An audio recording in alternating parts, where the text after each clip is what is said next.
Welcome to Table Talk, the place for deep conversations in the Geekverse. And trust me, when we tear into a subject, we go deep. I'm Heath, and I'll be your host. Each episode, I'll be talking with one or more creators, authors, illustrators, publishers, or other movers and shakers in games, TV, books, movies, or other areas of the Geekverse. Regular guests include Douglas A. Burton, the author of Faraway Bird, a multi-award-winning historical fiction novel of the Byzantine Empress Theodora. He's also the author of the Heroine's Labyrinth, an alternative story structure to the hero's journey that often occurs in stories with feminine heroes. That structural framework frequently comes up in our analysis of story. Brianna de Silva, she's the director and co-writer of The Cultists, a Lovecraftian comedy mockumentary-style web show here on YouTube, and the author of The City of Reckoning, an epic fantasy novel of political intrigue, the ethics of war, and young love. Cameron Pasha is a screenwriter, director, novelist, and was a writer and producer on the series Kings, a producer on NBC's Bionic Woman, and a co-producer and writer for Sleeper Cell. He's also written for the CW series Nikita and Roswell, New Mexico. He's been breaking news from inside Lucasfilm, Disney, and Hollywood. His analysis and commentary have become very popular on YouTube. We regularly meet to discuss and analyze stories, and when we do, we dive into graduate-level seminars on story structure and writing. Come on in and let's go deep. And when I say we're going deep, I mean you'd better bring your hard suit. Other guests have included Lou Anders, the author of the Thrones and Bones fantasy novels, Once Upon a Unicorn, the creator and publisher of the Norengard RPG, and the author of Star Wars, A Pirate's Price, the book that explains why the Millennium Falcon is on the planet Batu at Star Wars Galaxy's Edge. Mark Tassin, the creator of the World of Ataltis, head of Mechanical Muse, former director of the Gen Con Writers Symposium, and the head developer of the new Cool Name RPG. Let's see, who else? Bond. James Bond. Well, not James Bond. Not yet. Maybe soon, though. But I have interviewed Jamie Stegmaier, the founder of Stonemaier Games, crowdfunder extraordinaire, and publisher of many hit board games like Scythe and Wingspan. Brian Colin, sculptor of the world of Revelo Monster Busts, and the creator of the Vast Grim Dark Horror RPG. Ajit George, the Dungeons & Dragons author. We talked about game writing, education, and his contribution to Van Richter's Guide to Ravenloft and the development of the Journeys to the Radiant Citadel. I am Hela, Odin's firstborn, commander of the legions of Asgard, the rightful heir to the throne and the goddess of death. Well, actually, that interview got rather spicy, so I think I'd better just keep that one to myself. Kate Wilson, a YouTuber, actress, host, and prolific geek guru who's now working to make a new show dedicated to the world of tabletop gaming a reality. So buckle up and get ready for a wild ride, because it's time to explore the worlds of tabletop gaming, sci-fi, fantasy, and all of geekdom through the eyes of those who are making things happen. Atomic batteries to power. Turbines to speed. Roger, ready to move out.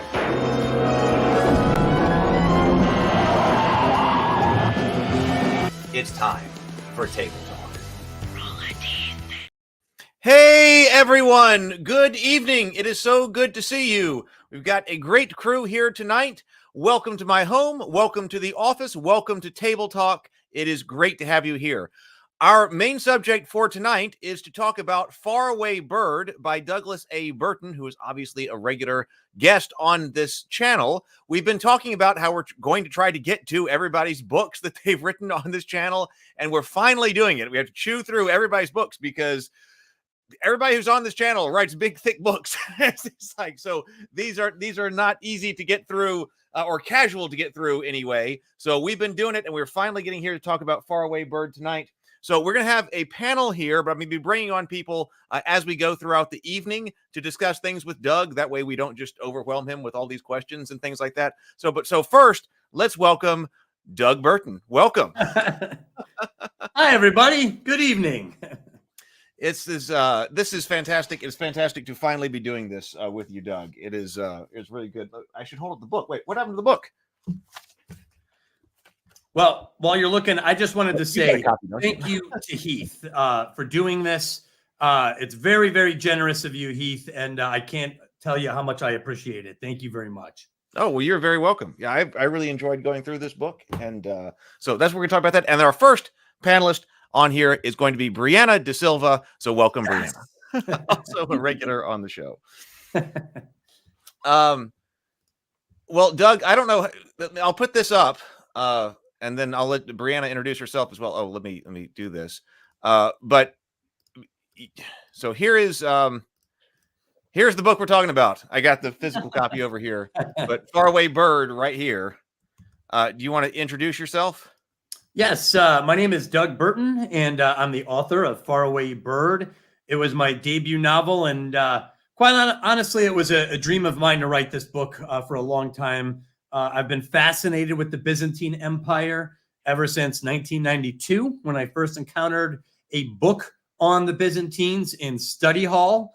That's longer than I've been alive. You're making me feel like a baby. That's longer than I've been alive. You're making me feel like a baby. Yeah, I got this book, and I absolutely fell in love with it. And we could talk more about that later, but I've tried to write about the Byzantine Empire for maybe 20 plus years, and it's such a weird period of history. It was very hard to write. So I'm so happy that this was out, and I'm writing book 2 right now, and I'm happy that Heath is taking the time out of his schedule, and Brianna, you as well, to talk about this. So, and Brianna, I mean, when you put all that love into a book, sometimes it feels like people read it and they're like, oh, what's next? And it's just like on to the next thing. So it's nice to stop and pause and to be able to discuss something like this. All right, Brianna, would you like to introduce yourself? Sure. So I am an author and director. My debut novel is City of Reckoning, which we're also going to discuss probably in like 2 or 3 months. I forget when we set this earlier. You put it on the schedule, but it's like in 2 months or something. So you may want to go and pick it up. It's on the schedule. This one's bigger. Yeah. So this is an epic fantasy novel about seeing young people to get involved in a war and begin to wonder if they're fighting for the wrong side. And then I'm also a director. At the moment, that is short films and the thing that Heath and I created, which is a mockumentary web series about modern day Lovecraftian cultists, and it's very goofy. If you enjoy dark humor, you should check it out. But yeah, let me put a link down to the subscribe link. To my Cultists coffee mug. Oh, nice. And of course, I've got my City of Reckoning book. I have this new really awesome mug. I need to bring it so I can casually sip it for the next table talk, because in fact, it's funny. I think James Bacon said it best. He's never had so much homework before in his life on a YouTube channel. So next up, make sure you get your City of Reckoning book so you can start reading it. It is a thick book. It's a big book, but I'm sure it's going to be an incredible adventure. So. And we could come back on here and discuss that as well. Yep, we will discuss that one. I don't know if that was next. We might have said Paradise Lost is next. It's not like Paradise Lost is an easy. I'll just go through Paradise Lost.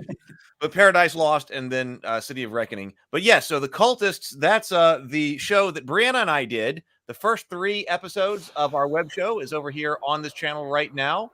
We did 20 episodes for 2 seasons. Each episode is 6 to 8 minutes long. It is a mockumentary web show about modern day Lovecraftian cultists who just want to worship Cthulhu in a world full of people who don't understand. What you? There you go. Oh, that one's awesome. Nice. One of my favorite Christmas gifts. Anyway, wow, that's pretty awesome. I'm just gonna sip this in style now. So if you want to see what Brianna and I can do on in the film genre, well, check out The Cultists, and we're going to be talking a lot more about that in the coming weeks. But also, I'd say that if you we are simulcasting to a few different places right now, but if you are not on the Table Talk channel, the dedicated Table Talk channel, Table Talk on YouTube, it would, and you have the ability to swap over, it would be great if you would watch it on the Table Talk channel on YouTube. We need 99 more hours, watch hours, in order to be able to do super chats and things like that on this channel. So we're getting close. So the watch hours on this channel will be very helpful. Let's see. Oh, well, thank you, PH. I see that. That's fantastic. We need guests. We might have Runehammer come on. Thank you, PH. I'll get in touch with you about that. Robert is saying this was a fantastic book. I was just noticing in the chats. Awesome. Yes, really enjoyed the book because I know Robert had read it as well. Okay. Was there anything else that we were supposed to be saying here? I think that was it. All right. Let's get started then. So, Doug, let's go ahead and start with some of the basic, easy questions then. Okay. Why did you choose to write this book? What interested you about this time period, this character, and what really inspired you to bring forth this particular story? Well, it did start with that library book. I had study hall, and I did not want to do my homework. I was terrible. I never did my homework. But I did like wandering through the library and picking books at random and reading them to see what sparked my interest. And I grabbed a book called Constantinople, Birth of an Empire by Harold Lamb. It's right here. It's on my shelf now. I love the book so much that I stole it from the library. And I paid the fee. I did pay them, but I said I lost it because I was like, I don't want to return this book. So that's a cardinal sin. You should not be stealing library. Right. So this hopefully Faraway Bird is my way of paying it back by using that book for something else, something new. But what was interesting about Constantinople, Birth of an Empire, Sable, shush, don't tell anybody. That stays on this channel. But so I think when we all think of the Roman Empire, we have visions of legionnaires and, bone white marble columns with green garlands spiraling them and paganism. And so I was like, and the grandeur of Rome, the conquerors. And I pick up this book, and this book is like, this is a culture on the edge of destruction. Civilization was collapsing. Christianity was in its fledgling era. Paganism was on its knees. These people spoke Greek, not Latin. These were not the conquering legionnaires. These were the conquered provinces suddenly tasked with this. And they went through this. And the author details this chronicle of all the efforts that the Roman emperors did to save the empire and how they all failed and how Rome did collapse. And then you have this other Roman Empire completely divorced from Europe, trying to live on while barbarism and society collapses and shrinks in all around them. And I was like, what is this? This is in Turkey and Egypt and the Middle East. So I just kept flipping the pages. I couldn't get enough. And then, of course, they started introducing the characters. And immediately I was introduced to Emperor Justinian, who was the emperor on the throne when, basically the shrink of civilization stopped and civilization started to fight back and they pushed back out. And this was a different Roman Empire. This was a Christianized Roman Empire. And then, of course, you have Empress Theodora was in there, and she was a prostitute who became an empress, who was involved in women's rights. And you have a pig farmer who becomes an emperor, Justinian. And then there's this other guy, Belisarius, who's a general, and he's like a savant. He's like Napoleon. He's like one of the greatest generals of all time in several historical indexes that rate some of the greatest generals. So I was like, who are these people? This is incredible. No one ever taught me this in school. So I became a closet Byzantine enthusiast. And back then in the 90s, there was like 4 books on the Byzantine Empire. And I would cradle those books and reread them. Now there's a lot of material out there. But I always tried to write about the Byzantine Empire and failed because it's one thing to say, oh, it was a Christianized Roman Empire.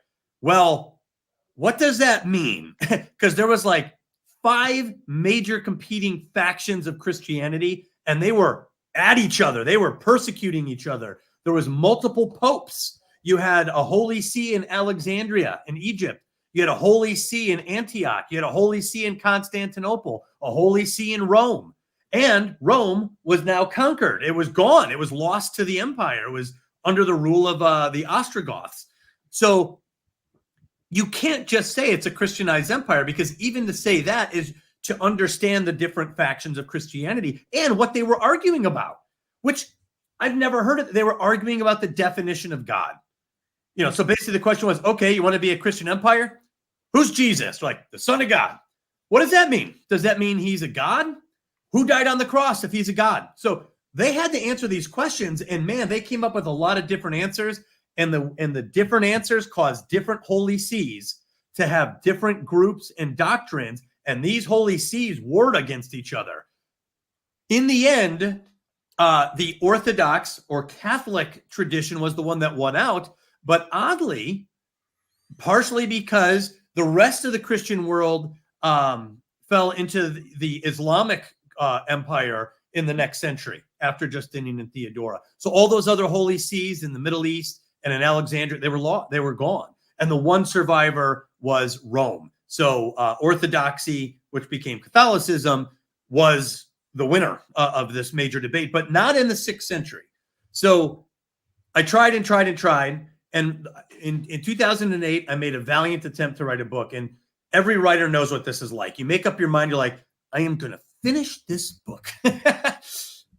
Because all you have is a bunch of unfinished works, right? Every writer goes through this. And I was like, no matter what, I'm going to finish it. So I wrote 500 words about, it was centered on Justinian because he's interesting. 500 words, and I got lost in the woods. And this is when I was like, Jesus, I need to learn story structure.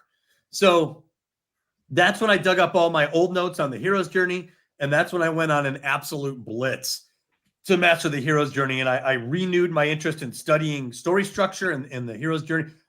I think we've talked about this. I have libraries of Excel sheets labeled by movie, trying to grid them to the hero's journey. I was like, that's the wise mentor. That's the threshold guardian. And just mapped all these things out.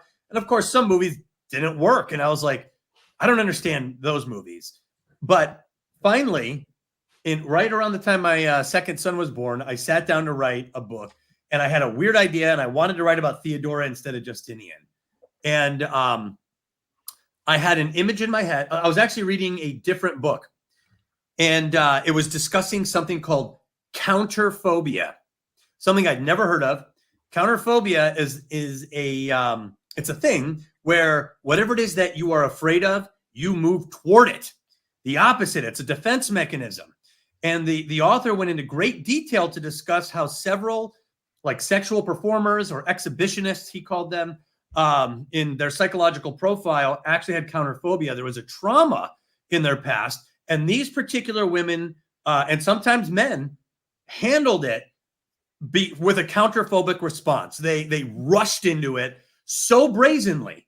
And the way the author described it got to me, that these people were hiding in plain sight in essence, by demonstrating a behavior that was opposite of what they were actually terrified of. And that's when I was like, that's Theodora. Oh my God, like I had this entirely different image of her. And I sat down to write this, and I had an image in my head while I was listening to Byzantine music one day. And I imagined a young girl praying after a terrible thing happened to her, wanting answers in a world that definitely doesn't talk about it. There's nothing in the 10 Commandments that says this is wrong.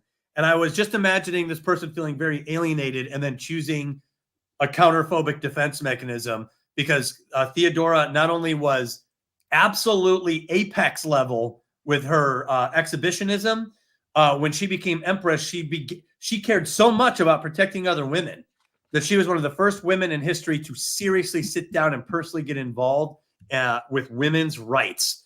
And I wrote an article. It's one of my best articles. It's gone viral a couple times. It's called The Medieval Origins of Women's Rights. And it got published in Ms. Magazine, actually. And I discussed the specific laws that were passed during her reign. And they are astounding in their modern day thinking in what she wrote down and how she approached it. So I just fell in love with Theodora. I saw a character that was so fascinating to me that I had to write about her, and then I couldn't stop. So that was a long answer, but that's where all the passion comes from for this particular book. And now my library, it's like 2 shelves. It's all of this shelf is Byzantine, and all of the second shelf, that's all Byzantine books. And you can get lost in books doing research. I'm not telling anything this crowd doesn't know. That's true. What stories influenced this? Were there other stories that you were drawing upon? Obviously, as an author, enjoy stories and stuff like this. Obviously, we've been talking about that here on Table Talk. But what were there, in addition to historical inspirations for this story, were there other literary or film inspirations? So there were. Believe it or not, Star Wars was a factor. I know it doesn't sound like it. However, I was heavy on the hero's journey, and when I sat down to write Faraway Bird, I intended to use the hero's journey. I'd spent almost 20 years studying it, and the last 10 of those years were like intense studies of the hero's journey. So I paid attention to Star Wars heavily to master that. Secondly, I had read the book Memoirs of a Geisha by Arthur Golden. Amazing book. It's one of my favorites. This book drops you into the final days of what is almost a medieval Japan on the verge of World War II, when they suddenly industrialized, but you still had geishas and a very medievalish society there. And it details the life of Sayuri, who becomes a geisha in Japan. And I thought my book was going to be like that. In fact, my first draft, I had about 10 chapters of her just at the Koitona. It was all about her in the Koitona, all the girls she met there, and all of this drama that took place in the Koitona. And I realized that's not the book I'm trying to tell. So I took all 10 of those chapters and condensed it to about 2 or 3 chapters, and I got rid of all the other girls. I didn't really focus on those relationships too much. I focused more on her relationship with the Madame, Glyceria. But that was a major inspiration. Gone with the Wind was a major inspiration. I had just read that, and I thought the writing in that was amazing. It hit some epic levels that some of the prose in that I thought was beautiful. And then another movie that I studied a lot because I loved its historism. I don't even know if that's a word. Amadeus is one of my all-time favorite movies. So I studied that, and I could not make the hero's journey work with that either.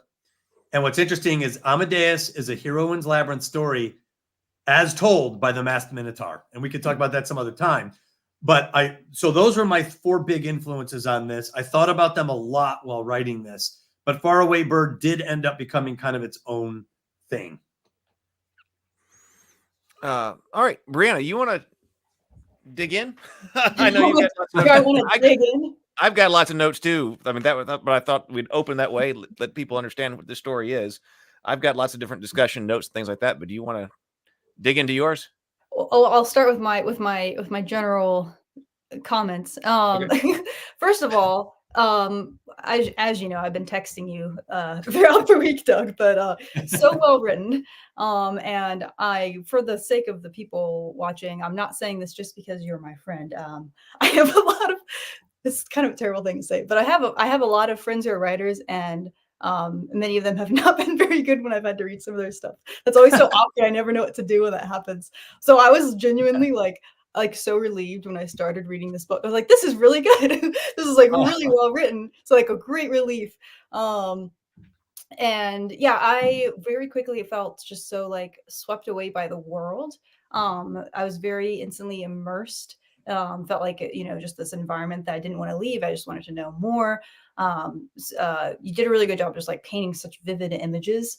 But also like it kind of felt like it was vivid in the sense that I'm watching a film, but it was also, all the senses was very immersed, and I really, really appreciated that. And you'll be happy to hear this, but I feel that this has single-handedly renewed my interest in reading historical fiction. It used to be my favorite genre when I was a kid. And until I discovered fantasy when I was like 11, I guess. And since then it's been, I'm 30 now. So it's been my number one. Well, I guess I've also gotten interested in sci-fi and horror, but I haven't really read historical fiction. And this is making me realize that, I still could enjoy it quite a lot. So I am going to want to read more. And then there's another thing, just another word of praise was about like the pacing, because there was something that I recognized you did a lot that was really effective for me, where it was like like right when I'm hoping that something good is about to happen, a bad thing would happen at the worst possible moment to like take away my hope and just like keeping that suspense high. So for example, like when Theodora, I forget the name of that kid, but when she's like, you're not going in that room, when she makes that decision, instantly the door's open, right? And it's like, oh shit. Or, oh yes, I'm distracting them, they're getting away. and then the concubine comes in, is like, they discover that they're escaping. So I don't know, I just really appreciate a lot about that. It really, I tore through it, and yeah, I really enjoyed your book. Well, Brianna, thank you so much. I can't tell you how much I appreciate that, especially from you. I know that you have like a lot of people on this channel, a broad spectrum of background and thought that you're bringing into it. So thank you. It just means a lot to me that you would say that. It's true. There was something I wanted to mention. I forgot. Shoot. It'll come back to you tonight after the lecture is over, as you're laying in bed. So yeah, exactly. I'm like, oh, that's what I was going to say to Brianna. Heath, did you have like other generic comments? Because like I know, well, I think when we were discussing this, I was gonna give my general comments, and then you had a different topic. But so I guess I'll pass it on. Okay, well, I can pick up my first topic here. That's fine. Let's start. Let's start with world building. And we've touched on world building in the past because we did a dedicated stream on world building. But during that stream, you brought up something that was very interesting to me that I hadn't thought about, because in the context of world building, I had always thought about that basically in terms of fantasy world building or science fiction world building or something like that. But you had brought up the idea on that stream about world building as a historical, even in a historical context, and building out a new world, even though it's a historical world, for a novel, for something like historical fiction. So I would you talk a little bit about trying to build the world and how you did this? For this is 6th century Byzantine Empire, because 6th century Byzantine Empire, because even though, okay, that's a historical setting, it's also not one that everybody knows about. Exactly. And so what that world is like, in some ways, it might as well be Constantinople might as well be a fantasy city.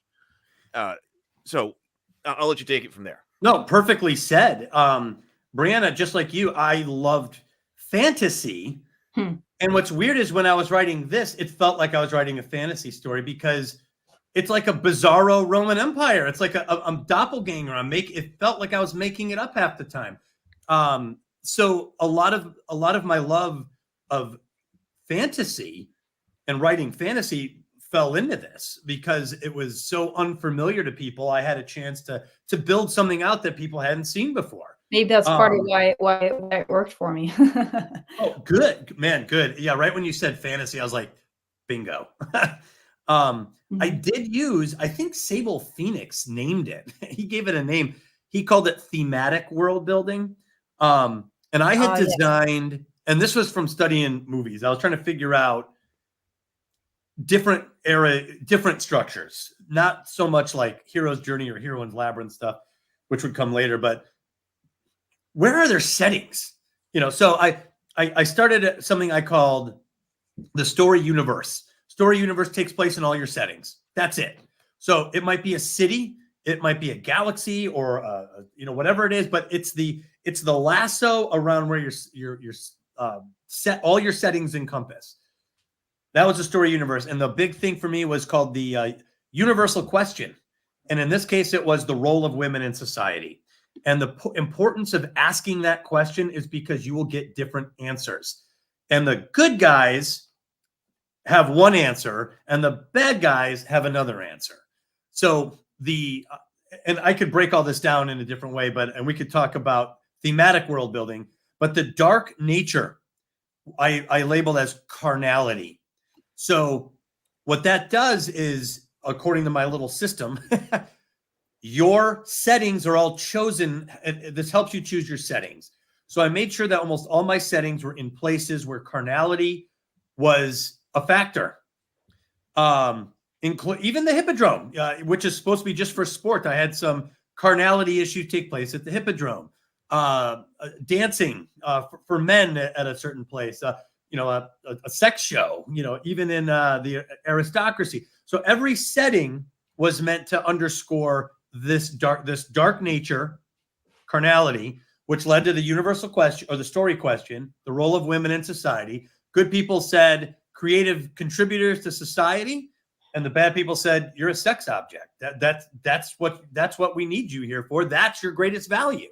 So that steered Theodora into what I call the dark temples, which are the one answer to the question are those settings. They're the physical places where the people who choose woman as objects, as role in society, they build their places and they fill these places with women, and they're answering that universal question in these places. Good guys have a different answer, and then you come up with those settings. Where are those settings where the people who have a better answer, where do they build their buildings? Where are women who are doing something different? In this particular one, where she is in that industry, we almost never visited those settings. In fact, my basic essence was those buildings have not yet been built. This one answer it's either like mother or prostitute back then. So I built up the world based on that thematic structure, which helped me choose all my settings. In the first in part 1 of the book, I set all my settings outside in the light. In part 2, which was called Underworld, and this was to model the hero's journey, actually, all my settings were indoors and at night in the darkness.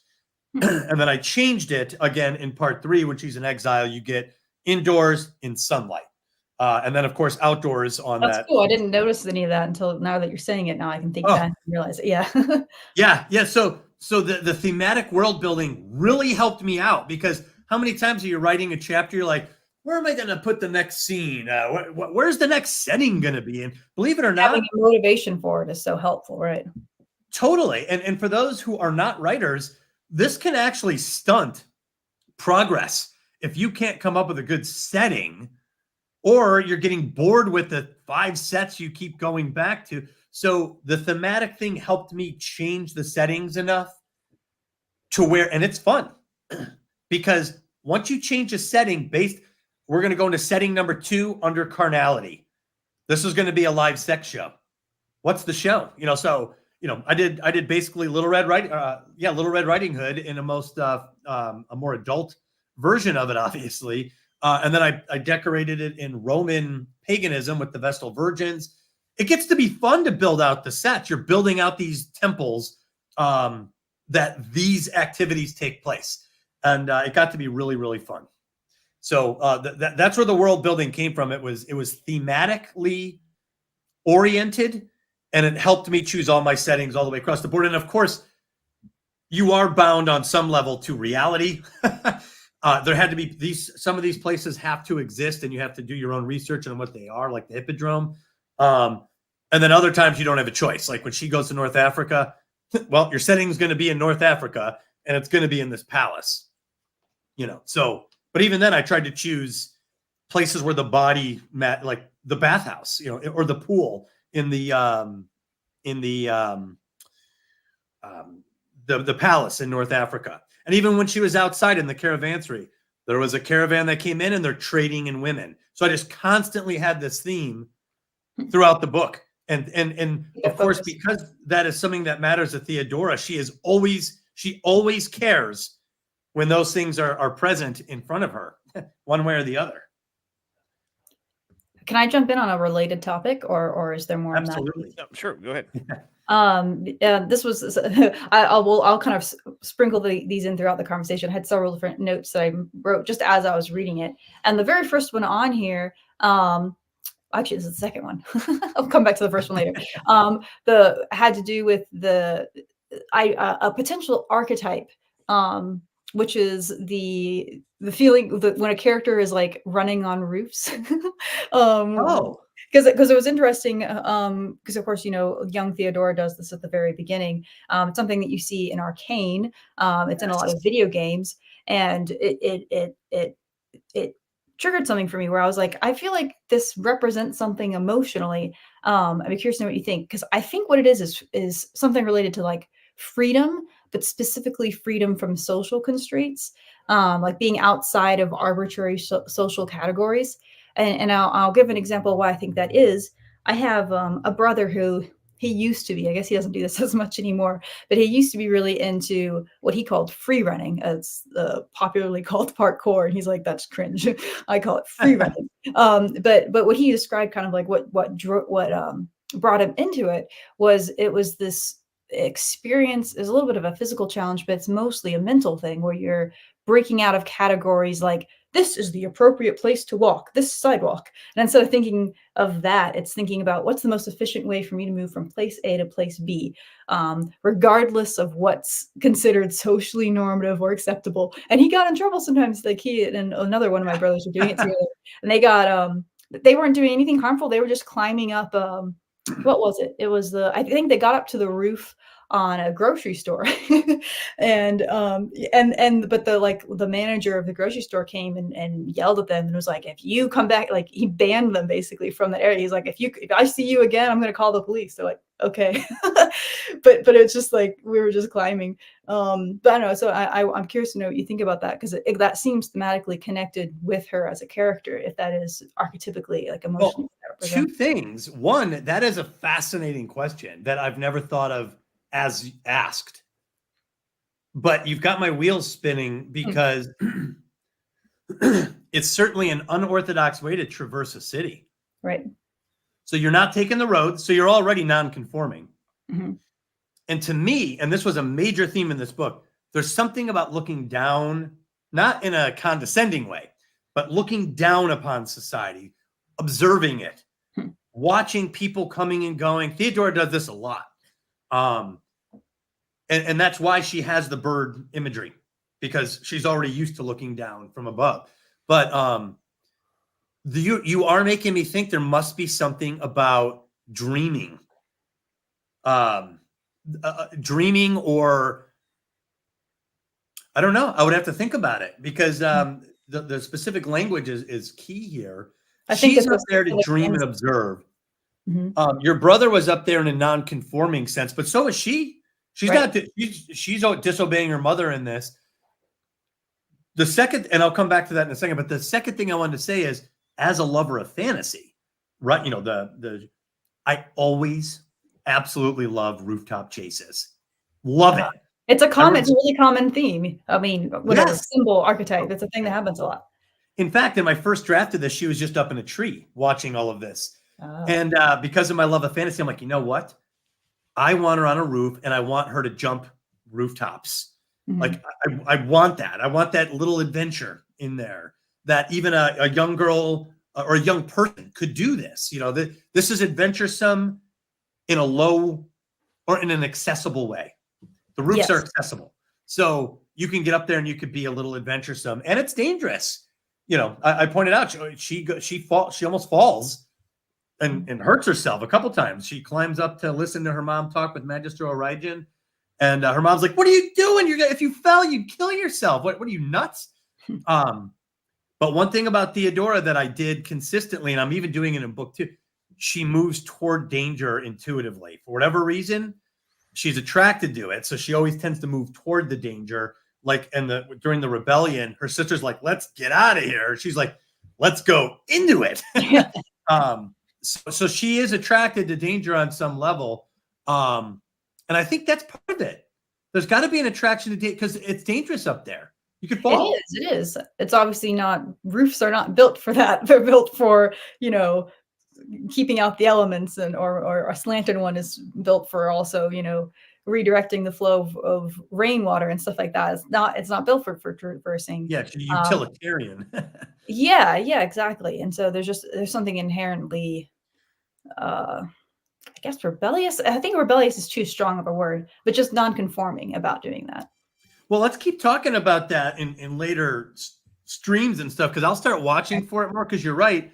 Me too. Arcane opens with that. Went to the roof. And that's one of the reasons I love it. Was like, and it works thematically. If my theory is right, then that works thematically for that story too, because they're also breaking the rules of society, the ones that they don't agree with. I mean, they're literally going out and stealing too, but it's like they're stealing from the people up above.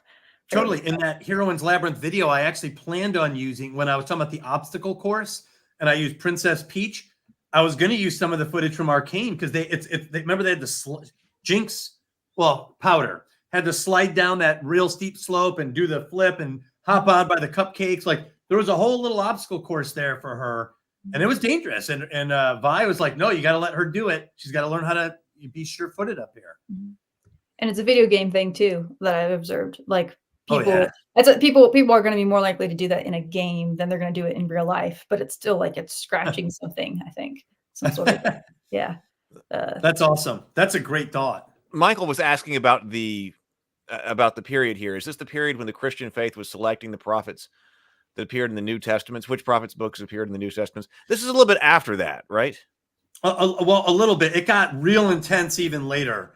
But yeah, depending on what you believed, basically the argument at the time was the nature of Jesus Christ. Was he a God? Because if he is, that's two. You can't have two. That's the first commandment broken right off the bat. So it can't be a second God. So they're like, well, maybe he's not a second God. He's the same as God. And they're like, well, then who died on the cross? We're like, well, he was human when he died on the cross, but so it got real sticky. And so there was one answer that he's human. He's a monophysite. The monophysite belief was he's a singular nature, God and humanity mixed together, like in a beaker, and you have Jesus, this new singular thing. But that's kind of a second divinity. So the Catholic or the Council of Nicaea was like, nope, that's heresy. You can't have two gods. So that's a non-starter. And then another group, the Nestorians were like, well, he's God and human superimposed, like Schrodinger's cat, simultaneously. And they're like, well, but the Catholics were like, well, he's God and Father, but also united in Holy Ghost. So there's three simultaneous, and that's the Trinity. And what's interesting is when I think about it, all this, I'm like, that seems like the least likely one to have won the debate. I know, right? If I didn't know anything about history, I would probably have guessed you said monophysite. Monophysites. I would have expected that one to win because that one's simpler. but it's fascinating that you were saying that the main reason why the other one won was because of just practical reasons about the Islamic Empire and whatnot like that. I didn't know that, so that kind of explains that better. Yes, why it happened. Well, and Cameron brought up that because of this, that now monophysitism, the idea of Christ's humanity, here's the beaker, we have Christ, he's human and God mixed together. We don't know what this is. This is a one-time, this is a one-off. This is, a new species. So that emphasized his humanity. And that is why Islam appealed so much, according to Cameron, which makes sense to me, in the Middle East and in North Africa, because they were already accustomed to thinking of the divinity of a human being on some level. And Islam comes along and says, well, you don't have to worry about the God thing. He's a prophet. He's all human, but he's divinely inspired. So it's like, oh, well, now we're off the hook. We don't even have to reconcile the divinity part, which every other sect of Christianity was having a heck of a time explaining. So anyway, so yes, this was the time period where that was happening. And Justinian, just so you know, Justinian and his father Justin, it's his adopted father, were essentially proto-Catholics. They're in a weird phase because Orthodoxy splits. So here's Orthodoxy, right? Rome, Constantinople. But this side starts to go, well, we like Orthodoxy with a focus on Constantinople. The leader should be in Constantinople. And the other side of Orthodoxy said, no, it should be in Rome. And this eventually leads to the Great Schism.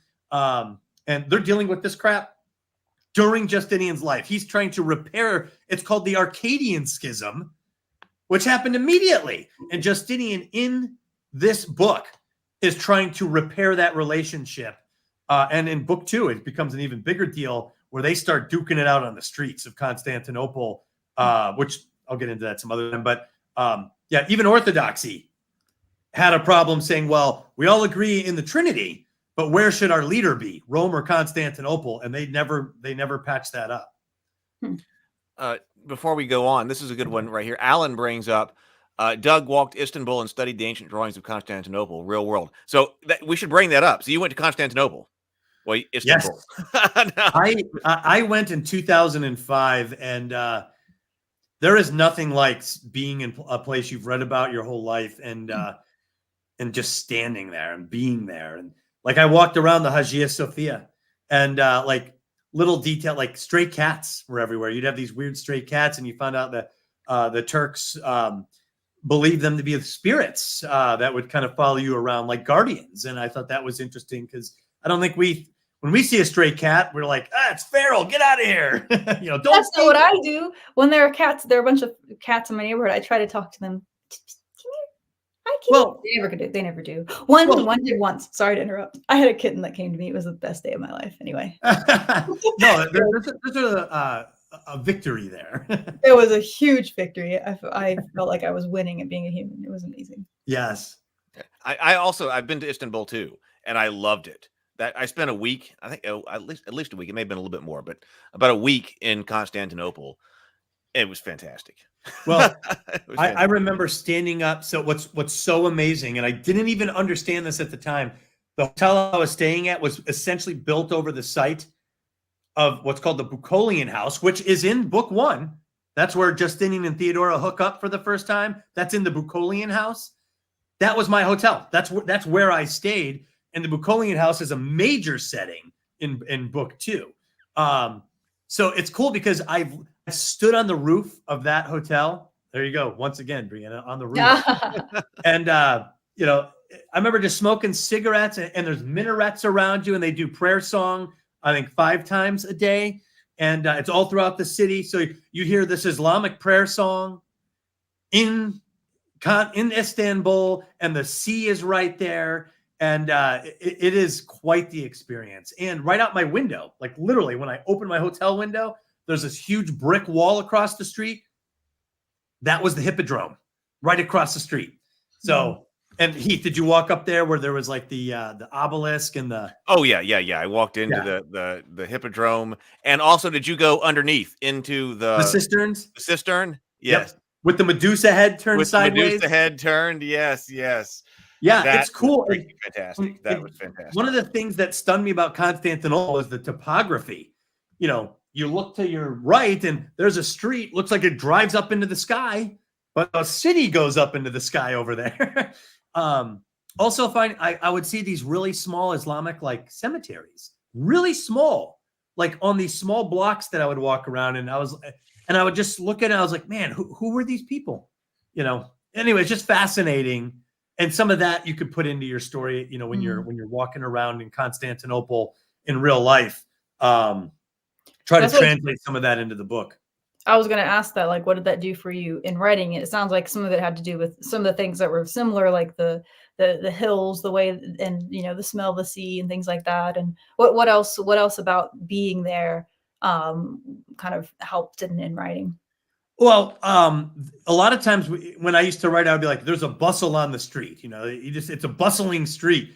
But when I was there, I was like, it's not a bustling street. It's that guy and those 2 guys and her and that group of kids staring us down over there. Like there's all these individual things happening. So I promised myself if I ever tried to write the bustling street scene, that I was going to be specific about what the bustle is, and also weather.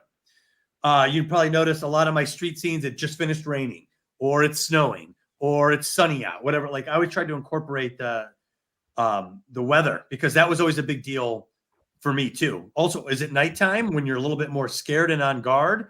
Or is it the daytime when everyone's like, everything's happy and everyone's fine and people are trying to sell you stuff, So, those little details came into play as well. Unfortunately, my love of the Hagia Sophia can't come in until later, because the Hagia Sophia in this book is the one that will be destroyed before the one that's there today gets built. So this is like Hagia Sophia 1.0 in this book. My visit was about a week as well. I have my Turkish rug still here. In fact, I think my Turkish eye I still have. Oh, yeah. I've got mine someplace. Yeah. You get those all over the place. Yeah, that's the evil eye. I was there for a week. I included that in the book when she is speaking to Pope Timothy. Oh, yeah. I described that there's evil eyes and stuff. I actually modeled it after my rabbi's office because he has a lot of the hands and evil eye. And so I modeled that, and it was important because she's always aware that people are looking at her. She always feels watched. So even when she was in this confessional setting, there's these eyes watching her. And I thought that was, it became a theme actually in the story, one that I didn't plan on that came up. When there's mosaics like staring at her in the ceiling. There's, she's always being watched, and as a beautiful woman, she's like apex beauty. What's interesting in all the history books, even the men who hated her were like, she's the worst. She's blah blah blah. But man, she's beautiful. So she was a beautiful woman. If even her haters don't have. Yeah, her haters were even like, but she was amazing to look at. So. Even they had to acknowledge that they were kind of stunned. So she must have had an incredible presence. So when I was writing her, I felt that she would be garnering attention accidentally, no matter where she went, and that this might even bother her, being always watched or always garnering attention. How long were you in Constantinople or Istanbul? About a week. About a week. Yeah. Yeah. That you need that time in that city. That's a good amount of time to spend in that city. There were some cool things there. One, they were putting down some kind of it wasn't a riot, but we turned the corner and there's about 50 Turkish like military police officers with submachine guns. Those sweaters with the leather patches on the shoulders and like the corduroy almost wool sweaters, long sleeve. And we're like, whoa, these guys had all these guns. And then also right outside our hotel, we walked down, we went under this fence, cut across this park, and right to where the sea and the sea walls met, there was a gigantic tanker, half sunk, right up against the wall, turned in on its side. And it was massive. And I have all this footage of this tanker. It was right up close. I always want to incorporate that in the story at some point, what it's like to see that. But it was mesmerizing to stare at this vast wreckage of this gigantic tanker. Yeah, I know. I keep saying Constantinople because that's what it is in the story. We're going out there. But Constantinople does get the works. Although when you are down in the cistern, or like now you're like, now I'm looking at Constantinople, yes. Now that I may be here in Istanbul, but I'm looking at Constantinople. Well, and the ubiquitous sound of dripping down there, that's a detail I never forgot. You'd always hear drips. I'm like, what's dripping? I never saw anything dripping, but I could hear it everywhere. It'd drive me nuts if I was like imprisoned down there. Psychological torture. Yeah, no. By the way, I'm wearing my Theodora shirt today. Oh, I was wondering what shirt nice. I don't get too many opportunities to wear it, so. All right, I'm gonna grab a drink. Brianna, you want to take your next topic? Sure. Yeah. So I'll go to the what was actually number one. Okay. This a comment that when I was I think this was within the first chapter, something that I keep mentioning that I want to talk about this in more depth at some point on the channel is just about character identification and all various techniques for that. But there were some that I noticed that were working for me where like pretty right off the bat, I was rooting for her. And there were a few different reasons that I noted what that was. So, I mean, one, there's the obvious that she's just young and innocent when I first meet her. So that's bringing out my inner, I want to protect you feeling, because she was young and whatever. But then also she was brave and she was competent and she was bold, and all these things made me respect her. So like with her being on the rooftops, that was like kind of establishing some competency, and it was establishing her bravery, and that she was wanting to go towards the danger. And also another thing I noticed was that she had a yearning related to that conversation we had before. And all that was established very, very quickly. This is painful in retrospect to look back on, but I wrote like, I'm in the first chapter. I don't want anything bad to happen to her. I want her to succeed at whatever she aims for. So of course, bad things do happen to her. But that made all that later so much harder to read, because I really was rooting for her, and both like it's that delicate thing of like when a character is vulnerable but not pathetic. Because if they're pathetic, you just kind of pity them, and I find that what helps make that work is when they also have things that you respect. And so I felt that character, you did a good job establishing all of those things, like pretty much within paragraphs, but definitely like within pages of meeting her. Oh, well, thank you. I wrote this at a time where we started to get the miracle heroine on the big screen, and the new rules seem to be don't have them struggle, don't have them fail, always portray them as strong. And I think the thinking was, I think the earnest side of the thinking was, let's portray women strong and confident. And while that is a good idea in essence, it doesn't work for a story, because I don't care if you're a man or a woman, you're not strong all the time. You'll go through ebbs and you're going to go through flows. As a guy, I might be on fire during this part of my life. And then right after that is a really low point. So that's the human experience. Yeah, it just makes people not feel human if you can't show them. Exactly. No one's permanently strong. So every time they're like a strong female hero, it's like, I hate that. What does that mean? What do you mean? What does that mean?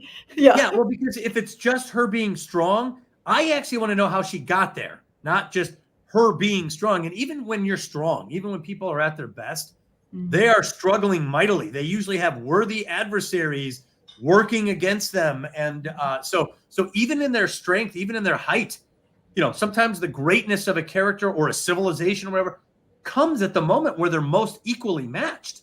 So to me, I was like, my theory was this: Theodora is going to fail over and over and over again.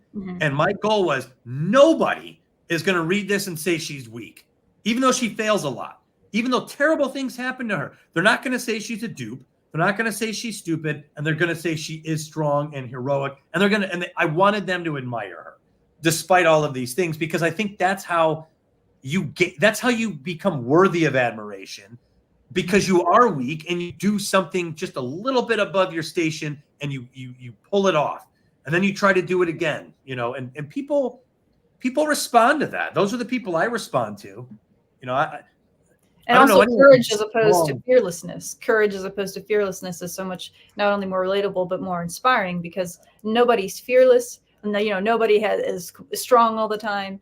And so when we see characters that they're able to, persist in spite of difficulties, in spite of weakness and all that, that makes for more interesting characters and more inspiring, I suppose. I also wanted to make sure she didn't do anything too physically powerful. Okay, so I'll just say that, like, I'm a small guy. I'm on the smaller side. I've been in fights with guys, and it's not easy to do anything with these guys. They have a longer reach.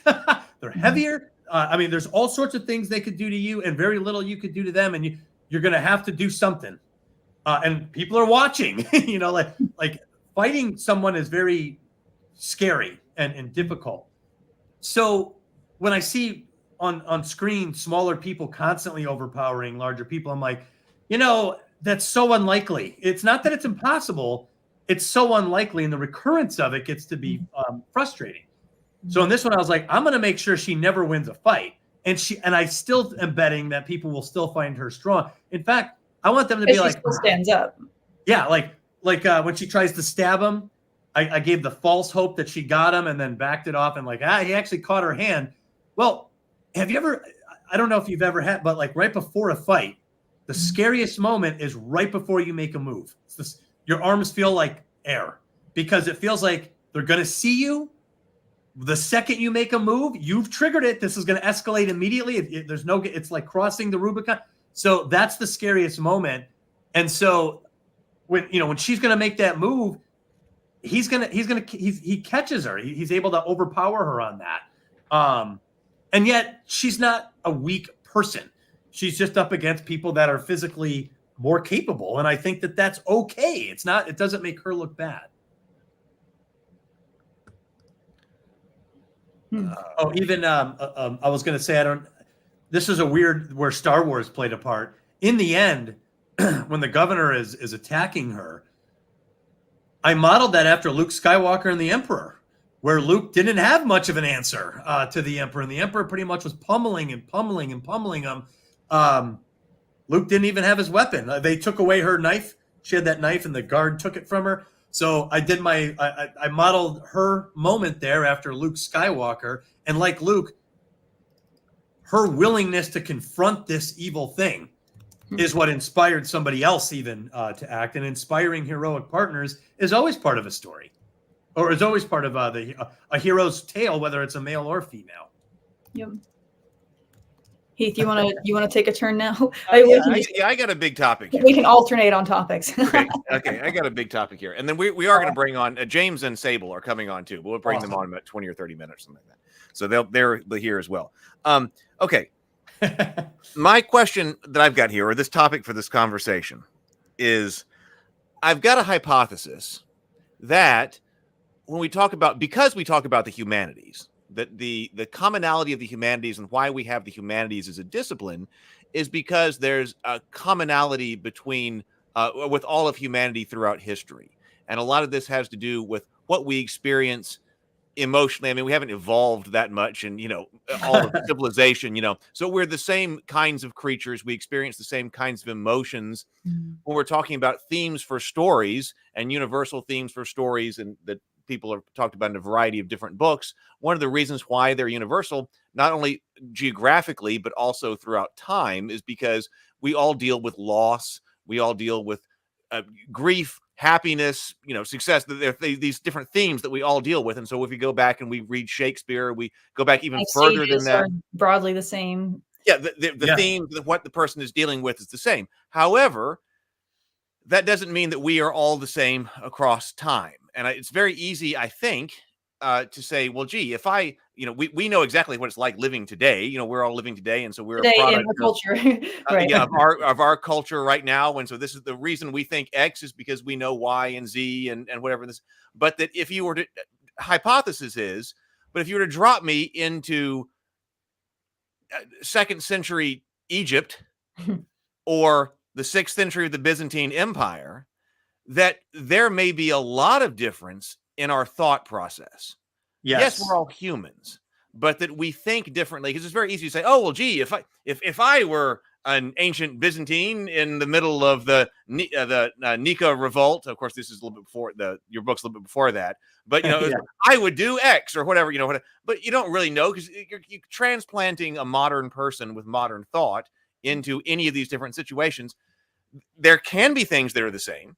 Like, for instance, you say some things are the same. Some things, like when you even talk about some of the very earliest peace treaties, which I studied, you see some of the same elements that we talk about in modern peace treaties. So it's not all different, but my hypothesis is that it's probably more different than we think. Hypothesis. Could be wrong. So my question is, with that setup then, how do you write a story like this? Or what was your process of saying, I need to get back, I need to figure out what the mind of a 6th century Byzantine was? Because I'm assuming you didn't want this to be, these are modern people, they just happen to be in this different environment.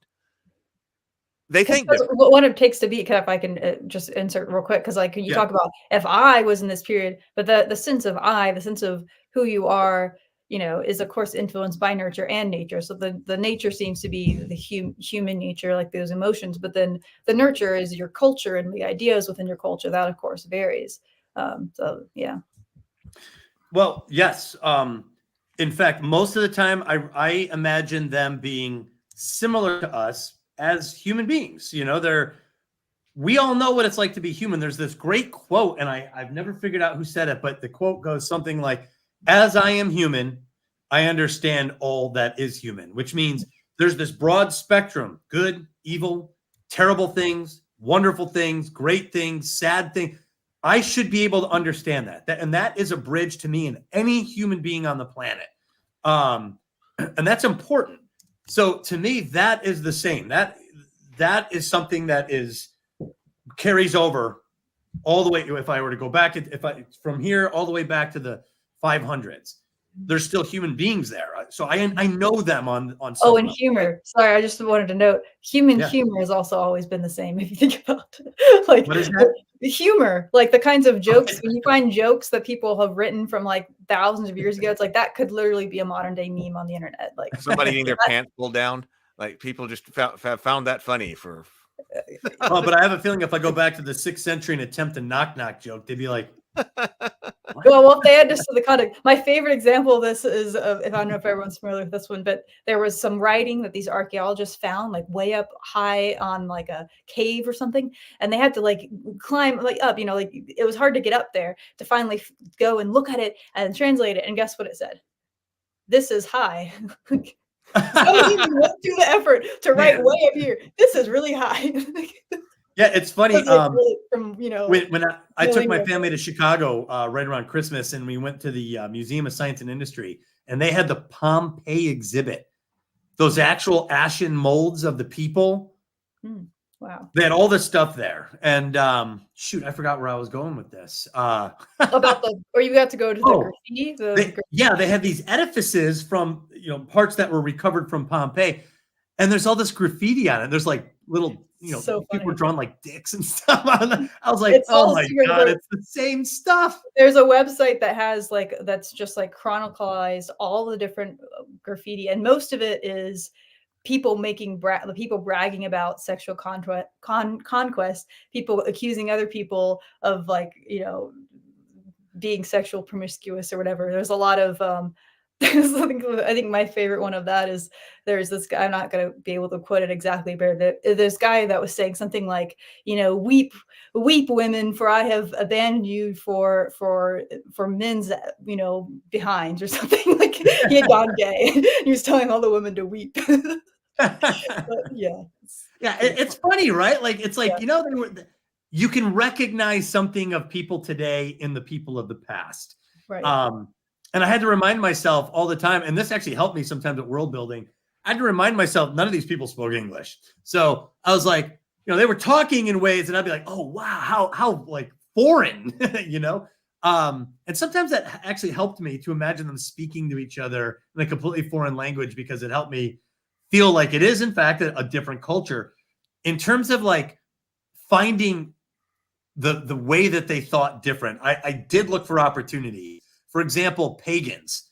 In the early part of the book, I had Maximina, who's Theodora's mother, refer to baptism as water magic.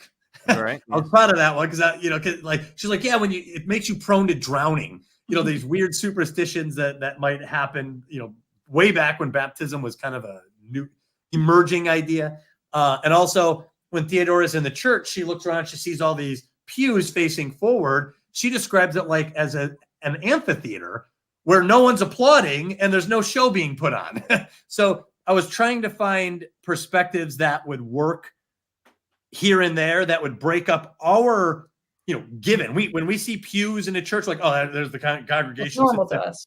We don't even question this stuff anymore. So it was fun to have her look at these things as if for the first time and try to make sense of them. I did that a couple times. I tried to. I realized, so there's a the argument to that, or counter argument to what I was saying. I recognize you can put that out there. And you kind of did the idea, we can come up with all these different examples of the jokes and things like that. Like, well, no, people are the same. So I was trying to thread that by saying we've got to share the same experiences, but we may not really understand what the approach that, like, what a 3rd century Egyptian, what their outlook on the world is. And now, of course, and that also means that it might be impossible to put into a story. like, all right, we'll ask the author then, what is this? You're still writing for a modern audience. Right. You're still writing for a modern audience. Yeah. Right. So from the writing perspective, you can be like, well, listen, they're all people, and they're just people, and we're just people. And so by humanizing them and putting something that we can understand, you're making further comments on that time period, and your own, of course, as you do this. But I still just wonder about if I went back in time, I would think this, but maybe you would, because you would have a completely different frame of reference, and there would be some you think is normal cultural, and what you don't. Yeah, I think there'd be a cultural orientation that would be very difficult to understand at first glance. In fact, that's part of my thinking on what the Labyrinth is. It's a cultural system that you have to learn. And if you don't learn it, there's going to be massive consequences. So that's true. I think that, I would, I've read some books, Private Life in Ancient Rome, Private Life in Byzantium. I've read these things, and there's things that are so weird. I was like, oh, I want to try to incorporate it. But then you got to explain it to somebody, and then it's got to make sense, and you got to explain why you're putting it in the story. So you have to kind of be careful what you're picking and choosing, because, like I said, just saying Christianity in the 6th century doesn't mean anything. You need to break it. That people need to understand that there's competing. And then when I say the blue and green faction, nothing has been more persistently confusing to like beta readers than the dang blue and green faction. They're like, oh, it's like the Democrats and Republicans. I'm like, no, it's not like that. They're like sports fans. You know, these are sports hooligans who are also pawns of high political powers, and they're all religious. So these are like religious gangs. It's really bizarre. So, and they have a civil function. You know, if the walls are being attacked, that, you know, the green faction, the blue faction, they go repair the walls. They put on theater shows. So that was so foreign and bizarre to me that's why I opened with a blue and green clash, because it gave me an instant chance to try to settle that somewhat up front so that I could get to it later in smaller and smaller doses, because I can't tell you in the early drafts how many times people are like, what are the blues and the greens again? Like, I don't understand this. And I was like, it's hard to understand. You should hear scholars try to discuss the blues and the greens. They don't even know what the hell they were. You know, sometimes they're like, yeah, they're like political parties. And the other guy's like, no, they're absolutely not political parties. They're racing factions only. They're just like soccer hooligans. That's all they were. And someone else is like, no, they're more than. So even the scholars can't figure out the blues and greens. So it's like, if you're going to write about them, good luck, because you have to come up with your answer to that based on everything you've read, and it has to function on some level on the pages without confusing everybody. It was actually, that was one of the bigger challenges, was the blue and green faction. It's like, we're sports fans, but we also have a militia. And sometimes what's that? It's like, we're sports fans, but we also have a militia. So yeah, it's really hard. So book 2 is actually getting into some deeper explanation out of necessity. Theodora has to understand them better for very specific reasons. But in the early going, she's an observer. So it sounds like there's going to be a second book. We didn't get the question. I just say it brings up. You just brought that up. So Chelsea, what's up, Chelsea? Yes, but I'm about a third of the way through book 2. It's a very different book, and it's got its own 3 different kind of sections. And her sacred fire is a little different. In the first book, her sacred fire is that yearning to be a part of the world she's observing all the time, and she wants this. And in book 1, her sacred fire is stolen from her, and that is one of the worst things you could do to a heroine. Is to steal her sacred fire. Plus, in a lot of stories, it can cause her to become a villain. The one that's popping in my head is Te Kā and Te Whiti in Moana. Maui stole her sacred fire, and it had a terrible effect, not just on her, but on the world until that was returned to her. But in the second book, her sacred fire is very clearly, she intends to try to help other women. And this is not, we think of it today like, oh, okay, so she's like that. No one did this. No one acted like this back then. And no one did anything about it to the level that she's trying. And she would be viewed as very odd, very unusual to have any sort of desire to help other women outside of herself on a regular basis. So that's part of the basis of book 2. Her sacred fire is a little different in there, but I would say in some ways stronger, but much more challenging. There's going to be a lot more challenges to her in different ways in book 2. I went after reading it, I went out of curiosity and was Googling a little bit about the historical Theodora. So gives me a little bit of a sense of what might be coming. Well, do you want to talk about? I still think I'm going to surprise you because well, only in the most general sense, obviously, but oh yeah. Oh. So actually, Robert says for $5, a $5 super chat. Thanks, Robert. Robert says, thank you very much, Robert. Robert says, so in your book, are the blues the Monophysites and the greens the Trinitarians? That's kind of how it's read in the context of the revolt. Right. No. It's not. So in the revolt, the blues and the greens kind of united against the emperor. And in the real history, that's a real revolt, by the way. That's the Trisagian revolt of 512. That's a real revolt. And all of that's true. The emperor changed one word in the Christian doctrine, and it triggered a revolt. He said, like the power, from God versus of God. And it's from God. You have two gods. That's a monophysite thing. Can't have that if you're Orthodox. versus it's of God, which is it's all the same. It's the Trinity. So it triggered a revolt, and this is what the scholars say, that there were Orthodox people on both sides. However, it seems like the monophysites were mostly on the Greens.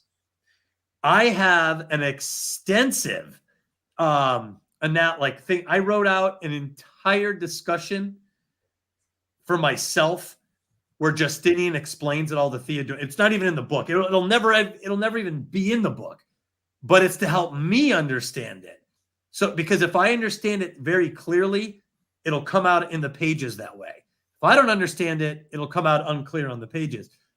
In book 1, I didn't need to explain it to any great depth yet. You just needed to understand some basics, that there is a blue and green faction, that these bastards are fighting all the time in the street. They're a criminal. They're of a criminal nature. They have some civil function. They seem to be religiously involved. That's about all you need to know for book 1. In book 2, you're going to have to understand the factions. I also, and this is some of my own research and my own conclusions, I believe that the Green faction is mostly a loose confederation of pagans, monophysites, some Orthodox, mostly Greek-speaking. Most of the native Greeks, backed by the native Greek aristocracy that was there before Rome got there.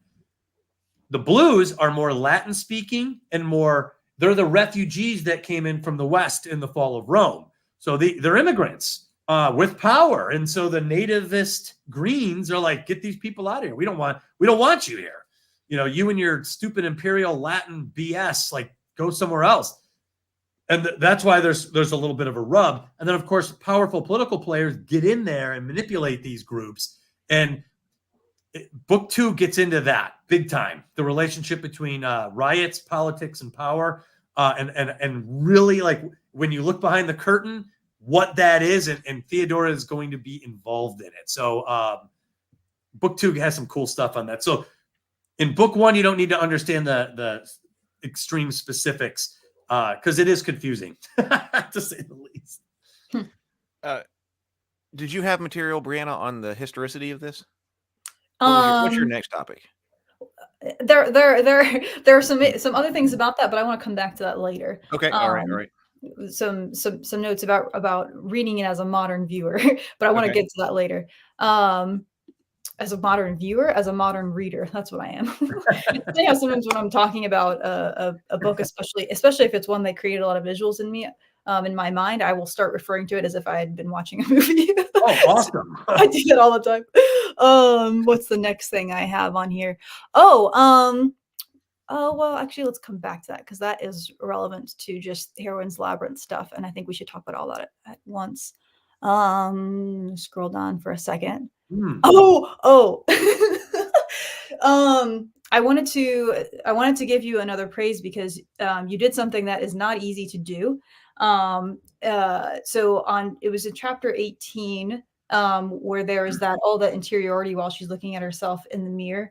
So there were two things. One, it was just a good moment of explaining why she's acting the way she does. Because this was right after we had the jump in time after she was younger and then when she was older, and it was a little bit surprising at first. Jarring contrast. It's jarring because you just saw her as a kid having this really horrific rape, and you're thinking she's going to want nothing to do with this world. Which I understand now after you talked about, what'd you call it? Counterphobia.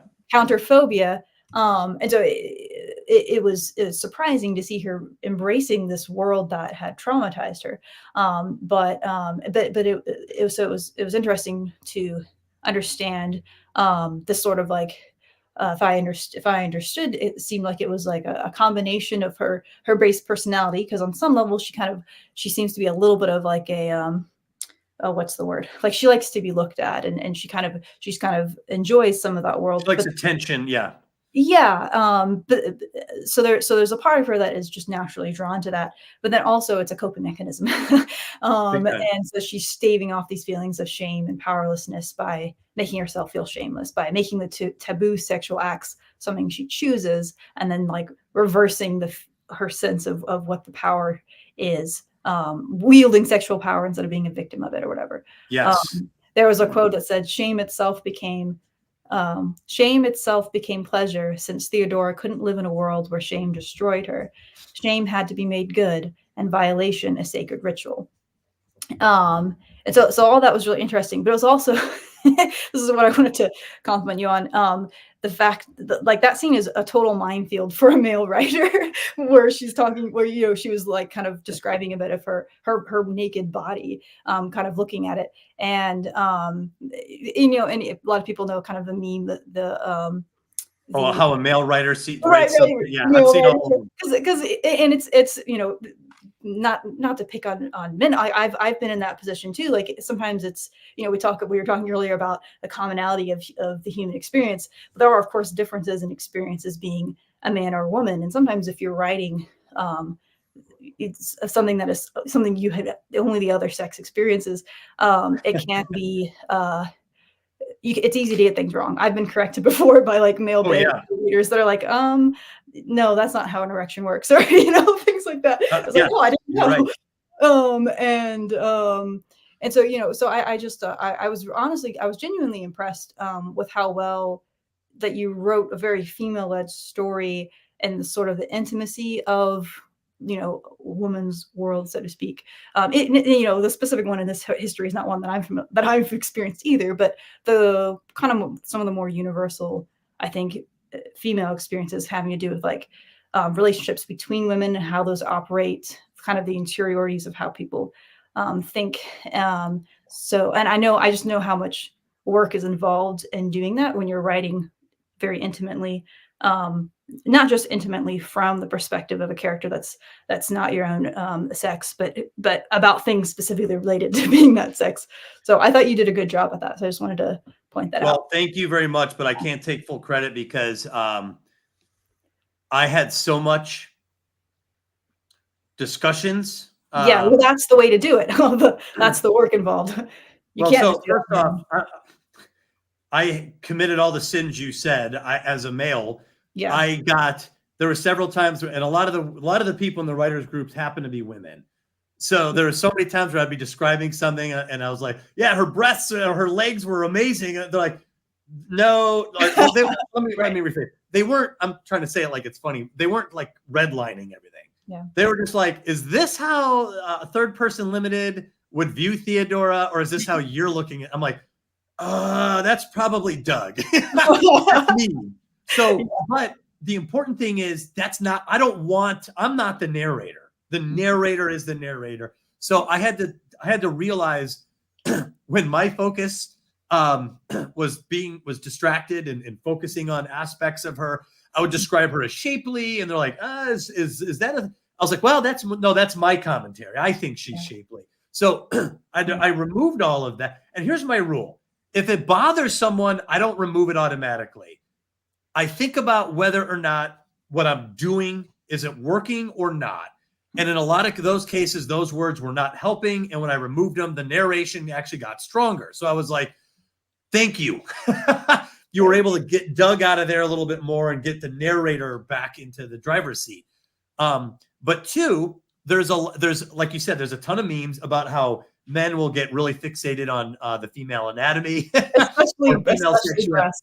The way so what's interesting it's an experience. If you literally are not a body, you don't have a body that has breasts, it's natural to not know how they work. You're fascinated. Yeah, totally. Especially if you're also like attracted to them and fascinated by them, like it is a minefield. It is a minefield. And I have to say there was a conscious intention with that chapter. Yeah. I wanted, because I did want to focus on her physical beauty, because she is, I think I used the statues of women in the city were less impressive. So I was trying to drive home the fact that this woman is a sexual dynamo. She's apex sexuality. She's gorgeous. She's amazing. And this is Theodora. She's famous for this. So I was like, I'm going to have to get into it even as a guy, but it's going to have to be narrator. And what happened, and through talking, so I've taught, through the course of writing this, I'm going to some writers groups, and I can't tell you, it's actually an uncomfortably high number. The number of times that a woman approached me and was like, I see what you're doing and I appreciate it. This happened to me. And it's important to me for you to get this right. And I realized what was happening. These women are trusting you. with something when they share this with you, and I think the reason they didn't turn on me, I think they sensed that this was a sincere effort for me to write about. Yeah. And I think that sincerity is what they were reacting to. And so a lot of women shared stories that I had never heard before.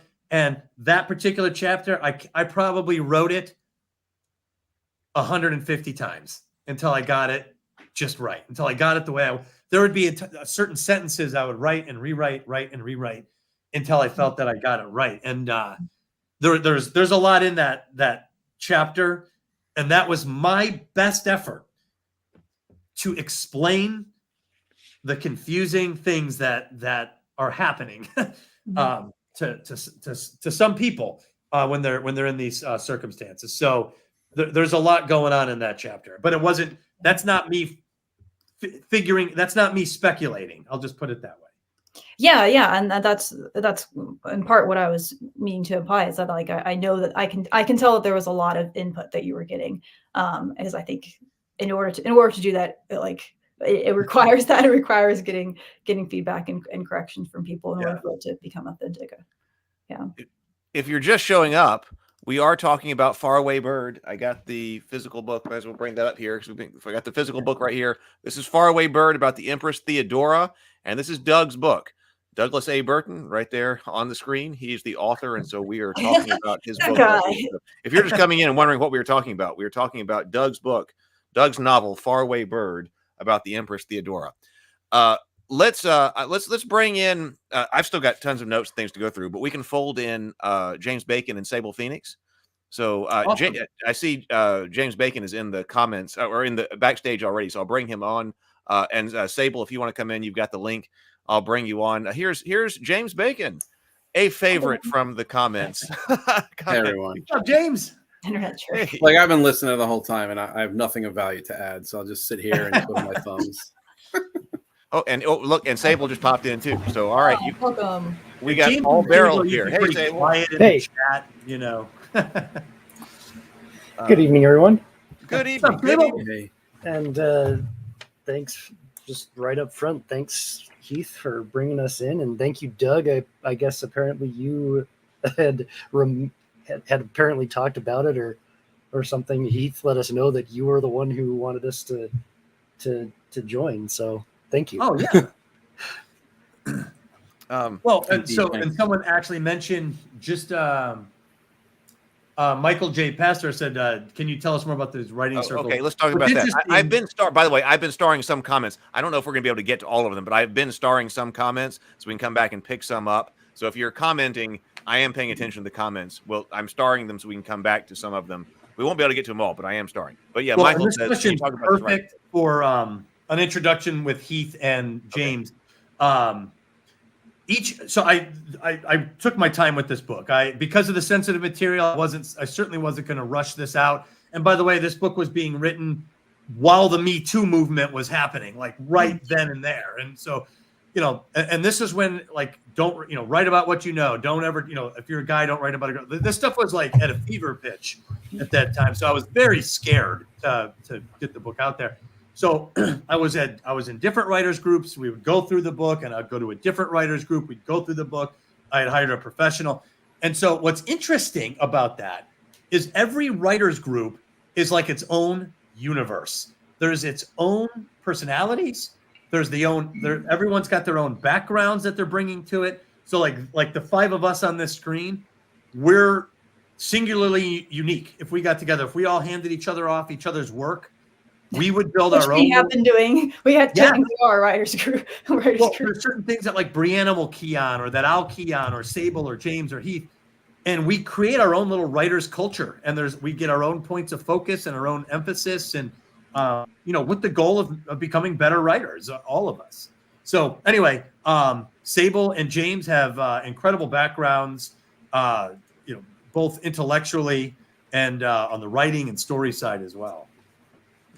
The writer circle, like when we get together here, we talk a lot about story structure and all of that. But I've been part of Maxwell Alexander Drake's, and Drake has been on this channel before. I'm in his writer circle. I'm supposed to read material during his writer circle tomorrow night, actually, about my next short story. And it's interesting how different it is because we talk about the high level story structure stuff, but like in that writer circle, if you join that and get into the critique pods with Maxwell Alexander Drake, they hone in on the actual words. Like you bring 1,000 words of writing, and they are critiquing, are these 1,000 words the best that you could possibly use to convey this?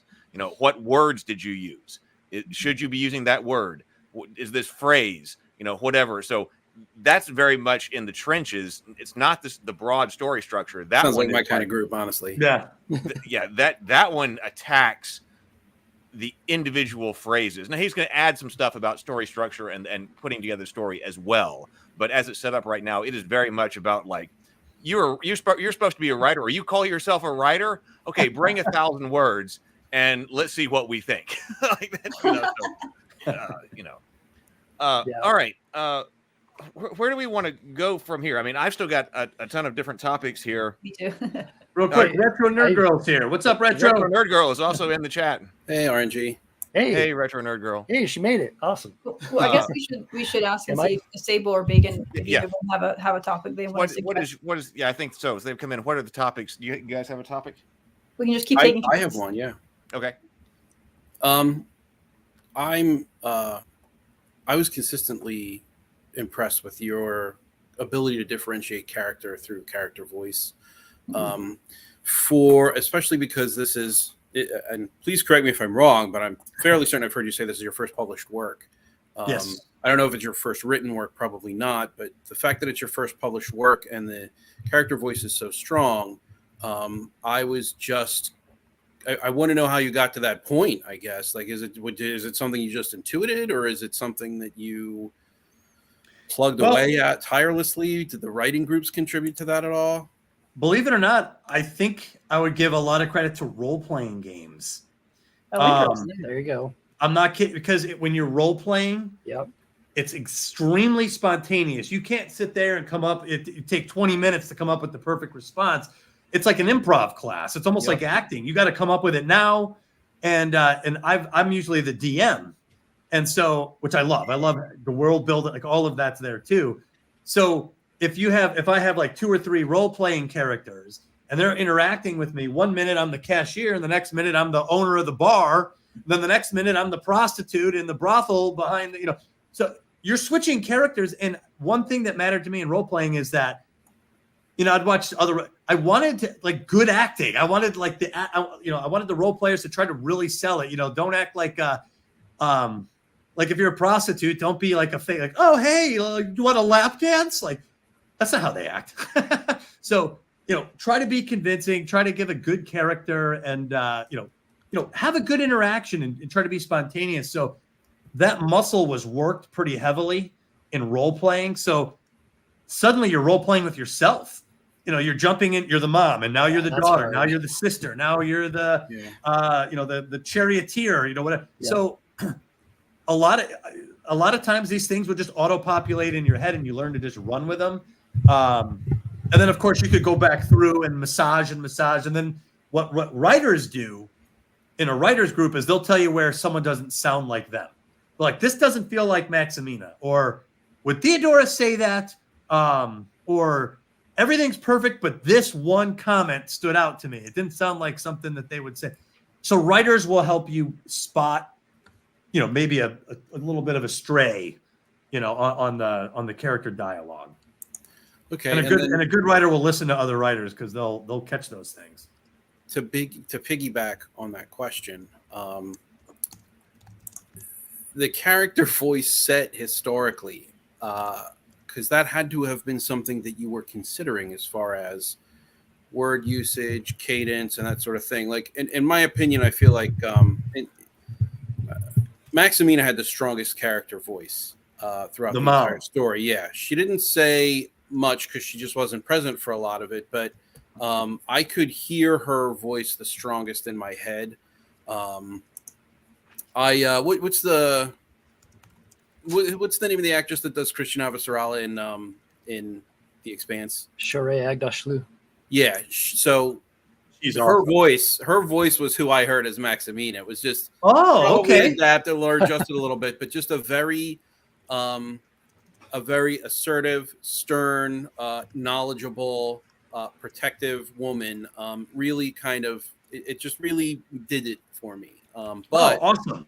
But you really placed her in the time and in the location in an extremely adept way.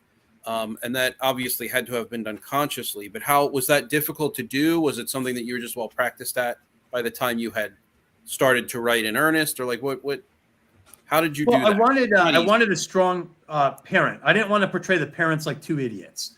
And I think that's important because I doubt you're going to get someone of Theodora's caliber with two knuckleheads as the parent.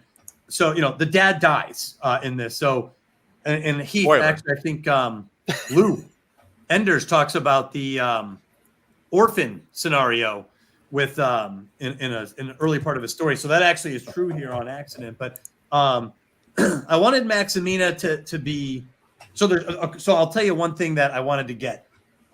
Theodora was literate, and nobody knows why. It's very weird that she was literate. And I've read a couple books that never explained her literacy because in modern day, everyone's literate. We don't have to explain why you're literate, but you would definitely have to explain why she's literate. I decided her mom taught her. So that set the tone right there. I'm like, if this woman's going out of her way to teach her poor daughters how to read and write, which is something only the nobility does, she's already got some notion in her head that's a little. So that was a personality like factor, like definer. In Maximina. And this is the big one. That scene where they go in the hippodrome and Maximina is calling out the dancing master and trying to get that happened. It was my dream one day to write this because it's a footnote in history. Theodora's mother's name is lost to history. No one even knows what her mom's name is, which I think is a tragedy. Well, I read that we don't know her name, but you added one. Yeah. What's that? I read that someplace after I was looking at this book that, no one knows what her mother's name was. Yeah, her mother's name is lost to history. So I gave her the best maximum power, Maximina. So she goes to the hippodrome and takes on the faction just like that. Now, I even read Theodora's mother in history, unnamed, the name forgotten. Actually, Theodora's mother did this, or was this somebody? Like you pulled this from Theodora's actual personal history then? Well, in the hippodrome, I think that's historical, right? Yeah, that happened. Yeah, it's historically documented that she went in there, and in fact, in one very obscure book, I read the transcripts of some of the back and forth between the emperor and the blue, like it's called the D mark of the blues or the D mark of the greens. The people are like, "Hey, emperor, how about changing the policy?" Whatever they would do to try to influence. I would read those transcripts and it's like brutal. It's like a rap battle in terms of like trying to one up each other and stuff. So I was and like when he's like, "Yeah, you're just Jews and Manichaeans," that came right out of a transcript that I read. That's what they would call each other over there. Like I was like, man, they were doing anti-Semitism like right off the bat there. So I wanted to include that, but so I tried to keep it authentic in the sort of like social one-upsmanship. Like publicly, performatively, trying to embarrass the other guy, then the other guy's got to come back. So I was trying to capture that in this, and she's playing this very dangerous game, and because she's got no social power, and it's all true. She goes in there, she has early success, and then the Green faction says, "Get out of here!" Boop, we're not going to help. And then the Blue faction chimes in. It's like, "Oh, we'll give you a Bearkeeper post." All of that happened. That's all true. So that's crazy. Yeah, totally, right? So cool. So when I read this as a footnote, I was like, that's one of the most heroic, womanly moments like I've read about, and it's a footnote. So I was like, that deserves to be like fleshed out. I want to see that she deserves like a scene of her own. So yeah, that has to be where Theodora got it. Yeah, obviously. So knowing her mother went in front of because it's scary to talk in front of people anyway. To walk out into a sports stadium, look up there at tens of thousands and be like, "Hey, jackass." And you're on the bottom rung of society. Who the hell are you? Like, what are you thinking? So it made me admire her mom as a character, and I couldn't wait to write about. So James, that and the fact that she taught Theodora letter, like how to read.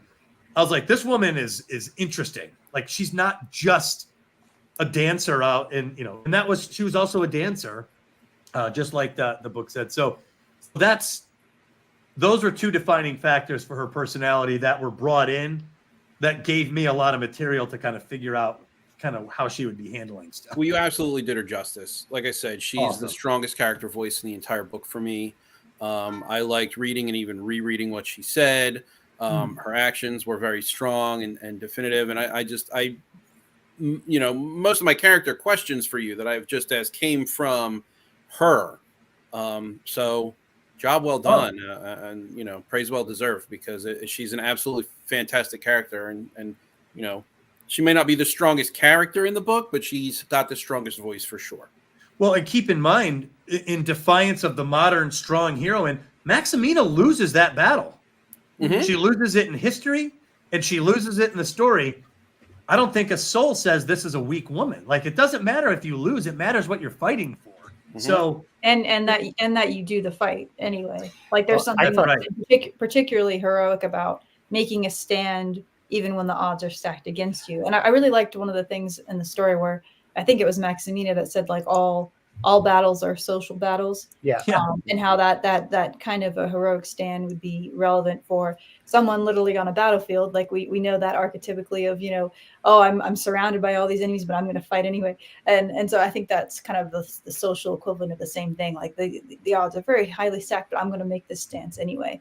Well, that's tying this into tying it into the heroine's labyrinth too. This is, even though she fails, that's the first shield maiden moment in the book, right? Yep. And that's where, like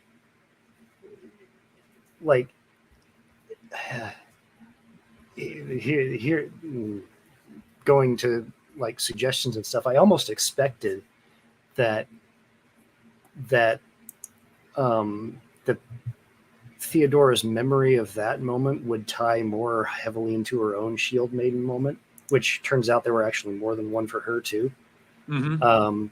But like maybe in the second one, the most important one of them all, maybe that would have tied in more. I almost expected that, just because of course that's where she got it, right? Yeah, she saw it by example, as her mom takes her daughters into the lion. Not necessarily, I mean, essentially it's the same, but it's almost the same idea. It has the same flavor as something out of Gladiator, right? Yeah. Even though it's just a horse race track, it's not an actual arena, but it might as well be. Socially, it is. Horse lions, the horse lions den. The horse lions den. The Leodrome. The Leodrome. Ooh, that's scary. Yeah, no doubt. Yeah, I did have Justinian devote a little bit of a dialogue with that bear story. And he says, when the mother bear comes out to protect the cool. cub. That was a good tie-in. He knew what drove Maximina to her shield maiden moment. So that was one effort to have like a moment of connection between Justinian and Theodora on that level, in that moment. That was good. That was a good tie-in. Well, it's also a connection between Maximina and Theodora's father, because he's a bear trainer. Yes. And that, I don't know if that was intentional or not, but it didn't start that way, but it did end that day. I think I just made a comment in there. I think Justinian said, yeah, it made this terrible sound. And Theodora was like, oh, yeah, I know what that sounds like. Yeah. Keith, do you want to take your turn? Oh, oops, sorry. I can't. So we can. Okay, let's see. Well, I guess now is a good time to talk about the historicity. So what is historically accurate in the story? We talked about a little bit, like, okay, the appearance there in the Hippodrome with Theodora's mother, but it might also actually be interesting to point out the reverse. And like, when did you have things that are historically unknown, and what did you have to fabricate, in the good sense of fabric? But do you have to create for the story? Fill in the gaps. Yeah. Wait. What gaps did you? What really important gaps did you have to fill in So I think a lot of times people, or I think the initial reaction is, here's what we know, and then fill in the gaps. I tried to do something a little different, which is I tried to explain certain things that history can't explain by coming up with a plot line or character arcs that explain it on their own. For example, true to history, Theodora's father is a Cassius. He was a bear trainer for the Greens. He did die. The parents or the family was destitute. The mother went to the Hippodrome to try to get the bear keeper post back. The Greens rejected her. The Blues offered her a post, and the family rushed over to the Blue section and became loyal followers of the Blue faction, Theodora, for the rest of her life. The rest of her life. She never forgot the Blues, and she was a stalwart Blue supporter from that day on. That's all true. And the mother remarried to keep the bear keeper post. Oh, so here's how I explain one thing. So the mother does remarry to keep the post in history. She marries some guy. We don't know his name either. And the Green faction gave this endorsement to this marriage and him to keep the post. And then for some unknown reason, they took the post back. And that's what left the family destitute. And that's actually what gets her to go to the Hippodrome at that point. I explained that in my story as what happened to Theodora. She attacks the Green Magistrate, who then punishes her family by taking everything away from them. He had helped them, but by helping them, he had power over them. And he's like, you want to cross me? No problem. I'll take away everything, and you're nothing. And that was his position. So I explained through the natural course of the story why the Green faction took away the post again, why her mother was so upset that she was willing to go up against the Green leadership publicly in the Hippodrome to go fight for it. And then also the Blues come to her rescue. In my story, it's not just the Blues, it's Justinian. Yeah. So I added that. That is, and believe it or not, I'm setting up things in books 2 and 3 in some of these scenes too. But Justinian is the person in the Blues in my story that calls out and saves her family, which in my story becomes some kind of almost like a fantasy. She becomes like a serial fantasist about this guy who she doesn't have a good opinion of guys, except for this one guy who seemed to be genuinely heroic.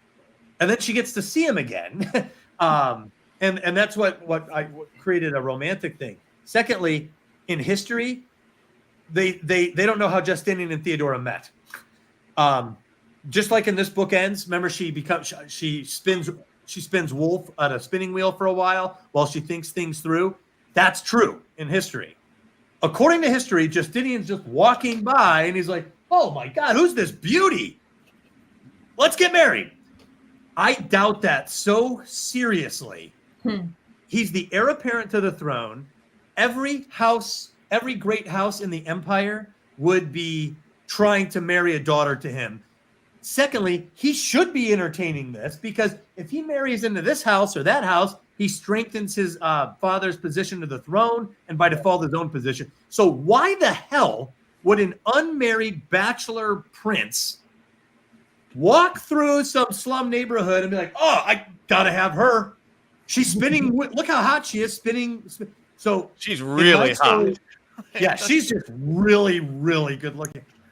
So in my story, I tried to establish that they had a pre-existing relationship before she was spinning. And it was this clandestine work that they had together. And it was perfect because she couldn't touch him. And this is the one guy that she liked and she really wanted. And that's the part of the, sorry to interrupt. I just got to say, that's the part of the book that works the best, I believe, is that whole section in the middle where she's working in the clandestine work with him and with Macedonia.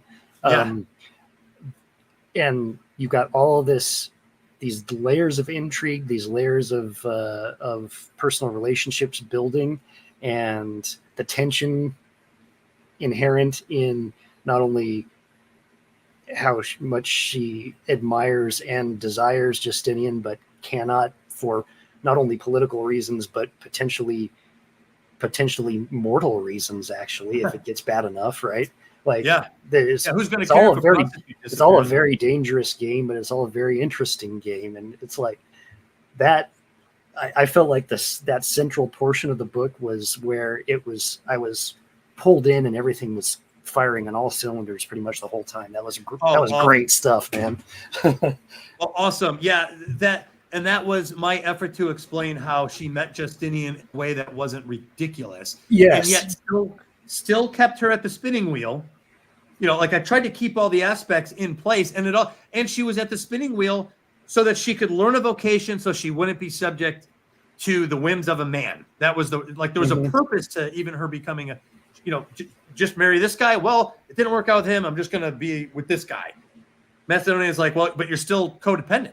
So her going to the spinning wheel in my story was her being like, I'm going to learn a trade that can support me and my daughter under any circumstance.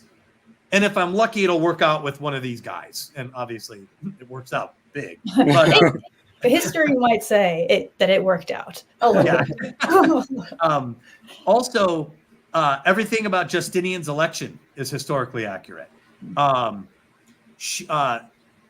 Justinian brought, so when she, and by the way, Hypatius or Hypatius, he's a real character. He really was taken as a hostage. He really was supposed to be the emperor, and he became this like broken man. So she's there with him. Secondly, Hypatius ends up in Justinian's administration, which is weird because he's a green. So I'm trying to explain why not only does he work for Justinian, he's totally loyal to Justinian during the Justinian administration for a good part of it. So that's so cool. So yeah, because Theodora flipped him. That's how I explain that. But it's very cool. It's very cool to hear firsthand all the stuff that you know for a fact that you had to integrate into this story, and make it all make sense. It's making me appreciate the book more. Yeah. Yeah, well, and that's the fun part of it. I remember that part where that kid takes the brick out of the wall and he's speaking into the pipes. Yeah. On a map, the barracks of the excubators is right next to that bathhouse with a wall in between. So it actually works physically if you look at a map that could be there. That if you wanted to communicate, and so Justin was the count of the excubators. He was like the head of the imperial bodyguard, and the barracks are right next to that bathhouse. So it was like perfect that they could go to the bathhouse and be perfectly publicly accepted there.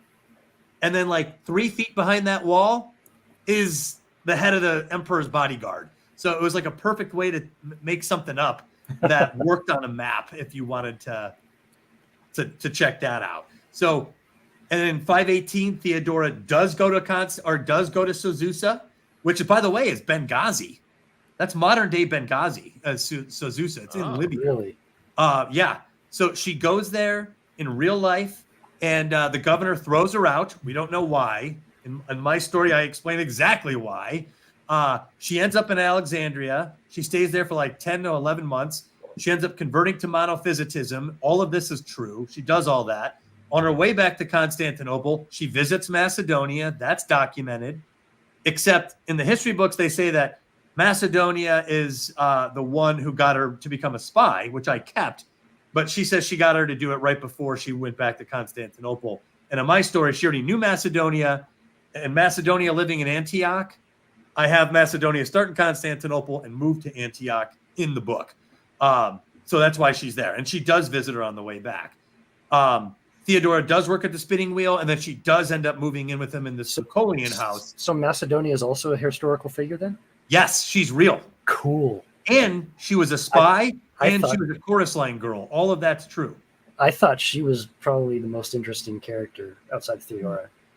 Okay, here's a question for you. This is gonna. Yeah. I'm sorry to derail it from the historicity. No, that's fine.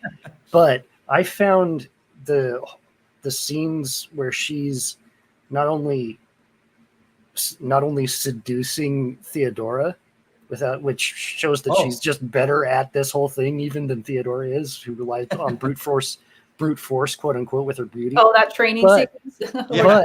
But then after that, then she goes and she's like, whenever he thinks he's strong, doubt him. Whenever he is doubtful, comfort him. Whenever he, et cetera, right?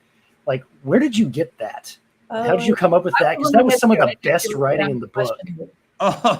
In the writing classes, a lot of the women writers like that part too. The idea was to become the opposite. Don't be accommodating. And by being resistant to men, you're actually strengthening your position. It was I actually got some of it from Niccolo Machiavelli. Yes, in some of his strategies in terms of like state politics, state machinations. I got some of it from there. And this was basically the Prince for women.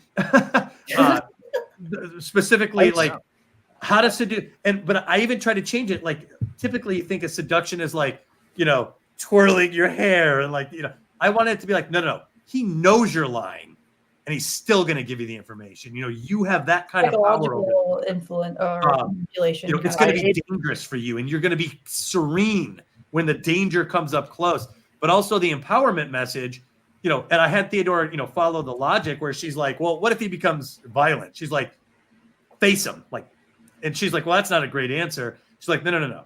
If a guy hits you, it's not the violence that does the power. It's whether you listen afterward and you're not going to listen. That was like the big thing. And of course that came into play later when she has to put this to the test, almost to the point where she's going to die. And by the way, this lesson also comes in one of the most prominent historical moments in Theodora's life in real life. So if you read up on Theodora, you'll see that she's involved in the Nika riots. And she has what's considered a famous speech where Justinian is ready to flee the scene. He's like, we're out of here. We're going to become political refugees. And Theodora is one that's like, no, we're not going to leave. She's like, I've been poor. I'm going to die as an empress. I don't give two shits. Like, I'm staying here. If they crack down that door and rip me apart, I'm going to at least be an empress when I do it. I'm not going to run. I'm not going to run from them. And her famous line is, royalty, or, the purple is the best burial shroud. So I'm building. Those are some badass words to ripple through history. Yes, right? Imagine having people write that down as words that you said. What a character, man. Yes, he's an amazing person. So Macedonia is teaching her, a strong woman always wears her burial shroud. If you're going to bow down to this guy today, it's already over. So if he does it on a random Tuesday, that's when you stand and fight, and whatever you're wearing, that could be it. Accept that bargain. And she does. So I set up this idea that, the sovereign woman always wears her burial shroud. She's always willing to be buried in what she's wearing, which is setting up the 2 books later, what's going to happen in the Nika riots. And also, Macedonia is teaching her how to be an empress secretly. Right. That was the other secret. We think she's teaching her how to be a spy. She's actually teaching her empowerment and how to be an empress. So this is like empress training in secret. What that really reminded me of was actually the Bene Gesserit from Dune. Oh, really? Yeah.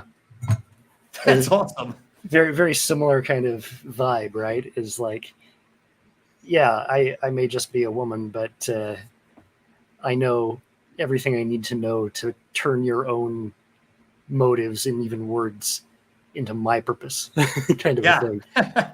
Well, and I didn't want this book to sound or feel anti-male either. I wanted, I wanted there to be the hard line on bad men, but I also wanted there to be open arms to good guys. There's good guys. It would have been weird if you, as a male writer, had all your male characters were bad guys. That would have been weird. Justinian wasn't. I know, that's what I'm saying. I'm glad you didn't. Actually, your father is not. The bad people, the bad men in the story were actually the minority, thankfully. Right. They were a few guys who had enough power to exert themselves, and they did. And I tried to make them all pay some kind of a price. And by the way, I'll give you guys a little secret. Magister Origen comes back. He's a real person too. I kept looking for him to come back in this book. I kept waiting. There were a couple of times in there where I thought that you were about to introduce, or there was another character coming up, and I thought it was going to be him a couple of times, but it wasn't yet. No, he actually becomes a senator in real life, Senator Origen, and he's not done yet, and Theodora's not done with him, and he's not done with her. So he's going to be in government. She's going to be in government. They're both going to have power, and I'm looking forward to that. He's part of the leader of the revolt, by the way, the Nika. Ah, interesting. In real life. The turns table. Yes. Yeah, I planned this out meticulously into the future, but fantastic. Anyway, that's making me more excited to read the next 2 books for sure. Can I jump in with another topic? Go for it, Brianna. Well, first a random comment aside, and then I'll get into my topic, which was just that chapter 25 with the sex party was very erotic, and that made me slightly embarrassed even reading it. It was very good. Oh, really? the Virgin and the Fawn? What's that? The Virgin and the Fawn? Just that whole scene. I don't know. It was very fascinating to read. It was just like, anyway. Awesome. It was very effective. I agree. It's almost like I was reading it at work, and I was like making sure no one's looking. I actually brought that one up to Doug last night too. That's a very good scene. It's like Byzantine Eyes Wide Shut. Yeah, that was exactly what I was thinking too. I'm gonna bring that up again later. But yes, I was definitely thinking of that movie. But for my actual topic, that was just kind of a comment. So there was a part that I really appreciated, where this is chapter 46. So this was when she was talking to that girl who had been bought into slavery, and Theodora wanted to save her, but she says, I'm going to ask you to become a woman for me and choose for yourself. So she was letting the girl decide if she was going to stay in the situation or if she was going to take the risk and run away with her. And I thought that was just an interesting thing to make a few further comments about, because of course it comes up in this book. It's a very common thing throughout a lot of history has been to treat, as is especially true in like the pagan world. I would say, I know this was true in ancient Greece. I'm assuming it was the case in ancient Rome as well. But there was this, I'd actually written an article about this somewhere else. This idea that like sort of the eternal or the perpetual infantilization of women was especially true in like classical Greece, where you had the category of, a boy could come out of this certain kind of a category and then become a man.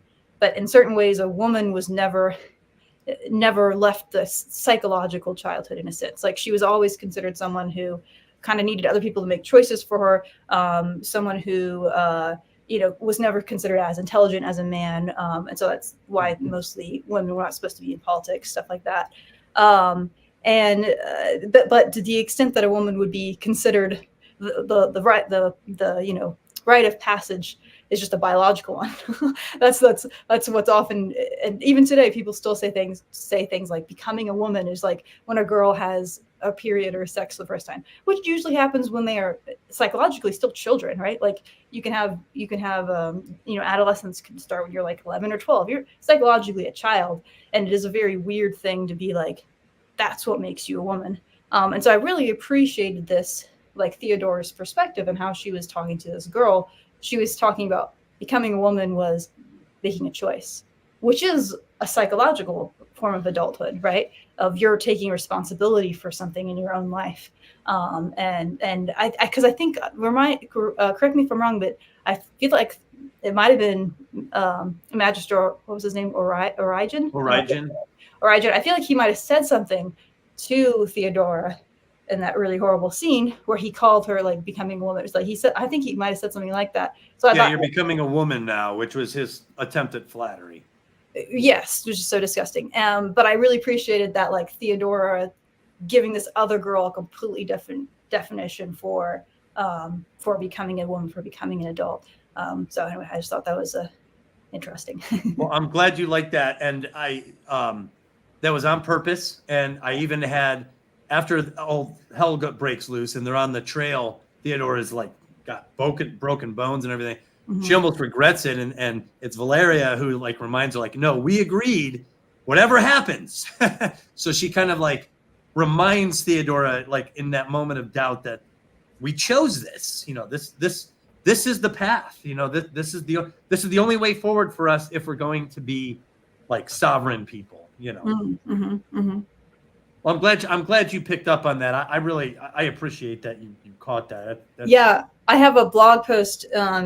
It's I'm almost reluctant to share it because I actually disagree with some aspects of it. I wrote this quite a while ago, but it is out there. It's a blog post called I think it's the infantilization of women in the West, where I was talking a little bit about that in the past and in the present. Yeah, it's still something that comes up. It's very silly.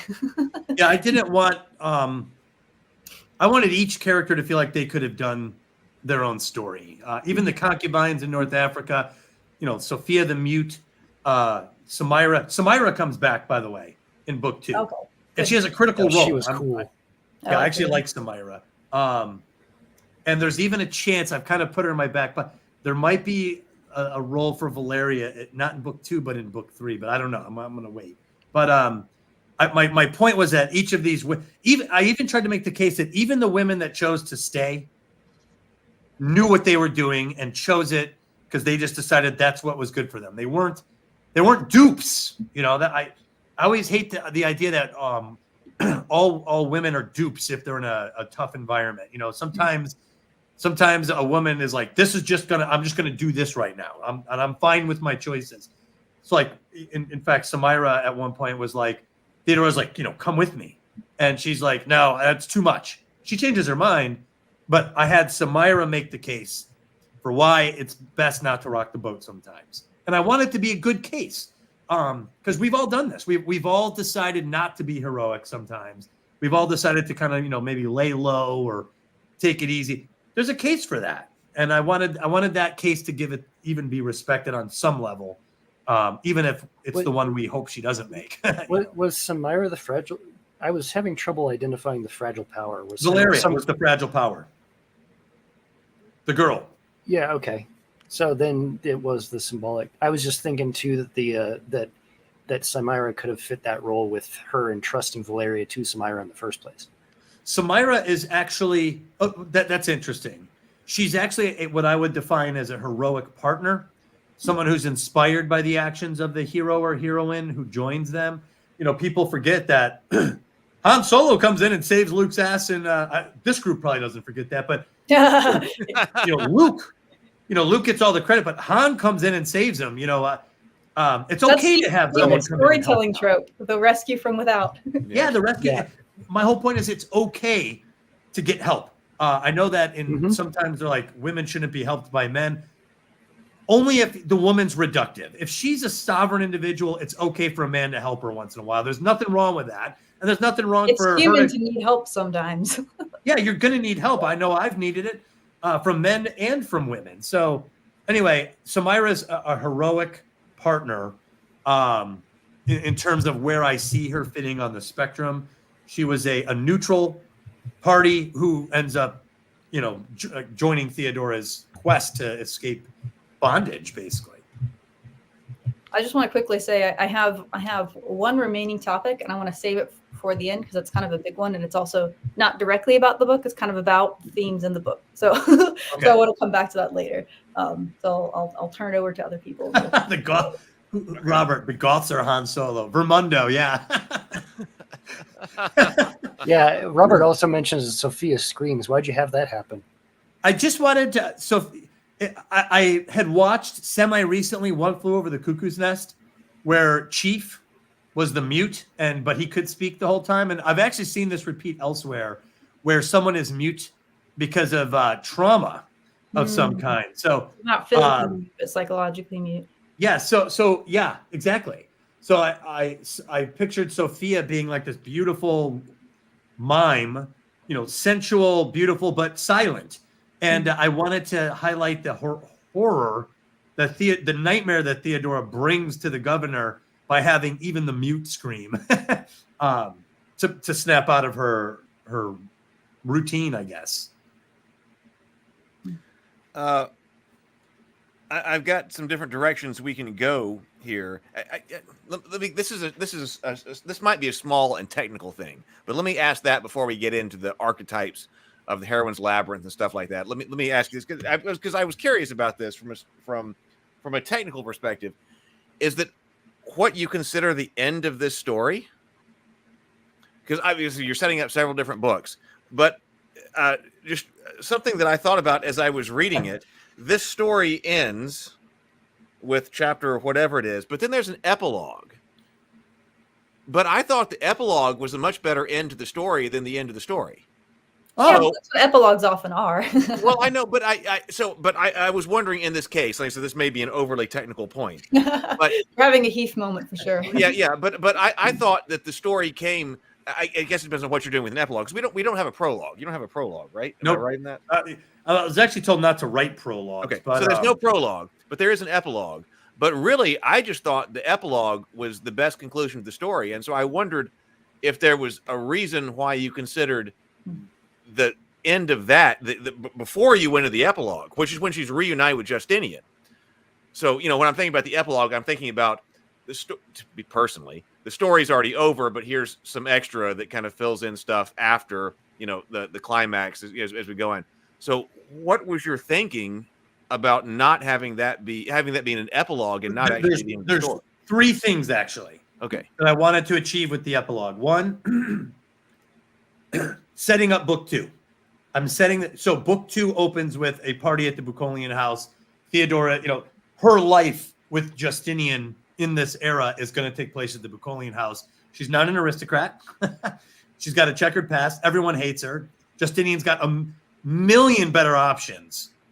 So nobody wants her there. So it's setting up what is a completely dramatic moment, a dramatic scenario that is sustained in book 2. So I'm setting up where she's going to go, her new arrangement. And I also wanted to set up what is the relationship between Justinian and Theodora. Is it purely romantic? It's definitely that. But I also am establishing that Theodora has real agency in this relationship, that she is putting an emphasis on what I call an equal partnership, which is it doesn't matter if the laws make us equal. You and me, we treat each other this way anyway because we respect each other. It doesn't matter. We don't need a law to act like this. I wanted that to be established because, and I'll keep this brief, Justinian and Theodora as Emperor and Empress have an incredible and bizarre focus on equality between them. There are in the history books, she would sit right next to him, and this is so not normal. Empresses were supposed to be decorative and silent. Someone would come into the throne room, Emperor, this is happening. I need this, and then Justinian would be like, "What do you think?" And she'd be like, "I don't know. It sounds like this guy needs this." And he'd be like, "Well, he did say this," and she'll be like, "Well, that's true, but what about?" They would sit there and debate, and everyone in the court is like, "What the fuck? What are they doing? What are you doing with?" Usually it's the emperor that sits there and gives the thumbs up or thumbs down, and the empress might be there. She doesn't talk. Him and Theodora would have this open debate, and then they would come up like, okay, we've talked about it. We're going to give you this, or we're going to deny you this. So they are unusual in this period of history in real life in a way that I think a modern reader would find very awesome.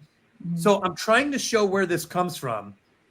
And I think I felt like Theodora earned this discussion with him at the end. So I'm setting up the nature of their relationship because it's not equal by law at all. He's the highest of the high. She's the lowest of the low. He could throw her out. So I'm establishing what their relationship is. 2, I wanted to bring all the characters back. I love endings that do that. Maximina comes back. Camido's back. Hypatius comes back and says hi. We get to meet Emperor Justin just for a second. Empress Euphemia just for a second. So I wanted to do all that. And there was one other thing that I wanted to do. Theodora went through this huge freaking journey to find a sense of sovereignty, and she ends up doing it to go back and reclaim her daughter. I wanted to show what she taught her daughter. And it was a small scene, but Justinian goes to kiss Theodora, and Palatina's like, "Whoa! Did you agree to that, Mom?" And she's like, "I agreed to it." So I was showing that she taught her daughter boundaries, enough for her daughter to call out in a child's way. Justinian, well, if you're going to kiss her, then at least give her flowers. So I was trying to show that was very cute. Yeah, she learned something to pass on to her daughter, and her daughter is very present in book 2. It's almost like a single mom situation. It's pretty interesting. But I wanted to show that she did learn something, and she's teaching her daughter, that she takes her daughter seriously in this role that she fought for. Bring all the characters back for a curtain call to establish the relationship with Justinian and Theodora, what it is, and then also to set up book 2. That's why I think what he's saying, and I do agree though, is that just feels like the last chapter though. It should. Yeah, be like, I know. That's why I was like, because I agree with it. Everything you just said is necessary, and it doesn't Robert feel like an epilogue. It feels necessary. The epilogue was needed. So I'm wondering why the epilogue, because I think it's an epilogue instead of the last chapter. Essential conclusion to this story. And so why is it epilogue and not just chapter 56? Yeah. Because I feel like that just it shouldn't be labeled an epilogue, because that kind of makes it feel like an afterthought, and it's so critical to the story. Why is it an epilogue and not chapter 56? You want to know why I probably called it that? And it's interesting. I haven't heard this criticism before, but it's a good one. I had ended the book, and then upon a reread, I had mentioned just in passing. She's a published author as well, and I was like, oh yeah, she actually, and according to the history book, she meets Macedonia on her way back from Alexandria, and the woman, her name's Kathy. She was like, you need to have that a scene. Yeah. If that's in history, we don't really have resolution between her and her mentor. So I went back, rewrote the scene, a new scene, an added scene of Theodora going to Antioch, meeting Macedonia. So it started to feel like I had like ending 1, ending 2, ending 2.2. So I think I was like, okay, here's another ending. We're just going to call this one epilogue. But that's interesting. You say it should just be a regular chapter, because it probably. I would agree too. I don't think this feels so nitpicky to me. It may be nitpicky. Maybe it was nitpicky, but I did wonder if there was a legitimate, if there was a serious reason as to why that's epilogue and not. I'd be curious to know if you agree with this, Doug, or anybody here, because to me, an epilogue implies there's a passage of time between the previous chapter and that one. And wasn't there like a 7-month period between those two? The last chapter? Yes. So yes, exactly. There was a passage of time. I guess to me it felt like an epilogue that we kind of concluded the main story. But you remember, the best way I can explain it is, remember in Return of the King, the extended version, that has like 3 endings. There's like 3 points you could say Finn, and we'd be fine with it. But we have all 3, and I liked all 3. I couldn't even imagine cutting one of those 3 endings in Return of the King. So I guess I was afraid, I guess, that people would get tired of, oh my God, I thought we ended this. Here's another chapter. Yeah, it's like another ending. I'm on board with it being an epilogue, but mainly because of that, there was a passage of time. And I think with a lot of the other, throughout the rest of the book, when there was I guess sometimes there were times when it was a chapter. There was some pretty significant time skips, where there was a period. I guess so. So maybe my actually makes sense, but that's interesting. It's a very interesting observation. And by the way, there will be a second edition of this when I finish book 2.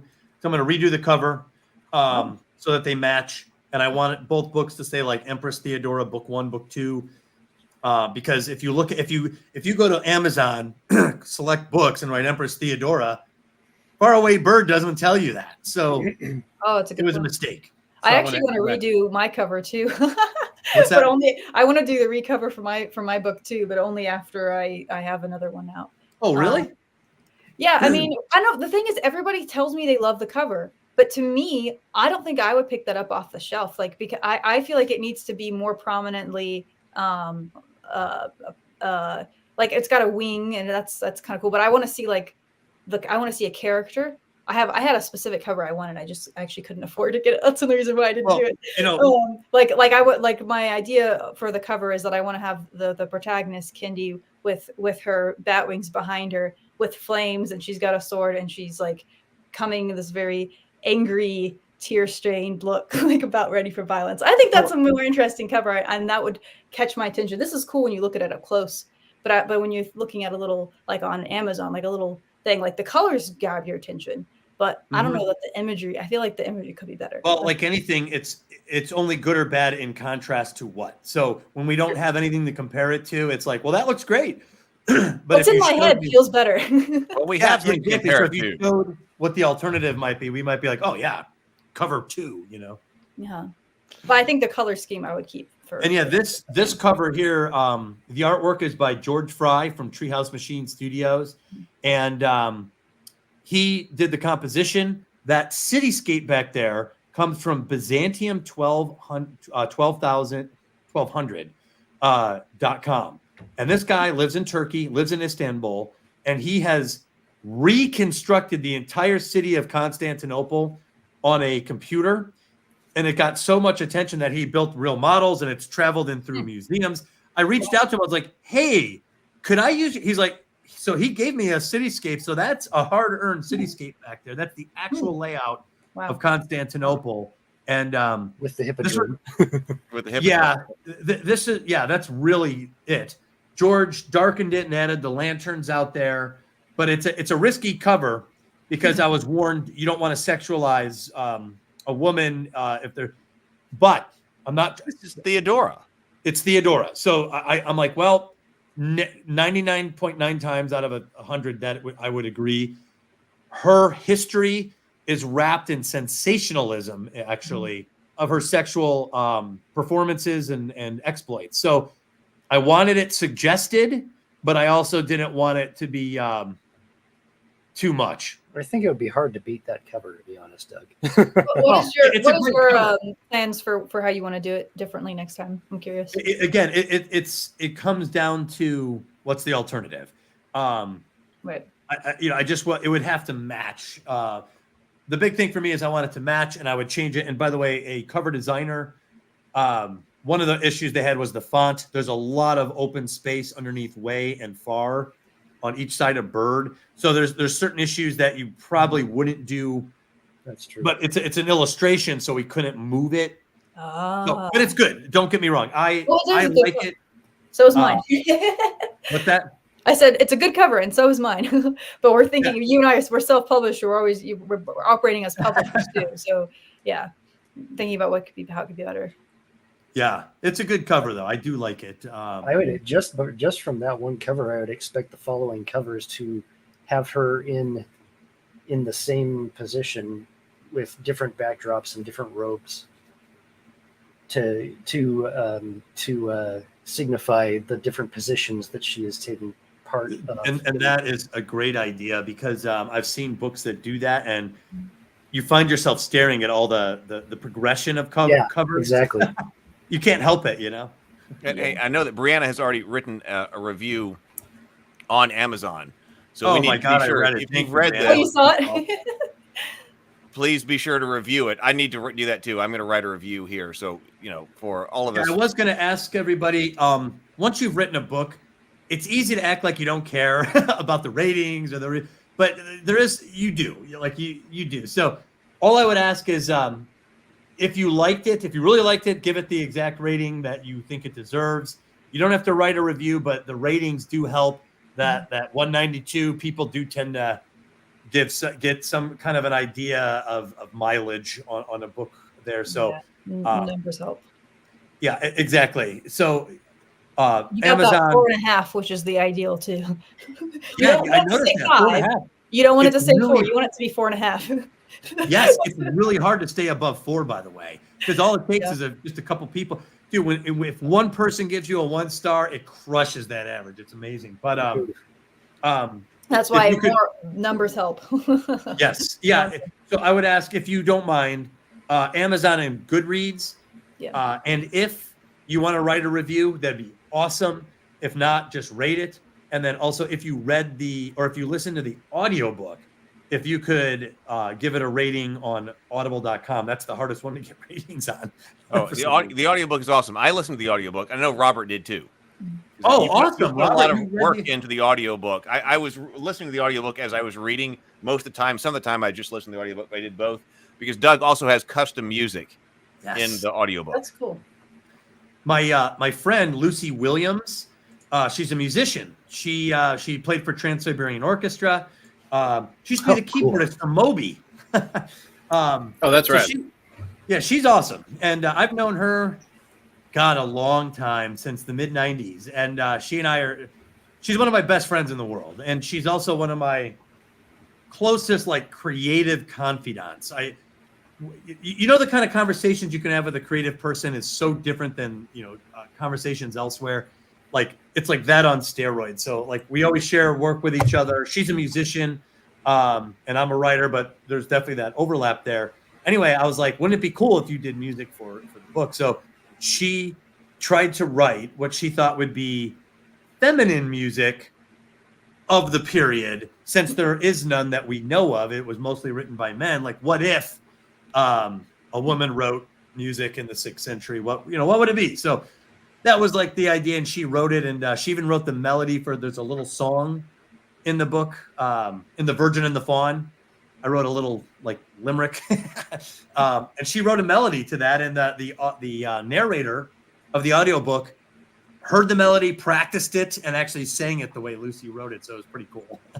little things that make it exciting. So we're about to get into structure, but Sable or James Bacon, do you have something that needs to be addressed before we get into structure? No, I'm good to get into structure. I don't know about addressed per se. I just want to make a comment on some of the. I didn't get into these so much because we were talking about different things last night, but I didn't really get a chance to talk about some of the stuff that I really enjoyed about your writing so much last night. Oh yeah, Doug. sure. And I wanted to ask if this was done on purpose. Right in the first chapter, this is a sentence that just jumped out at me, and I will remember it for the rest of my life. The hippodrome glowed with the orange hue of dusk, a marble leviathan that lay in a pool of its own spectators. Yeah, that is a brilliant line, dude. Oh, awesome! Yeah. Did you? Because here's Leviathan is a sea creature, right? Yeah, because but here's the thing: is like when you hear the phrase that something is laying in a pool of its own. What do you finish that? What word do you finish that sentence with? Yeah, feces. Oh, I was thinking blood. I was thinking blood too. I thought say a lot about blood. Yeah, full of its own blood. Absolutely. Sable and I had that same conversation, and we both did that same thing. I picked waste. He picked blood. Blood is the first thing that, especially if especially with being that it's sunset. I mean, you might have even been able to punch that up with saying it was a ruddy light instead of orange light. But regardless, was that like that cannot have been an accident, or was it just a happy accident? Like that's such a great line, dude. It was partially a happy accident. What I was doing was matching the Leviathan sea creature to pool, laying in like as if it's in water. So I was trying to stay consistent with that. See, I was thinking this immediately got to me with is that. This is the middle of a riot, man. This is the middle of a mortal threat, and we've already established that this is potential for violence, and we then see, of course, that violence does happen, and it takes her like this. There's layers of illusion in this that is fantastic. I've never heard that particular juxtaposition of description before, and that's it. Oh, it's just so good. I love your interpretation of it because it works at the level on all the other archetypal imagery that I set up with the hippodrome, the violence, the mob rule. Yeah. That works so perfectly, but I can't say that I absolutely did that on purpose. Okay, so I mean, a lot of the times the greatest lines just come up subconsciously, so I just didn't know if it was. Well, it just seemed so. It seemed so specifically chosen. Doug, here's words to live by. Ghostbusters. If someone asks you if you are a god, you say yes. So you did do it intentionally. And last night we talked a lot about subtext. I feel like this is one of the strongest subtextual passages in the book. Yeah. There are several, but this one in particular I feel like is very, very strong. Yeah. Oh, awesome. That's I love that. I love that because it works. And yeah, I did that on purpose. It was deliberate. Okay, good. Yes, it was. Whatever interpretation Big people nods. had, whatever good thing they noticed on purpose. All of it's deliberate. Right. Well, the one thing about archetypes is a lot of these things are unconscious. They might creep up on accident. Yeah. So I like what you said, and I'd like to think that did come up on accident, at least because I was close to the mark. Yeah, I'd like to I think. agree. Yeah, that was something I said privately to you, Doug, in a text about how I'll repeat it for the benefit of everybody else. Just like how much that you're in touch both with the, those two ends that we talk about a lot on the channel, about the intuition, that part of the, being in touch with, your intuitive side, the dream side or whatever. And then also the technical craft stuff. I felt like, that was both very sharp. Awesome. Thank you. I also really liked your, I thought that this line actually made me chuckle. I don't have it up in front of me, so I'll paraphrase it, but it's where it's in the epilogue. And it really made me like Justinian a lot, where he says, it's one of the few times we see somebody employing humor, where he's like, I've used up so many quills in writing you that the birds are threatening to revolt. And I was like, oh, that's I like Justinian a lot now, just for that. Well, that was on purpose because of rioting in general throughout the city. Right. I figured that would be his one way to explain why a flock of angry birds would be a riot to him. It was good. All right, we can talk about structure now, except for, we said we were going to make an announcement about our next week's guest. Oh my God, yes. And we hadn't done that yet. So why don't we do that, and then we'll go into structure. Doug, do you want to talk about what's happening next week? Yes, I can't wait. In fact, I was dying to tell Sable and Jane, I was dying to tell you guys last night. I was like, don't say nothing. So Shari Lee, who is in the chat, she has been working pretty hard behind the scenes, both for me individually and also Heath and Table Talk in general, working to get guests lined up, to work the schedule. She's been helping me try to get endorsements for the Heroine's Labyrinth. And she reached, and of course she threw a few Hail Marys out there, and one of them was Chris Vogler, and she threw it out there, and he's like, I'll endorse the book. So he wrote this incredible endorsement. It blew me away. And we're like, oh my God. Chris Vogler agreed to come on to Table Talk next week to talk about the hero's journey and the Heroine's Labyrinth. He's really hard to get a hold of.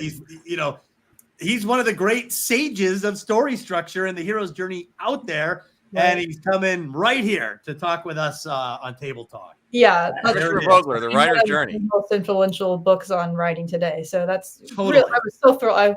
He told me earlier today. I was like, you're kidding me. No. He's a living legend. He single-handed. I look at him as Prometheus because you had Campbell who was like, and then there's this, and then there's this. And people are like, I don't even know what you're talking about, because he was so academic and esoteric that it was hard to bridge the gap between his academic discussion of the heroine of the hero's journey and the general public.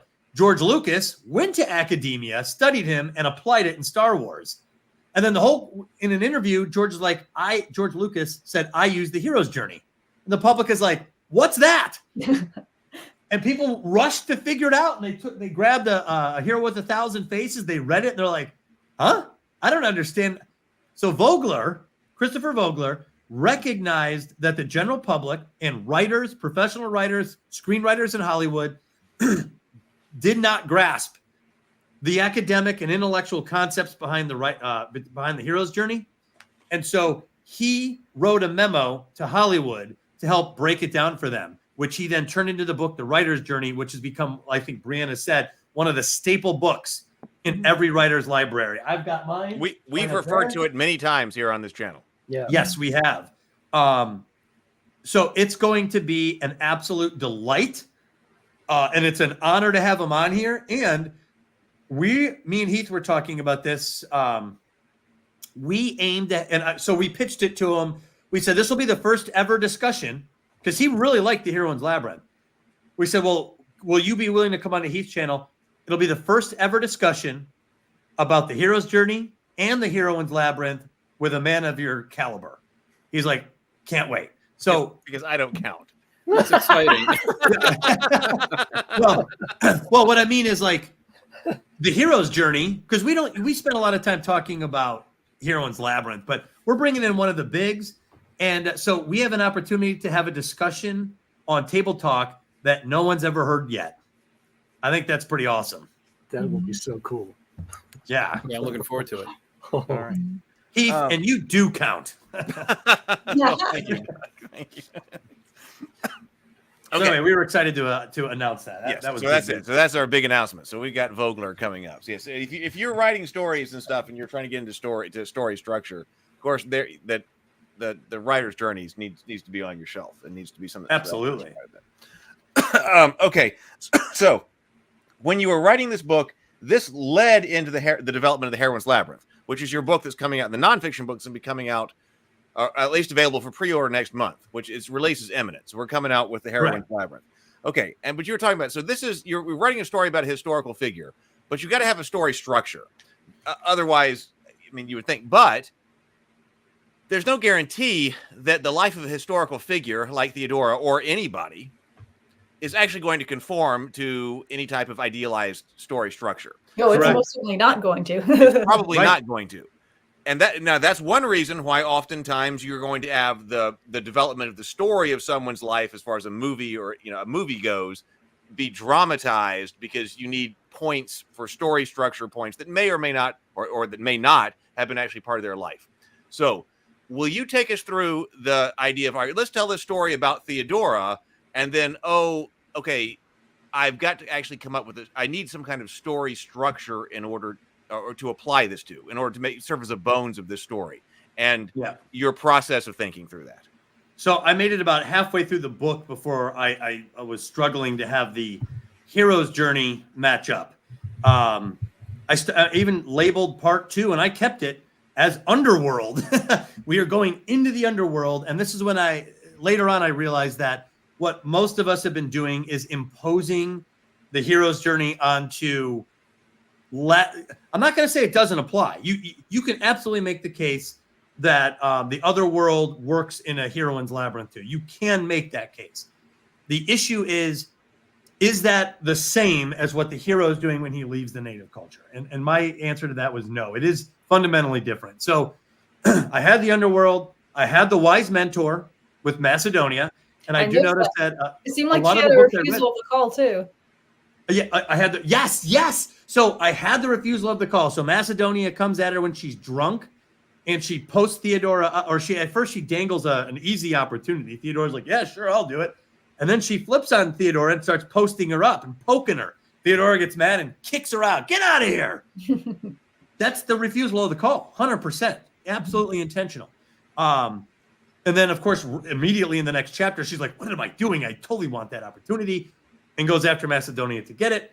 I have the training sequence, which is in the hero's journey. You train for skills in combat. And I decided to make Macedonia kind of a feminine militant, that she's training Theodora to fight for her life. And I tried to mirror this warrior ethos. And the ethics of it came from Machiavelli. I wanted it to be a Machiavellian warrior ethos for women. So I was following all of this, but Theodora suddenly, and you would think this would work better with the hero's journey, she suddenly veers off to North Africa. Magister Origen is gone. So I was like, oh man, so how I set up this villain, and he's a villain we want to see get his comeuppance. So I was like, what do I do? Like I said, I realized that he's not done yet. So he will get to him. But I had to reinvent a new villain, secondly, which I thought was kind of a gamble. And also, I was having trouble really knowing what the hell her motivation was. I had no freaking clue. So, and that's when I discovered so then I was like, I'm going to figure out the female version of the hero's journey. Never found it. I saw a whole bunch of stuff out there. None of it helped. Believe it or not, most of the writing out there is feminist literary criticism. It's not bad, but it's not telling me how to write. It's telling me what they don't, what certain people, I don't want to make it sound like them, but they're saying what they don't like and what they think should happen instead. And I actually decided that, well, that's valuable, because it did help me realize, to Brianna's point, like you don't want to infantilize women. You pay attention to what you're writing. You don't want to make the same mistakes. But also, the issue I had was heroines as they should be. I was like, well, that's not what Campbell does. He doesn't say this is what the hero should be. He tells us what heroes were in story. So I was like, I'm going to go and I'm going to rewatch these things. And that's when I saw that a lot of heroines have the fragile power, and how a fragile power becomes a motivating factor. And then suddenly Theodora's daughter, which was annoying for me. I didn't even want to include her in this story. And by the way, I read another author's work on this, and he struggles. He has her just give it. It's hard to include that. Anyway, she became integral to the story, like absolutely fundamental to the story. So when I introduced Valeria, suddenly this is how I knew I was on an archetype. It wasn't just Valeria. It was Theodora herself. She was with her younger self, and she has a chance to change the script. She's going to flip the script, and she's going to change it. And she fails. She makes it worse. She thinks she's going to just coach Valeria and help her through this and tell her what's going to happen. So anyway, that's when I realized the fragile power. And then through more research, I discovered the beast as ally. So I had barbarians, the beast. I even make fun of him. The governor is like, he's like, the play doesn't have to be anything fancy. To a barbarian, fine art is a painted handprint on a horse's ass, so he's making fun of their animalistic. I love that line. I love that. Against all the non-Roman, non-Greek Europeans. Well, but I also showed ones who later came and colonized the world. Yeah, well, that's true. But I also wanted to show that the beast had humanity, and that's the key factor for the beast. So he's introduced as a barbarian, but he's the one that saves Theodora. He adopts the heroine's cause. So suddenly when I found these other tropes, suddenly I was able to solve problem after problem after problem with Theodora. And that's when I had all these notes, and I was like, man, this is fascinating. And I even went back on rewrites on the Labyrinth. I filled out things in the early chapter with Theodora on the streets. She's navigating it more like a labyrinth in that riot. Also, when she saves Valeria, at first I almost forgot how I had it set up. It's not.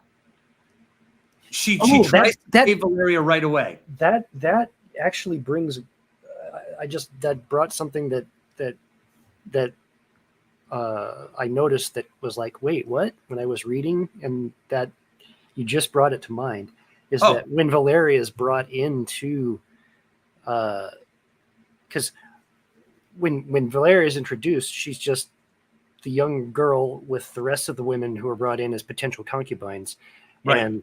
and then Theodora notices it, and then she leaves to go do something else, and that's it until we get Valeria coming back into this as being selected, and then Theodora says, and that's why I suggested you, or something like that, and I was like, no, you didn't. Like, there's something missing there, or at least maybe I missed it. But I think that what you're saying right here, when you said, I forget now how I set it up, and I'm like, wait, I forgot too, because I don't know if it's what there I'm saying or is not. I forgot my first draft. Oh, I see what you're saying. But I remember in my first draft, she just takes Valeria and escapes, or in an earlier draft. And once I found the Shield Maiden, I was like, no, Valeria needs to be threatened by the Minotaur. So I changed it to where Theodora actually is going to take her, and it became a huge scene where she's like trying to give her advice. She's trying to give her good advice. And she asks that tough question, is there a good way to train a child for prostitution? That's a hopeless question. You don't want to ask yourself that. You don't want to be in this position.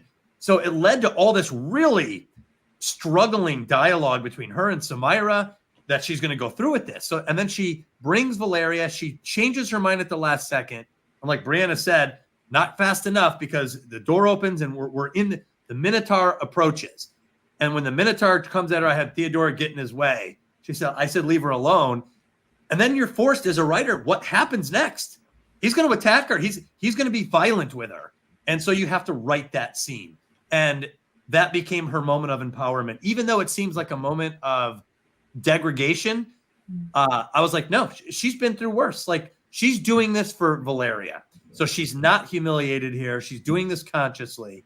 Yeah, and this time she's going to fight back. So like, all of this stuff fell into place. And when I started talking about this, they were like, you should write a book on this. And people say, it's like, oh yeah, sure. I'll write a book on it. But the more I started talking about it, the more I was like, man, I'm seeing this everywhere. I am going to write it into a book. And it took 3+ years to do it. But it helped me solve so many parts of the story that absolutely dead ends otherwise. I did not see how to go forward with it. I didn't see what her motivation was. And then also when I went back, I strengthened her. I actually added dialogue about her animosity toward her child. The child was an embarrassment. Getting pregnant if you're a prostitute and it's embarrassing. This is stupid. She made her sister not even mention the child. She doesn't want anything to do with her. So I upped the ante on that because her embracing her child later becomes more impactful. And I'm really glad that happened too, because I actually have a note about that whole child thing, about how she treated her child. She really wished she wasn't there. She kind of ignored her. I was like, that's a real bad look for a main character. It's like she was also really young though. Like yeah. It's a very young age to be pregnant. It's I think that's a pretty normal, like, it could be a normal experience to feel disconnect. I don't disagree at all, but it sort of made me pump the brakes. I didn't like her any less. It was just like, Well, by the way, I wanted that. So to Brianna's point earlier, we ended part 1 with Theodora on this upward swing. She was rescued from the Green faction. She escaped Magister Origen. Everything's going to be okay. Cut, and we go to the underworld, and she's drunk. Yeah. She's a pain in the ass. She strips on stage, which you're not supposed to do. And by the way, that's true to history. She was known for doing acts with Camito on stage and dressed as a slave boy. So that's true. I actually pulled that out of history. I just dramatized it a little bit more and tried to show how you would imagine Camito not liking her. All that's true. And then she defies everybody. She's kind of bitchy. She's haughty and arrogant. She's quick to show her nudity. So suddenly you've got this new Theodora, and it should be jarring because it's not what you expected. And then she goes out and she has sex in public with 2 like transient guys. There's nothing really likable about her in this transition. And yet this is the version of her in history that we are left with in a lot of ways. And this is where Macedonia comes in and kind of resets the stage for Theodora, gives her a higher calling, the call to adventure, really. And she refuses that call. But she's not meant to be likable at all. And I wanted that chapter because that's when she's like, "Don't talk about my child." It's, she drank a cup of roots, which is a real thing. That was like the morning after pill of the 6th century. She didn't want the kid. I made it very clear. She didn't want to get pregnant. She didn't want this kid. And when she was born, she gave it up. I don't care. And she was very arrogant and unconscientious about it. She wasn't meant to be likable at all. She was simply meant to be understood on some levels. Like when she went into that public forum right before she sleeps with those guys, like in front of people, she's attracted to the chaos of the masses. There's no master. There's no servant. This is just people enjoying festivities. And so anyway, it was meant to be her new starting point. And it definitely wasn't meant to be, oh, I like this chick. It was meant to be like, oh man, what happened to her? A protagonist is for sure. a protagonist is not required to be likable all the time. No, just rootable. Even at all. Just as long as they're interesting and you want to keep following what they're doing. And if they're a hero, you want to root for them as well. Sometimes in spite of yourself. Those are fun ones. Well, it is. It's actually, so I'll let you in on another little thing that I did on purpose that you wouldn't know otherwise. So Theodora has been defamed in history by these lewd stories. And this was part of my motivation for writing her. Some stories pretend like she never did it and it was the historians who made it all up. But I thought that's a little bit of a cop-out because if you think, oh my God, Theodora is such a great person, and then you go read on her, you'll run into these stories. And at some point you'll be like, ugh, gross. Like, how could you like this person? So I was like, I'm going to tell a story where I have all the worst stuff in there. And so when you do find it, you're desensitized to it. You're not going to be bothered by it. So like Lita and the Swan, I left it all in there. At the end, when the governor is introducing her, right before she slices off the head of that swan, I used the language of the historian himself. His name is Procopius, who defamed her for 1,500 years. Everything he said about her, I put in the governor's introduction. She sleeps with her slaves. She wishes she had more than 3 orifices. This is what was written about her. This is the actual defamation case that Procopius made. So all of that is in her introduction, and it means nothing because she's going to overcome. And I actually took Lita and the Swan and made it her triumph instead of her. I actually used it twice. One as a shield maiden moment, and the other as her moment of empowerment. And another thing, Krikau is a Greek word which means shackle. So when she cuts off its head, it's meant to mean that she's. Oh, that's cool. That's the swan's name. So that was meant to be her cutting off her own shackle. Just a quick question: Is the unmasking the Minotaur moment the moment when she is also having her shield maiden moment? Yes. Okay. 100%. She says, let me bring this up. Lesson. Valeria will know now there's a beast in that. Oh, yeah. Can we go through all of them, Doug? That was what I was going to say. So Brianna just asked a question. Robert just sent a $2 super chat, which is, what's the poison apples of alcohol? But I think we've come to the point, because Brianna was asking the question, Robert was asking the question. I think it's about time to take a look at this spiral. I think this is an earlier version because I don't think it has the shield. I think this is the copy that doesn't have the shield maiden on it. Oh, you don't have the shield maiden in there? No, it doesn't look like it. Yeah. So this was an earlier version. I think it was when we were looking at this, we went, oh my God, we don't have the shield maiden, and then you went and put it on. So I was looking for the version of the spiral, but this is the one that I found. If you have it easily accessible, Doug, I'll bring up a new one if it's easy. But now I think it's time, and we don't have to go through absolutely every single one. We can do it on Doug's screen if he wants, if he's able to bring it up. No, just have Doug email it to me, because Doug's screen's a bit different. So if Doug just emails it to me, I'll bring it up on my screen so we can show it like this. Okay, let me do that. But yeah, I think now we have reached the time where that's the right thing. But while Doug, so we will ask that exactly, Robert.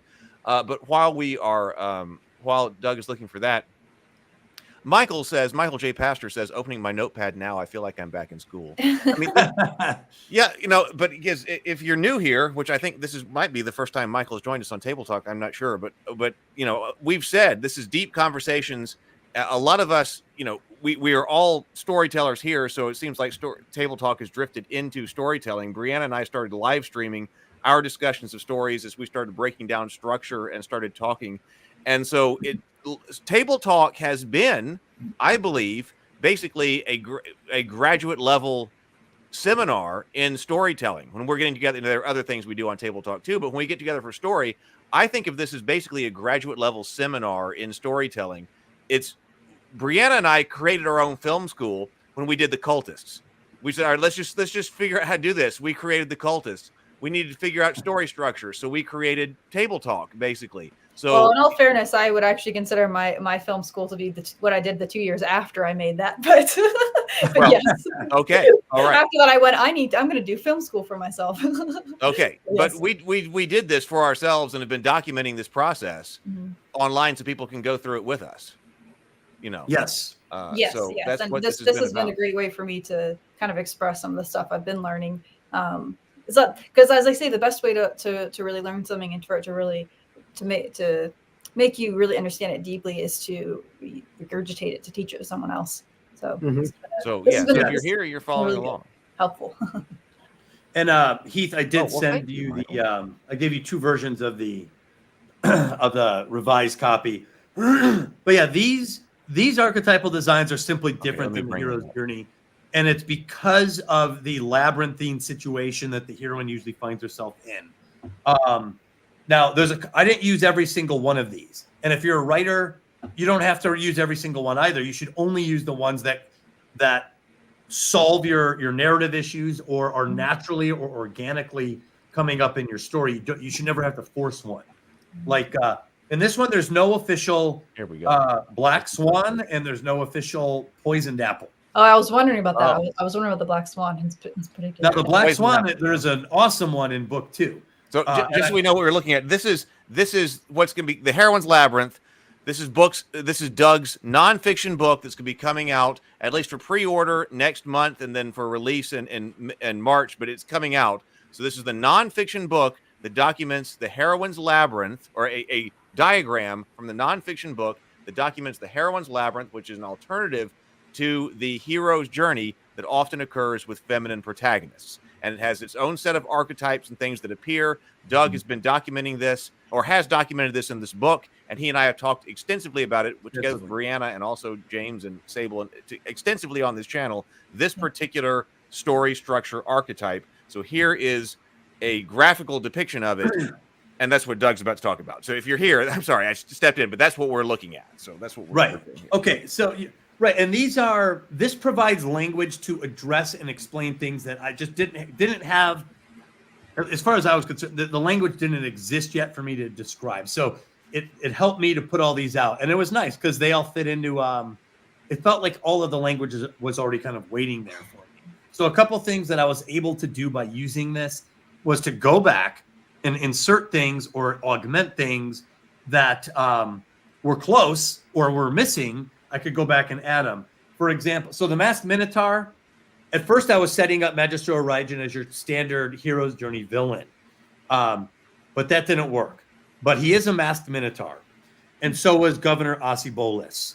So those guys were two different Minotaurs. They're homegrown, and they occupy the home where Theodora either sleeps or lives in some cases. So the fact that there can be two is really interesting for me to help maybe understand. There could be more, right? So, but I would actually argue that Theodora herself has shades of a Minotaur, especially when dealing with Hypatius. When she's dealing with Hypatius, I think that she's a subversion of the Minotaur and the unmasking because she ends up being helpful. But she absolutely has qualities. Yeah. She absolutely has qualities of a Minotaur herself. Interesting. She unmasks herself to him.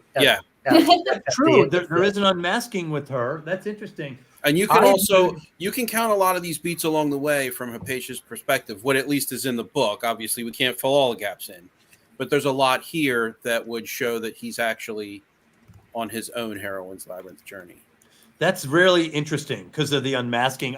I viewed her as part of almost like a subversion of the cult of deception with her spy work. So that was the framework I was thinking of it. But well, that could likely also work. There's no reason why they can't be layered. Totally. What I'm saying is I had not thought of your layer, which was Theodora as Masked Minotaur. What's interesting about that is as she grows in power, she's different. She's more dangerous as she gets more powerful. But like I said, I have a through line from book 1 all the way to book 3 with where she's going with that.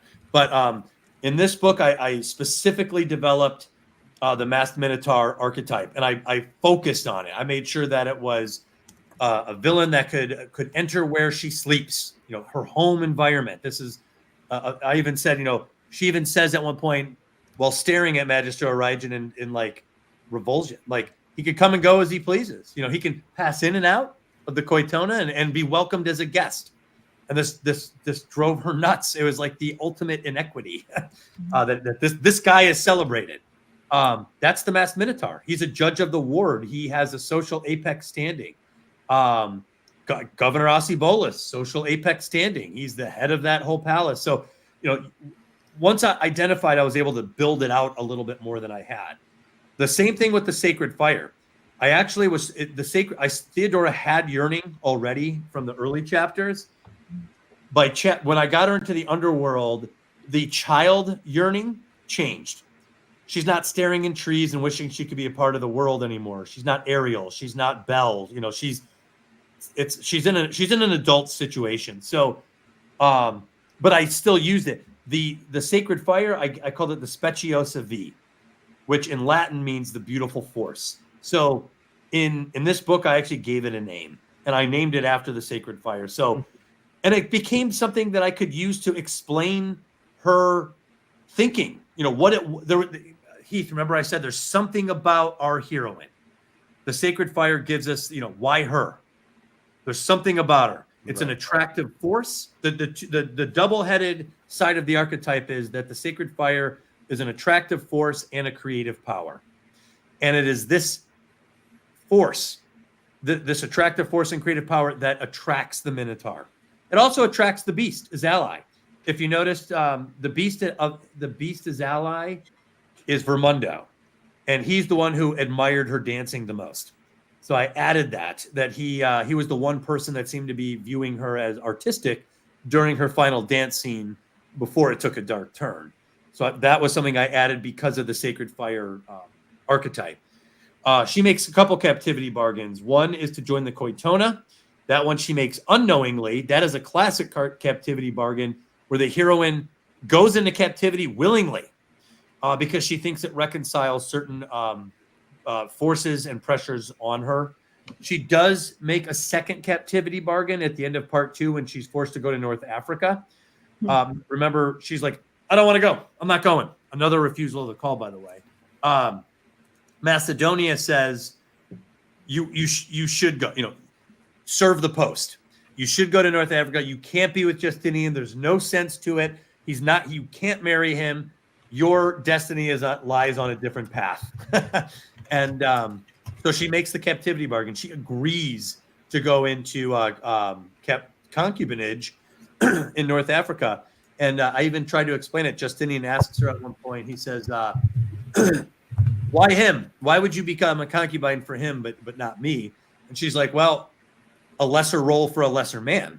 I could do that for him. I could never do that with you. I have, like, you're different. You're better, And of course, he's her Beasta's ally in book 2, Justinian. But in this one, it's really Vermundo was set up as a Beasta's ally.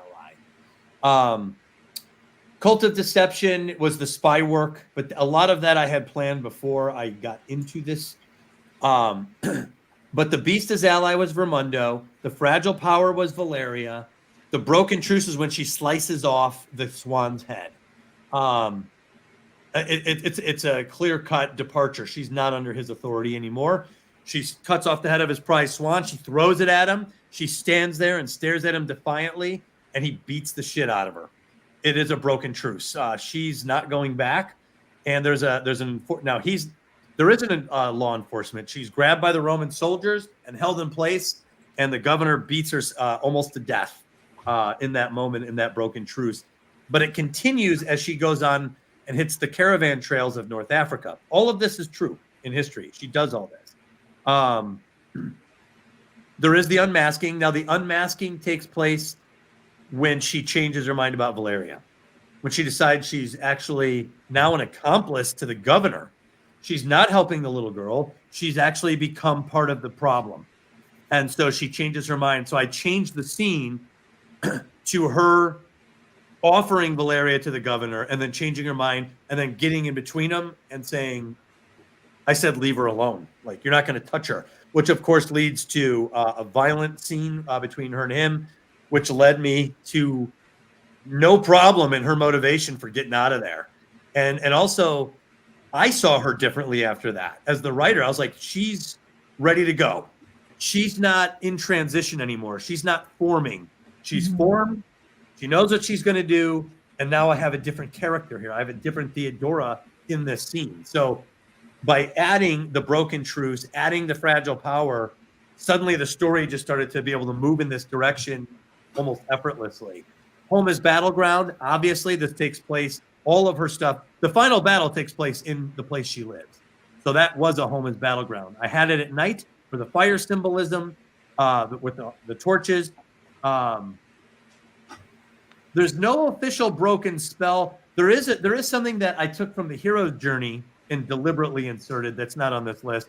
The Sacred Grove, which I read about, which was like Dagobah. It's the place of healing. It's the place of learning. After she's beaten, she's taken to an olive orchard. It's also a place where you confront your darkest self. Yes. So and this is where she transforms. Yes, exactly. So I did add that deliberately as an archetypal design. She could have been anywhere on the beach. I definitely used that somewhere. Sorry, that's why I said that. I was just like, what's that? I've said if that's the case, I've used that archetype somewhere anyway. Oh yeah, totally. So I think those are the major ones because I wasn't too focused on it when I started the book because I modeled the opening after the hero's journey. But I did go back and massage a lot of the chapters to build up on some of these things once I had identified them to help. And some of it happens on accident, So no, don't use that word. It's all it was on all purpose. deliberate. There you go. No, it happens organically. That's the idea. Yeah. Organically. That's actually a better word. Yeah, sometimes we realize we've written these things, but it's not by accident. It's not because, consciously. It's according just to our hypothesis here, which may or may not be true, but our hypothesis, these things emerge from our psychology and our subconscious. And so even if you're not aware, if you haven't read Doug's book, which none of us have because it's not out yet, but that these things may bubble up through our subconscious. Yeah.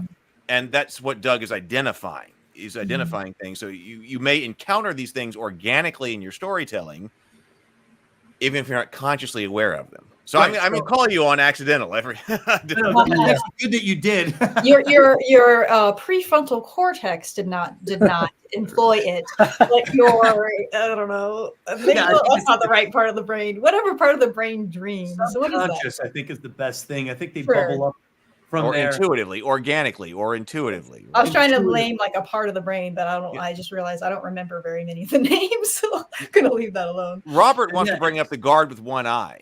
How does he fit in? He was saying he's another Beast's ally. Yeah, Beast's ally. He does adopt her cause. That wasn't conscious, but he would qualify as a Beast's ally. He's clearly hideous. It bubbled up. Yeah, he had a knot in his cheek from an arrow that went into his head. Like he was meant to be, and that's why his eye was white. I wanted him to be the most unlikely helper at that moment, and he was always watching her. I felt like he felt that she earned the right to make her escape. I thought that he was kind of a chamber guardian, at least when initially introduced. Absolutely, he is absolutely a chamber guardian. Subverted because he allows her to leave instead of preventing her. Well, and Madame Glyceria was presented as a chamber guardian. Yeah. Hypatia was a chamber guardian. Macedonia is also. Yep. Yeah. So when you enter a space, and usually like in that picture, a lot of times there's a barrier or a desk where they're facing you and you are coming at them. So the chamber guardian is a very specific function and usually interior. And sometimes they recruit the chamber guardian. Or maybe he's more of a threshold guardian. I don't know. That's what I took it as, though. Well, there's a case for it. Like, there's certainly a case for it. Yeah.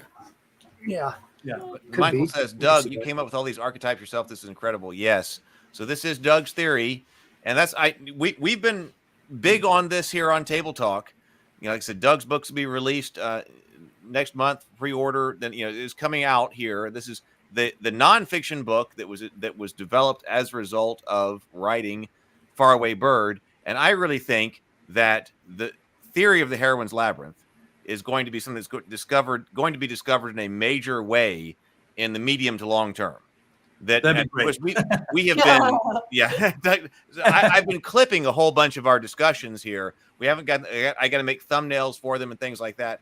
But the discussions that we've had on the Heroine's Labyrinth, I've been clipping. They're uploaded on YouTube servers, but they need thumbnails and things like that. So we're going to have about 30 different clips. I mean, we've got the long form discussion here in these live streams, although not everyone I realize can watch 3-hour live streams. That's why we're going through the clipping process. So in the coming weeks, we're going to be laying down like about 30 different 8 to 12 minute videos based on our discussion about the Heroine's Labyrinth. And I really think those are going to be found in the medium to long term. And I think that Doug's book, The Heroine's Labyrinth, is going to be sitting alongside Vogler's A Writer's Journey on basically everybody's writer's shelf in the medium to long term. I think it's going to be that influential. Well, that would be absolutely amazing. I don't see how it can't be. Well, I will say I didn't invent these.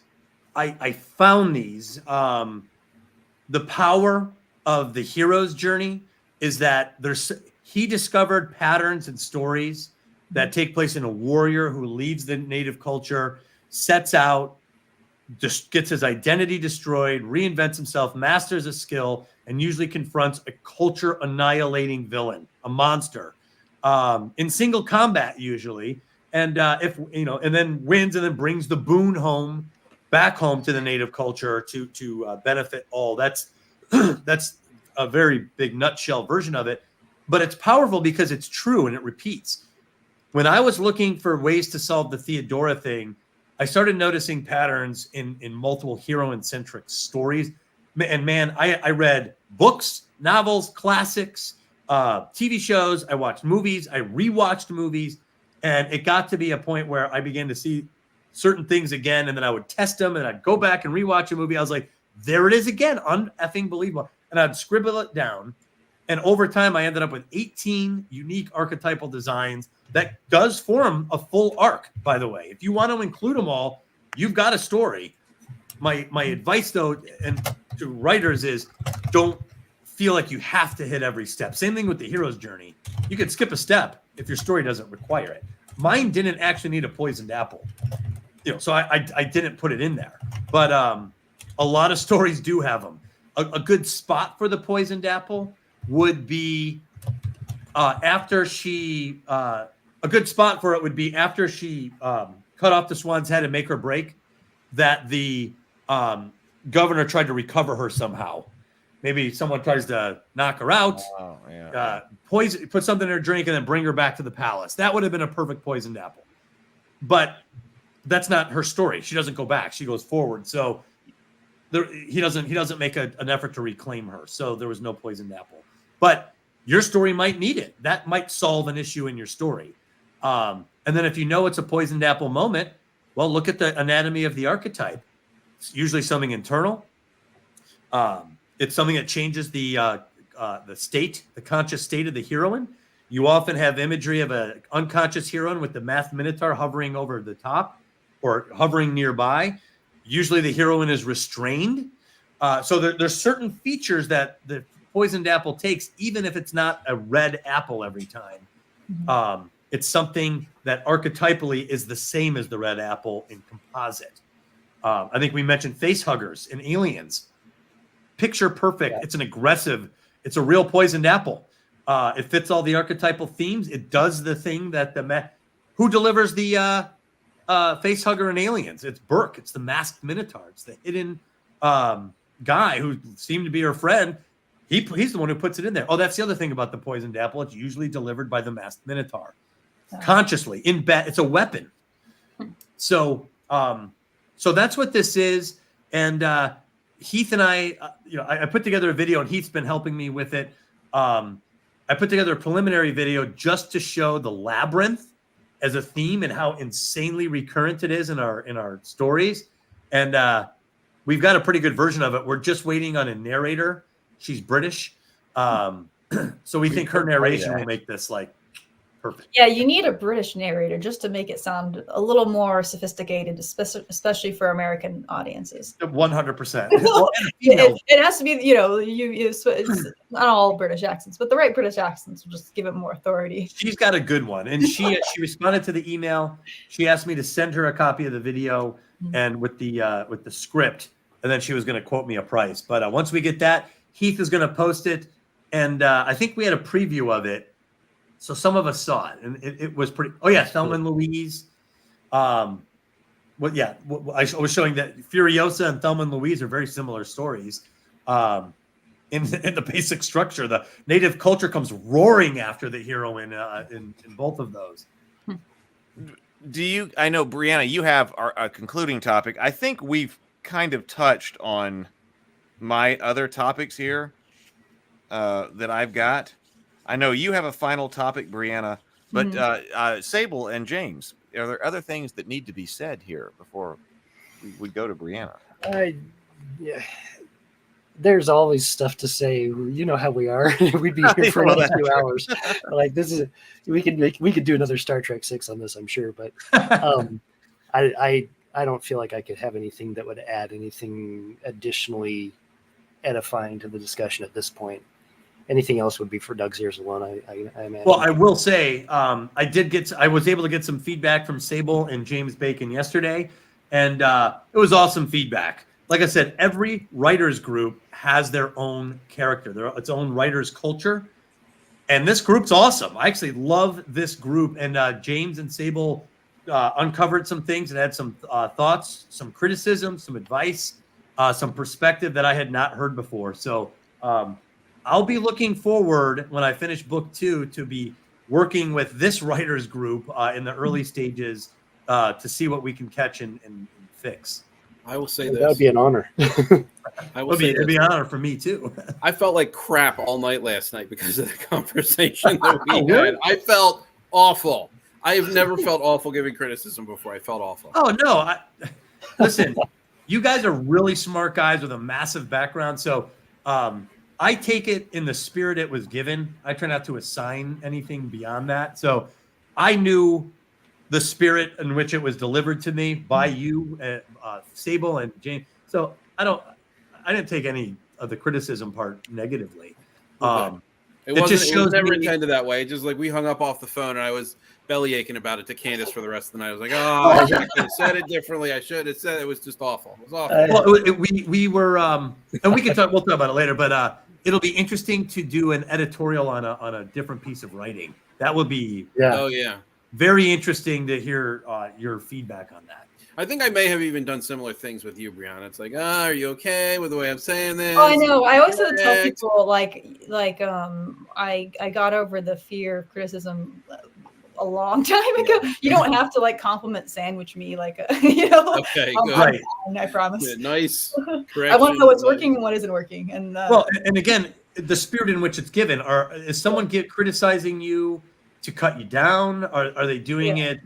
Or are they trying to help you? If they're trying to help you, I think you have to just take it because you'll remember it. And when you're going through the revision process, it'll either be something that you feel needs to be changed or it won't. But then you've made your mind up. Like I'll change this or I won't change it, and then you move on. But the quality of the criticism that comes back really gives you a chance to improve your writing on any manuscript. Right, and I put this. I heard a word of advice a long time ago. I think I was pretty young, not just a young writer, but like young, like I was probably a teenager or younger, where I heard this advice from somewhere and I really took it to heart. And it was something along the lines of like the most important lesson you can learn as a creative, if you want to be a professional creative, is that you have to be able to separate yourself from your work, and you have to be able to accept criticism and not feel like it's criticism for you. And that's natural. Like everybody that starts off with doing any sort of creative work, you always feel that way because you have to put, like, in order to create good art, you have to like put some of yourself into it. Like it's going to be coming from your core. And so I feel like it's this emotional connection that is difficult to be a professional, because as a professional you're creating a product as well. So it has to be both. You have to be both, like being an artist and being a craftsman. And so I really maybe this was actually what I actually took in college. I'm thinking about it. That may have been because I was trained as a graphic designer, and that's huge. You can't act that way as a graphic designer. And so So that was something that I really took seriously, and I made sure to train my brain not only to like not be offended by criticism, but to enjoy it. Like I still get a little bit of anxiety, but it's like, but I have trained myself to actually look forward to it. It's like, oh great, and now this means I'm going to get better. Like it's exciting. I've done this professionally. I've done the editing thing professionally, and I've never in my life had a problem professionally telling someone just flatly, no, this isn't working, change it, or whatever it happens to be, whatever, whether I'm making suggestions for refinement or just correcting something that they've written. But I don't know why you guys are different. So are we your friends? Because you actually respect us and you've interacted with all of us, and 100%. That's the same reason I was a little nervous starting out last night too. It's like, man, Doug's Doug's brilliant, and I don't mind saying that because I really do think that. And so then I'm coming off with all these things that I specifically did not want to bring up during the stream, so I'm not going to touch on any of them here. But it's like, good book. I really enjoyed it, as I'm sure came through here tonight as we were talking about it. It's a very, very, very much worth a read. At the same time, there was stuff that bugged me and that I wanted to bring up. So didn't work. Yeah, Hey, we that saved all counts. the good stuff for the public discussion. Yeah. Well, but the things that bug you, it counts. Even the most off-putting criticism, because we've all had that too. You still have to weigh that in. If someone, because I had this, one you guy, have to take it seriously. You have to consider it. yeah, I had this one guy who was saying, and at first I was like, "What the hell?" But when I got back home and I was reading it, I was like, "Should I change that?" I was like, "I am going to change it." So at the end of the day, it was good criticism, even though I didn't like the way he told me. It was still worth the change, and it was actually several things, but criticism is there to help you, whether it's nicely delivered or meanly delivered. Doesn't matter in the end. Does it help the writing is really what it's going to come down to. Right. Let's take you to the next level. I guess one more thing before we get to the end, before we do this last topic. If Alien has taught anyone anything, it's never trust Paul Reiser. Paul Reiser. He's the actor who played Burke. He's just okay. Sorry. Isn't he oddly cast in that too? But when you stop and think about it, it's perfect. Why'd they cast Paul Reiser? Yeah, it was a weird choice, but it works perfect. Yeah, he's really an okay guy. Well, speaking of just opening up on criticism and all of that, so then Brianna, just give him both barrels here. Our final topic. Yeah, let's go. There you go. Open up, Brianna. A really funny like that actually is a transition, because there was something that I thought was a criticism for me that I was struggling with, and after thinking about it for literally like days, I realized it was not an issue with the book itself. It was me. But it gave me so many deep thoughts about having to do with sexuality and having to do with some of the ethics of it and different cultural factors involved in like the differences, what it was like in the 6th century Byzantine as opposed to today. And I thought I would share it because I think it's kind of an interesting, potentially other discussion. Yeah. but it's a bunch of thoughts that I had, and I realized I kind of have to go through them in the order that I had them. So I'm just gonna do a little bit of a ramble for a minute, and then I'd be really curious to know what you guys think, because the first thing that when at first it was like there was a thing that wasn't connecting with me, was it had to do with the idea of the dark feminine, and it was this sentence in particular, where she said, for the prostitute was the inverse of the chaste mother, a shadowy opposite of each woman, the dark feminine, the being of sexual power and social powerlessness alike. So I'm just kind of going to skim through my what I wrote. Not all this is relevant. Yeah. So at first I had to think about that, because I wasn't sure if I saw a prostitute as the dark feminine. And I did like a whole bunch of thinking, and I realized ultimately that does make sense. I don't need to get into why unless you guys want to, but but largely it was a cultural difference, right? Because in 6th century Byzantine, well, not in 6th century Byzantine, throughout a lot of human history, prostitution has been fraught with, coercion, with, as we talked about in the book, like something that if a woman gets into it, even if she does choose it, it's hard to get out of it. But then I'm here in like 21st century America, where women don't have those kinds of issues, where it's like, you can be anything. We've had a feminist revolution. We're not in a patriarchal society where, women can be whatever, an author or a politician, or they could choose to do some types of sex work. Of course, some of it's still illegal, but so it's just like my paradigm was very different. So I was thinking about sexual power, and like if that's like a shadowy opposite or not, because I think sometimes it could be. Yeah, because I was thinking about like the dark feminine, because we talked about the dark feminine before, where this connection, we I think identified this connection with like a lack of sexual restraint, a connection with something with kind of the wild or unforgiving side of nature, so then I was writing this. I was like, well, I guess to me, a woman who is unafraid of her own sexuality, who embraces it, isn't dark. Because at first I was thinking that's just like, to me, I'm realizing that part of my thinking here was a little bit narrow-minded. But to me, I was like, that just seems like confident womanhood, to an extent which I would want for every woman. But then again, I guess some people are kind of shy about sexuality, and that's just your personality. Yeah, there's sexually introverted people. Exactly. And which is, of course, totally fine. Sorry, I'm just going through some of this. Can I add something? Well, by the way, go ahead. Please interrupt as I'm. I was just going to say, dark doesn't mean evil. No, exactly. Right. And that was another thing why I didn't know why I was having so many layers. There's layers with that. Yeah. What's that?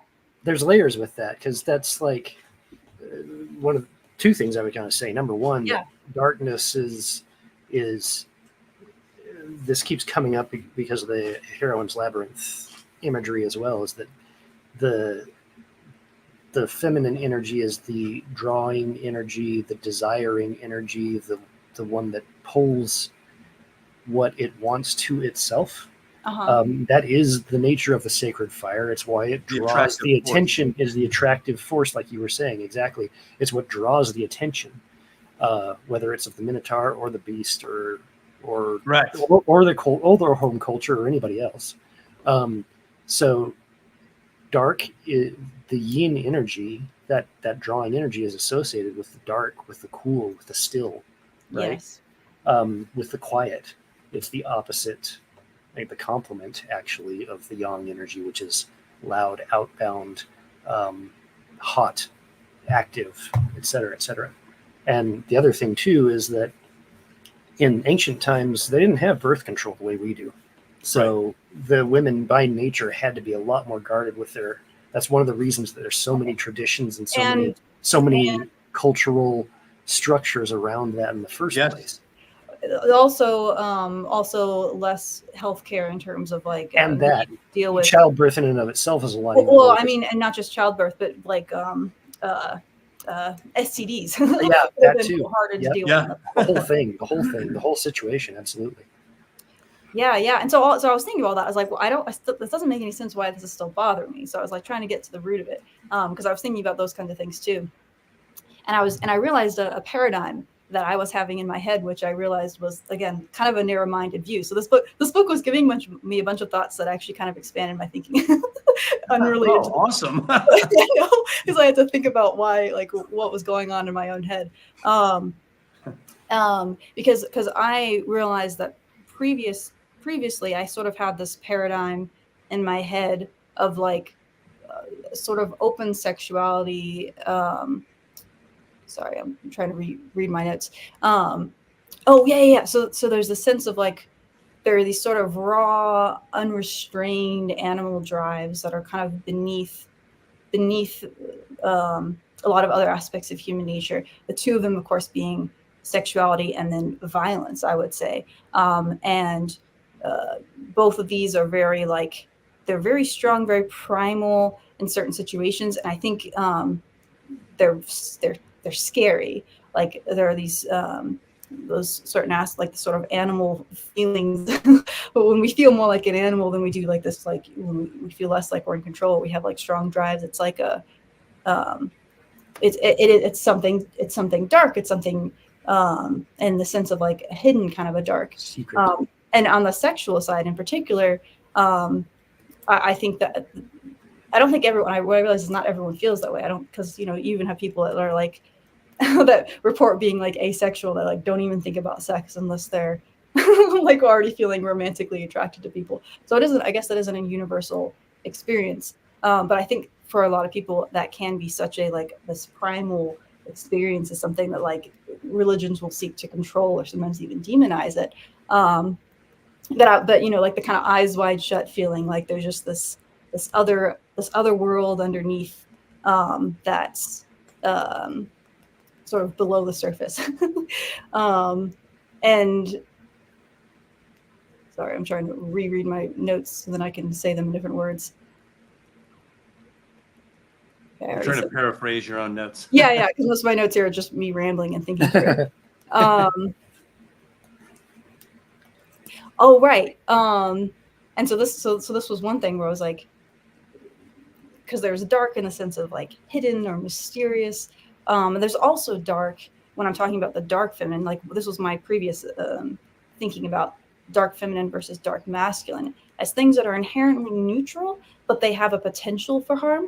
I'd be curious. I'll pause after this note to see what you guys think about this, because that was kind of how I was thinking previously when I was thinking about, you know, because we had like I can bring it up again if you guys want a loose sort of diagram of light feminine and light masculine, and then like the light. I actually have that up in a browser. Yeah, and as we're talking there was right two now. versions of dark. I had two versions of dark masculine and dark feminine. One that is kind of the neutral, and then the other one that is one that has danger. And so like that primal sort of aggression, that sort of animal, you know, instinct to fight, to protect yourself, or to, you know, defend your territory, whatever. Like that kind of feeling obviously has an obvious danger. But then the sexual expression at first to me was like, I don't see that it does, except for, you know, sort of the dangers of like not having the healthcare to deal with childbirth and things like that. So that was part of what was the stick. I still don't think that still wasn't the actual reason, but I wanted to know what you guys think about just that note about like, does it make sense to think about the dark feminine or dark masculine as having a potential for harm, or do you think I am off on that? What do you guys think? Having a dangerous element, I think is appropriate analysis, because like for example, the shadow self. I mean, you're referring kind of to the Jungian shadow self in that. Absolutely, thing, that's how I thought about it. Yeah. Right. So yeah, it would have that. Right. So potential. there's the like, so I get married, right? I'm not gonna cheat on my wife. I'm gonna be doing biologically. I'm still absolutely male. Like there's still the animal side to me that I'm choosing. Mm-hmm. And hopefully I'm mature enough to be able to be disciplined enough to have the light side, right? You know, this is it is safer.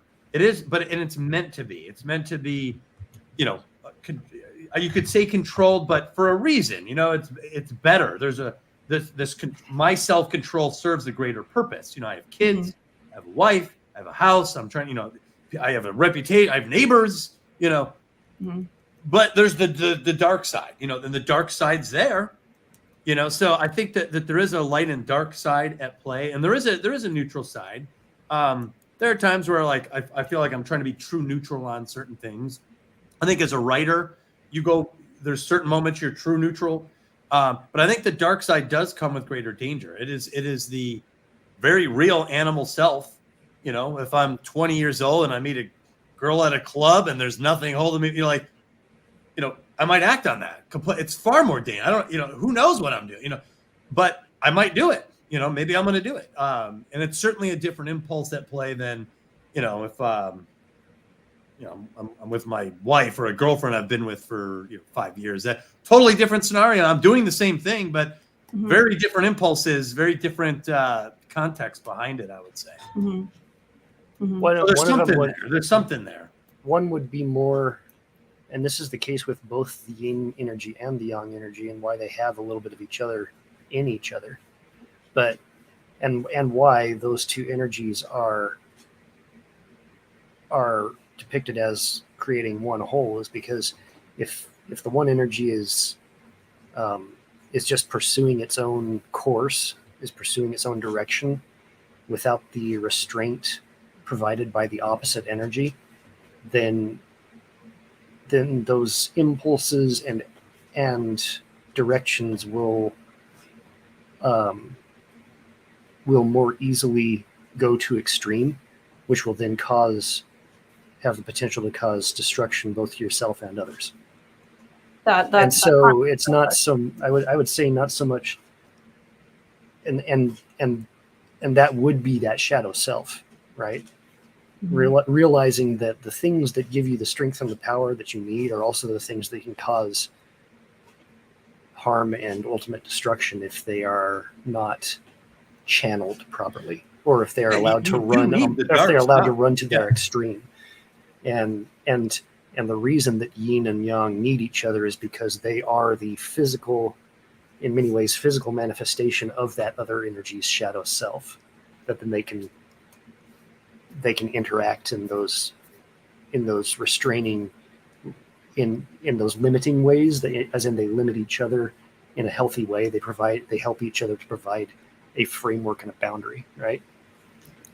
Yeah, there's more. I like where you're going with that. Say when I'm going to say more kind of on that soon. Okay. I don't know. Sounds like we're on similar wavelengths. Yeah. Mm-hmm. Were you about to say something, Heath? Or so? Oh, James. Oh. Bacon. You can call me Bacon. I don't know if this is going to hit the mark or not, but What's that? feel like, huh? Sorry. Repeat what you just said. I said I don't know if I'm going to hit the mark or not, but I feel like there's a layer here of,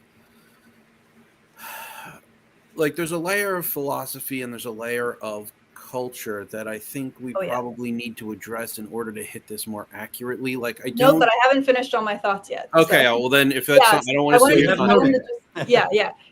Okay, well, I should probably continue. And go for it. Before I let you guys come back in, but I wanted to know your thoughts on that one specifically. Mm-hmm. I'll scroll past that. Yeah. So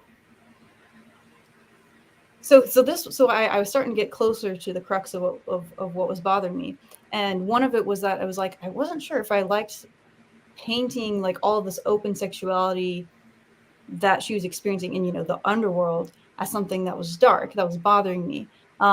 Whereas most of the people that were enjoying and participating were like the evil men or the women that have learned to numb themselves. And then the men in the story that were most virtuous were the ones that didn't like enjoy that kind of open sexuality. And so I was having to think about, okay, so why is that? Because all that makes sense within the context of that story, especially when I went and then researched Theodora historically, because she ends up like outlawing prostitution. So she ends up becoming very against all this. So the fact that she's kind of having this arc of moving away from all this completely, makes sense, of course, within her own story. So there wasn't anything within the writing about that really was bothering me. But I still was like, it was not sitting well with me. And okay, I get it. I just gotta keep going through all this. Sorry, it's a lot. I find that sometimes you're working through a thought. Right. Well, you guys can kind of hear my full thought process, I suppose. So this is what happens in Brianna's mind, unfiltered. This was literally days worth of thinking. Peel the skull open and let's see what's going on.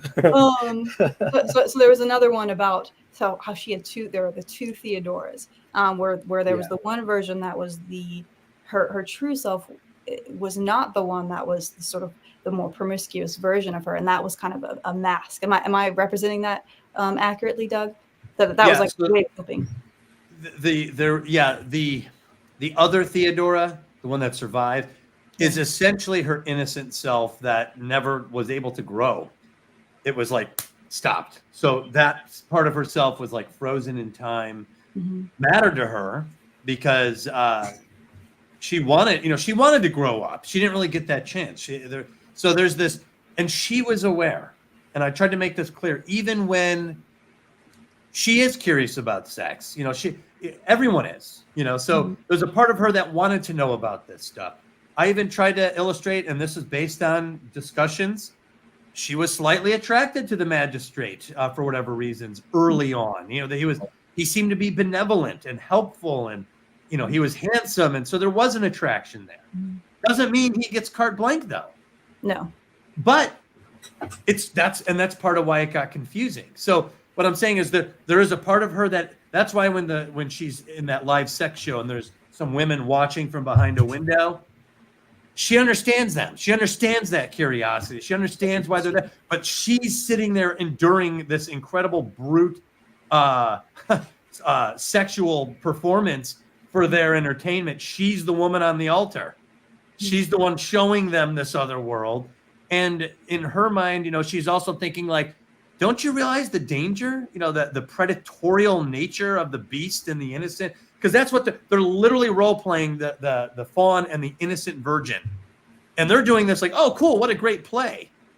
But she's like, don't you know there's like a dark side to this? Like, this happens?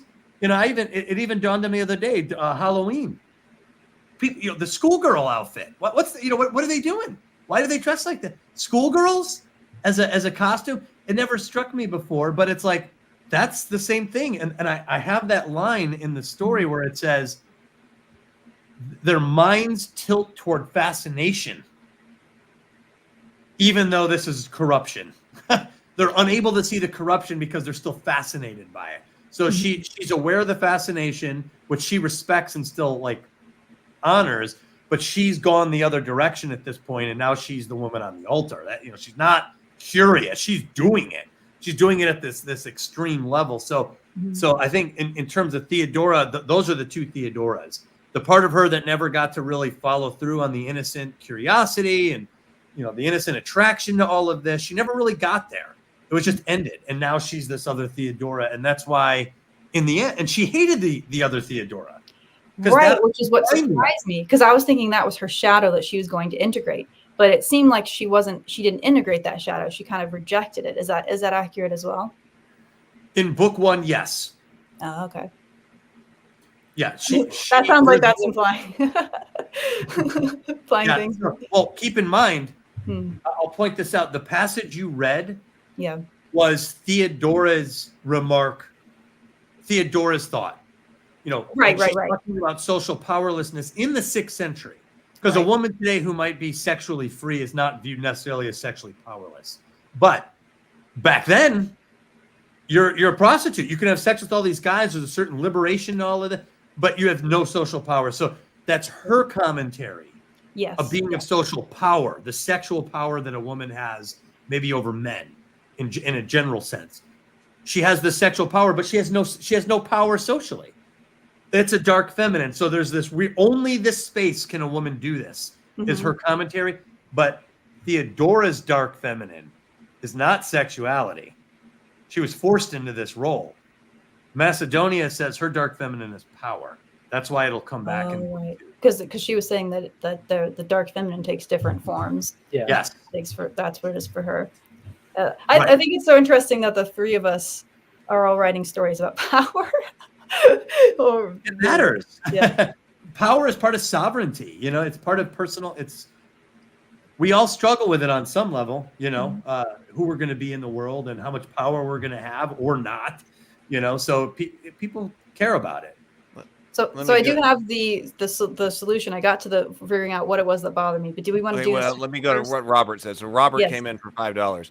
Robert, at this point, thank you, Robert. Robert says, if the rape stopped the second Theodora from growing up, then she's trapped in time. So the rape may be the poison apple her arc tries to undo the damage. Oh, my God.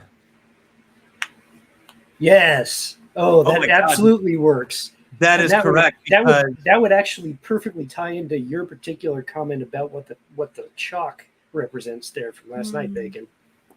Yes. Oh yeah, I gave him a comment last night. A lot of we had a little meeting. Gave him a comment. This sounds brutal. So a lot of the meeting. Okay, that's very good insight. I don't want to editorial. It was more editorial. Is everything okay, Brianna? I didn't step on your hook.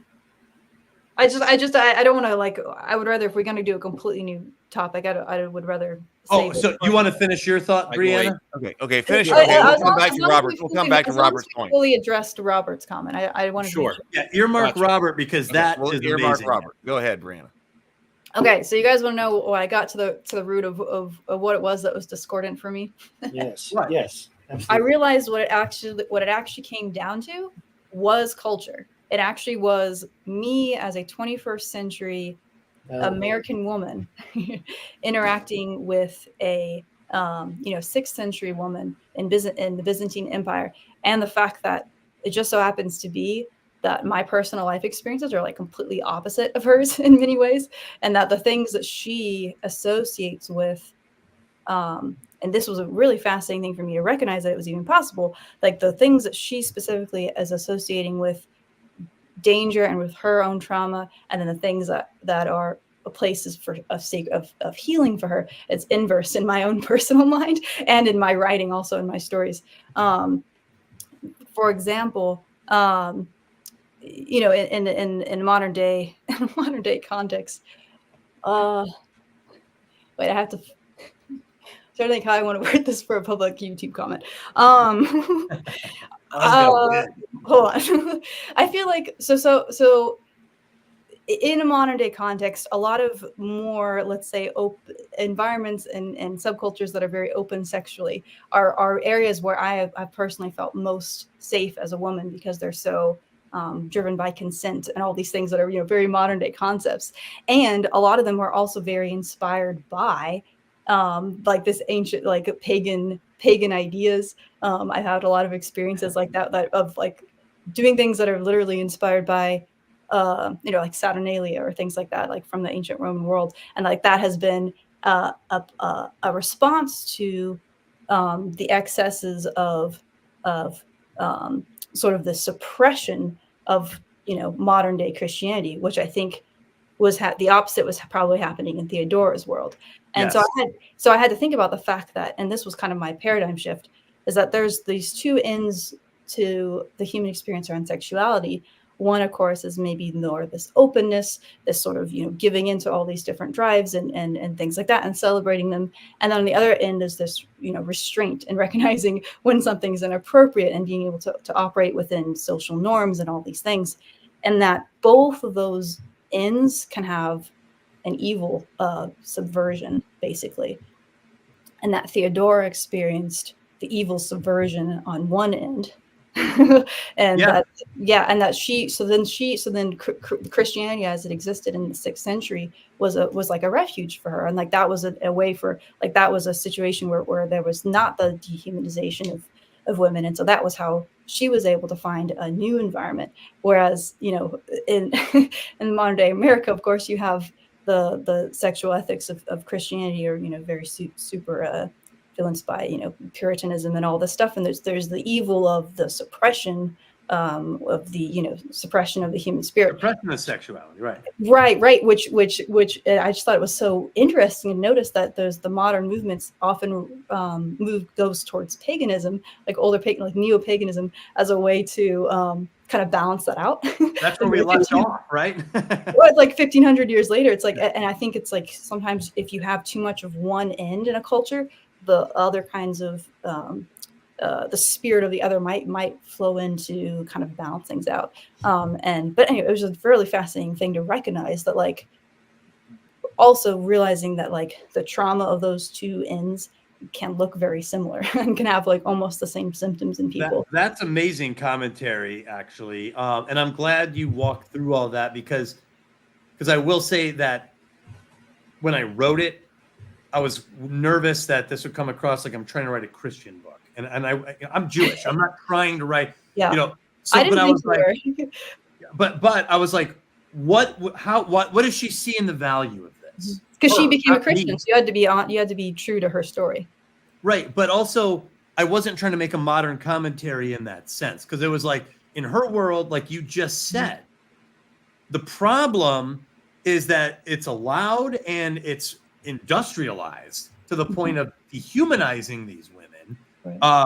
And it's literally servitude. There's like indentures and everything, so it's not even like a sex worker on, like, you know, Tinder or whatever. Right. It's completely different kind of like situation. These women are like cattle, and there's nothing much you could do once you're in there, and that's what she's like. I'm breaking this up. We're done. So she does see in religion a code of conduct, an effort toward ethics. So she's at the beginning or earlier stages of this, where she thinks that this does provide some answers. But to your point, we've also seen where it doesn't, where the suppression leads to a different kind of misogyny. well, different kind of misogyny, but also abuse. Yeah. You know, if you suppress it too much, it comes out somewhere else, and that doesn't always look good either. And sometimes it becomes the opposite end. Too much suppression creates the exact opposite kind of monster. Right. So in that sense, I wasn't trying to make a modern commentary. So I'm glad that you thought it through, and you thought it through in a totally unique way. But I'm glad that you didn't think that I was trying to make a point about today's women or.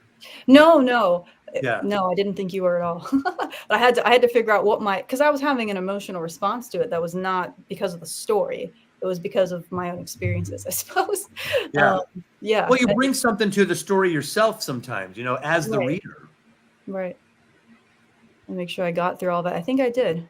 Yep, that was basically it. So that was kind of my long convoluted thing that led to just a recognition of that kind of a fascinating observation about the shifting of culture over history, and sexual ethics and how that's changed and the kind of different meanings that can have. And it was honestly helpful for me to recognize to like that someone else, even though this is a character, based off of a historical person, but that someone else could have the opposite paradigm, that they could be healed by things that, whatever I have different associations for. So, but healed by something in a different form, right? Maybe than what you've seen.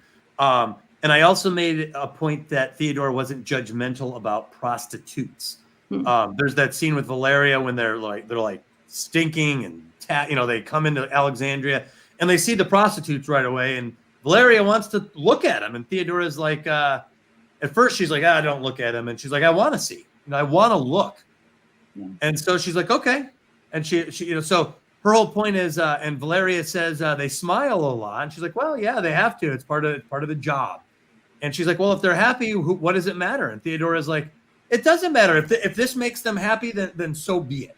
So I made it a point that Theodora is not judgmental. She's really judgmental against the industry. And specifically, you'll find out in book 2, she's really targeting the brothel keepers. She doesn't like those guys. Yeah. And there's a cool story about her. I'll be real quick with this. She signs in the law that because brothel keepers could own the prostitutes. And she, through this codex that she's a part of, gets that outlawed. It's like you can't own the prostitutes. So the brothel keepers made the prostitutes just swear an oath that they would never leave. Theodora found out about it, and this is what I love about it. She followed up. So when she found out that the brothel keepers were making the girls swear oaths, she went back and had the legislators ban oaths to that nature. And I was like, man, this chick is not playing around, man. She is serious. And there's several instances of this. So anyway, I feel like I've set up what I can in book 1, but book 2, there's more. She's very interesting. But anyway, I thought that was incredible commentary, Brianna. Good, glad you enjoyed it, and I'm glad it became. I was even earlier today. I was talking with Heath. I was like, this still is a little bit convoluted in my head, but finally it was clear enough that I was able to articulate my thoughts. That's very interesting. Well, it seems very difficult. In the book, this clearly is portrayed as an exploitative situation. Well, yeah. Prostitution, that the sex trade, all of this is something that you find yourself in, and is something that is exploitative of these women. And so you can see then Theodora's response to that. Okay, this is something we've got to get rid of. You're talking about later we're going to banning this and in deep ways. And that's still something that I think we fight with in today's society, because I've been watching some different things with different sex workers and things on YouTube and different podcasts and things like that even today. And the distinction between something being consensual and something being exploitative is not something that I even think we have a good grapple on today. I saw, like, what do you mean? Go back and go into that one more. So for instance, I was watching this interview with this very successful pornographic actress and OnlyFans person and all of that, and she was very much in favor of it. This is something that you can do, and yet everything that she described, like, as part of it, she described exploitation. Like what? Well, like even being raped. Yeah. Going into a situation that she did not consent to, but that you're there, so you got to do it anyway.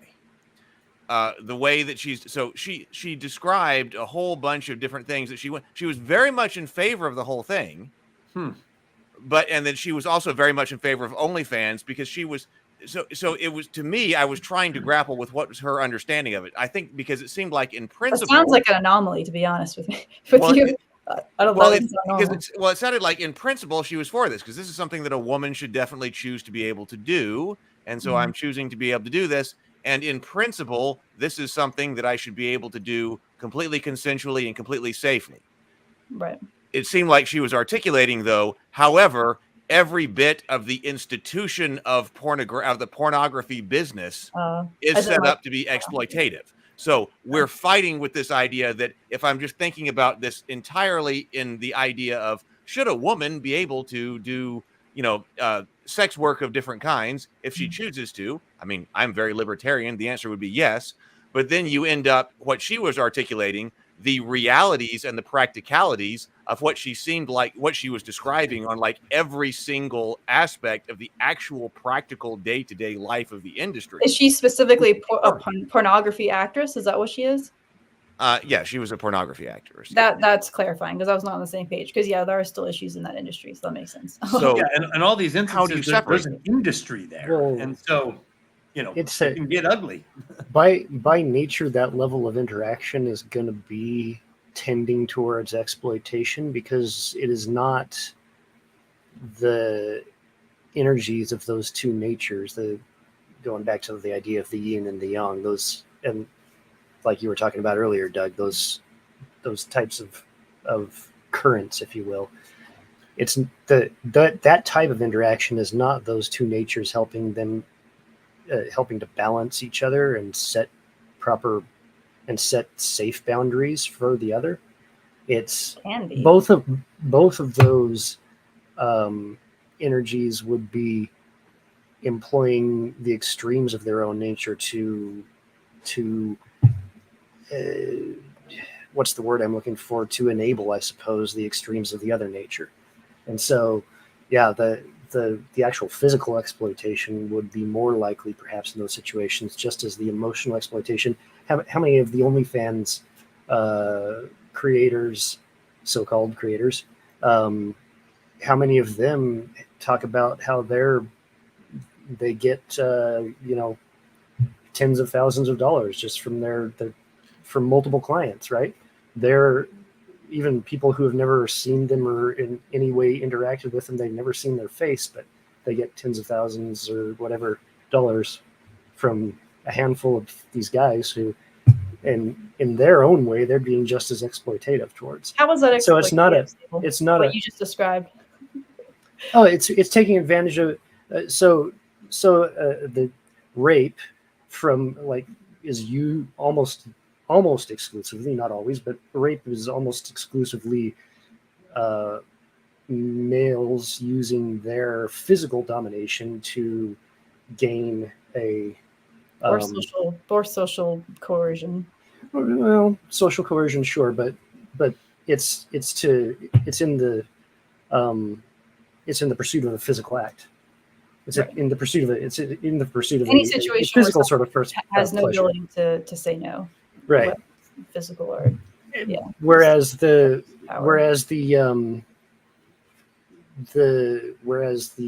vulnerability, if you will, of the yang energy, the typical masculine vulnerability is the emotional vulnerability that they're looking towards the feminine to provide.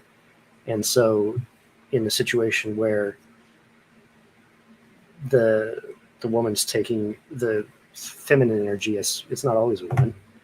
Again, doesn't always have to be a woman per se, or a man, and it can be either one on either end of this. It's what energy they're projecting, but it's exploitative in this, that you're taking advantage of that need for emotional attention and validation with no more commitment or no more actual fulfillment than is being offered from a physical rape. I'm not saying that financial transaction is rape. I'm just saying that the nature of the interaction is still exploitative. So consent is really the key. I can't agree with you there. That's okay. I'm just part. A lot of it's in a sort of a stream of consciousness thing, and it's okay if you don't agree. I'm just looking at parallels in behavior and what is the ultimate goal of that interaction? What takes to take away the exploitative nature of something is to make sure that all parties have choice, and they have the ability to either be in that situation or not be in that situation, to leave that situation if they don't want to be there anymore. And so, you know, there is some sketchiness that happens in some aspects of the porn industry. That's not to say that porn itself, of course, is going to have that, or that it kind of depends on who it is that's making the content, and for what reasons. And so there's obviously there's elements of stigma attached as well, still in our culture, which I think is part of what makes it difficult. But you know, I'm inclined to think that all those things can happen in very healthy ways, and I know people probably that would fit into that category. So it has to do with who has the power in the situation and who has the ability to make choices. Going back to what you were talking about earlier with becoming an adult and what it means to be like an independent agent operating in society, a lot of that comes down to being able to make choices. I think the more choices you can make, the more power you have. The dark feminine. Everyone starts talking at once. All right. Go ahead, James. Oh, I was just going to ask if I could circle back around to the dark feminine. I have a brief comment, and then we can move on if we need to. Yeah, and I want to go back to Robert's super chat because that was about to spot at the end, because that was about to, I think, go on a direction that we stopped. But I want to come back to that because it seemed like a direction people wanted to go in order to conclude. Sure. Go ahead. I just wanted to address because, so I think that hitting the cultural element of the dark side of any given creature, be it, you know, male, female, or whatever, I think that we always have to look to and almost appeal to the culture that we find it in, as well as the overarching philosophy or philosophies that we find in that culture. So there could be a situation where in our current culture, violence is usually considered a darkness. It's also a very powerful darkness because people don't frequently use. So there's Finnegan. People don't frequently use darkness or violence to get what they want in our society, and so people who do choose to use violence tend to be in a very powerful position because others in that society aren't prepared for it. Whether or not that's actually evil, I would think depends on the culture and the philosophy. There could be a might makes right culture out there that views, and they would be wrong. Well, that we would then have to point back to our own culture and our own philosophies, et cetera, et cetera. But I mean, there are gaps to bridge, but I think that viewing, and I don't mean evil. I'm not talking about evil. I'm talking about darkness. I'm talking about a subversion of a popular or ubiquitous moral philosophy held by a specific culture. Not evil. Evil's an entirely separate conversation. So I think that, you know, those things do tend to lend power. And I think that in this particular situation, given the culture of the time and her station as a female, I think that it's an accurate representation of those types of subversive aspects that run throughout a culture. So that's what I was going to say when you originally asked me for my opinion on it, and I think you actually I think you actually ended up hitting that nail on the head. So that's, you know, I'm glad I held off. I'm glad you got your full thought out. But that's what I was going to land on. Doug, did you attend live sex shows in preparation for this? I had to do research. What a question. I was like, I got to do research for this book. So, you know, it's for writing. I'm a writer. This is normal. This is research. I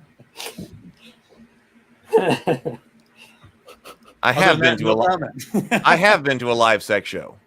A live sex show? Yeah, what does a live sex show entail? I guess it's better than a dead sex show. Are we talking about? We're not just talking about like. Now I'm forgetting the name for it. What? Burlesque. Burlesque. Thank you. Oh, we're no. Talking about a burlesque show, are we? Oh, no. I've been to those too, but yeah, a little spicier. Oh yeah, this was, yes. We're talking about people actually having sex on stage for the entertainment of the audience. Yes. I'll just say this: my stage name was Apollo. That was in. I have been to one in Amsterdam. In Amsterdam. Yeah, when I was in Amsterdam, they've got all of the of course they've got the red light district and all of that going on. And so when I was in Amsterdam, come on, they're all come on in, live sex show. Everybody's trying to get you inside, and I was like, all right, I'll go to one. So I ended up in one in Amsterdam. This was years ago. That's funny. Thank you for that aside. It was but see, it was not anything that I thought it was not anything that I wanted to do with the person. That's for sure. I didn't think it was that. You didn't great. volunteer to be the next act? No, no. Well, I did end up on stage, but it That's a short story, right? Coming to Kickstarter, February 2024. Yeah, it was. So I don't know. So I'm glad I had that experience. No, hey, hold on. I need you to answer my question. Why were you on stage? Well, they call people they up. Call you, yeah. Yeah, to do. Oh, Doug seems to know a little bit about this too. I've heard these stories so many times. Yeah, I've done, but I was thinking about that. I was thinking about that too. I was like, well, you know, but it wasn't anything. I didn't think it was anything particularly great at that. And I was thinking about that from the perspective of the exploitation and things like that. I was recalling that when we were considering that. It's like, well, yeah, this woman was up on the stage during this live sex show, but really, I felt more pity than anything else. I was like, okay, like that wasn't anything particularly erotic, and I could certainly understand why somebody was like, oh man, maybe that shouldn't have happened, or maybe that shouldn't be something that's happening. I could understand that. So it's a deep topic. It's a deep topic. Well, let's go to got it stirring up some deep thoughts with your book here, bud. Yeah, hey, that's good. This stuff was as any good writer. It was tough to write about it, you know. Yeah. So you had to think about some of these things just to write it. You know, what's this character's response? What's that character's response? What is the culture's attitude here? You know, so I mean, there is a lot there to unpack, and it'll probably always be there, ready for us to unpack. So Robert said if the rape stopped the second Theodora from growing up, then she's trapped in time. So the rape may be the poison apple. Her arc tries to undo the damage. What did you think about that, Doug? Which means the rescue from the tower would be the baptism, because she's in the tower for the entire story, if that's the case. Well, but here's the thing. So, part of the book, and you'll see in the book, when I talk about the poisoned apple, one of the sub chapters is called symbolic, or the heroine and symbolic rape, because that's essentially what the poisoned apple is doing. It's taking away her ability to say no. It's meant to bypass her defenses, like in Kill Bill. She goes down. She's a warrior, so she's not just she goes to fight. What does he do? Shoots that poison dart into her, knocks her out. He's bypassing all of her abilities. He's taking away her consent. That's part of what the poisoned apple is. It's a weapon, and it's used against the heroine. So the reason I mentioned symbolic rape is because if you look at a lot of mythologies, there is a lot in the Greek god world, and I list them off. It's actually a stunning amount of mythological disguises and rapes. Even in Leda and the Swan, in the actual story, that's Zeus disguised as a swan. Yeah, he's raping the queen. Zeus, Queen Leda would not keep it in his pants. He's appearing to her on false pretenses. So what I'm saying is the reason the poisoned apple, I think, occurs, and you'll see that it accompanies a restrained heroine, a heroine in an altered state, either asleep or disoriented. This happens all the time. I think the reason this is popping up out of the psyche is because it is a genuine fear. No one wants to be stripped of their ability to say no, or their ability to fight back, or to be compromised in this way. So that's what a poisoned apple is. And so that's the symbolic version of it. So I think Robert is correct. What Magister Origen does actually fits the poisoned apple. It's just not symbolic. It's direct. Yeah. This is a poisoned apple. She is compromised. Her ability is removed. She is in an altered state. she is restrained. It has all of the aspects of the archetype. It's just not symbolic. It's the overt version of what a poisoned apple really is. So I think that's and it's by the masked Minotaur.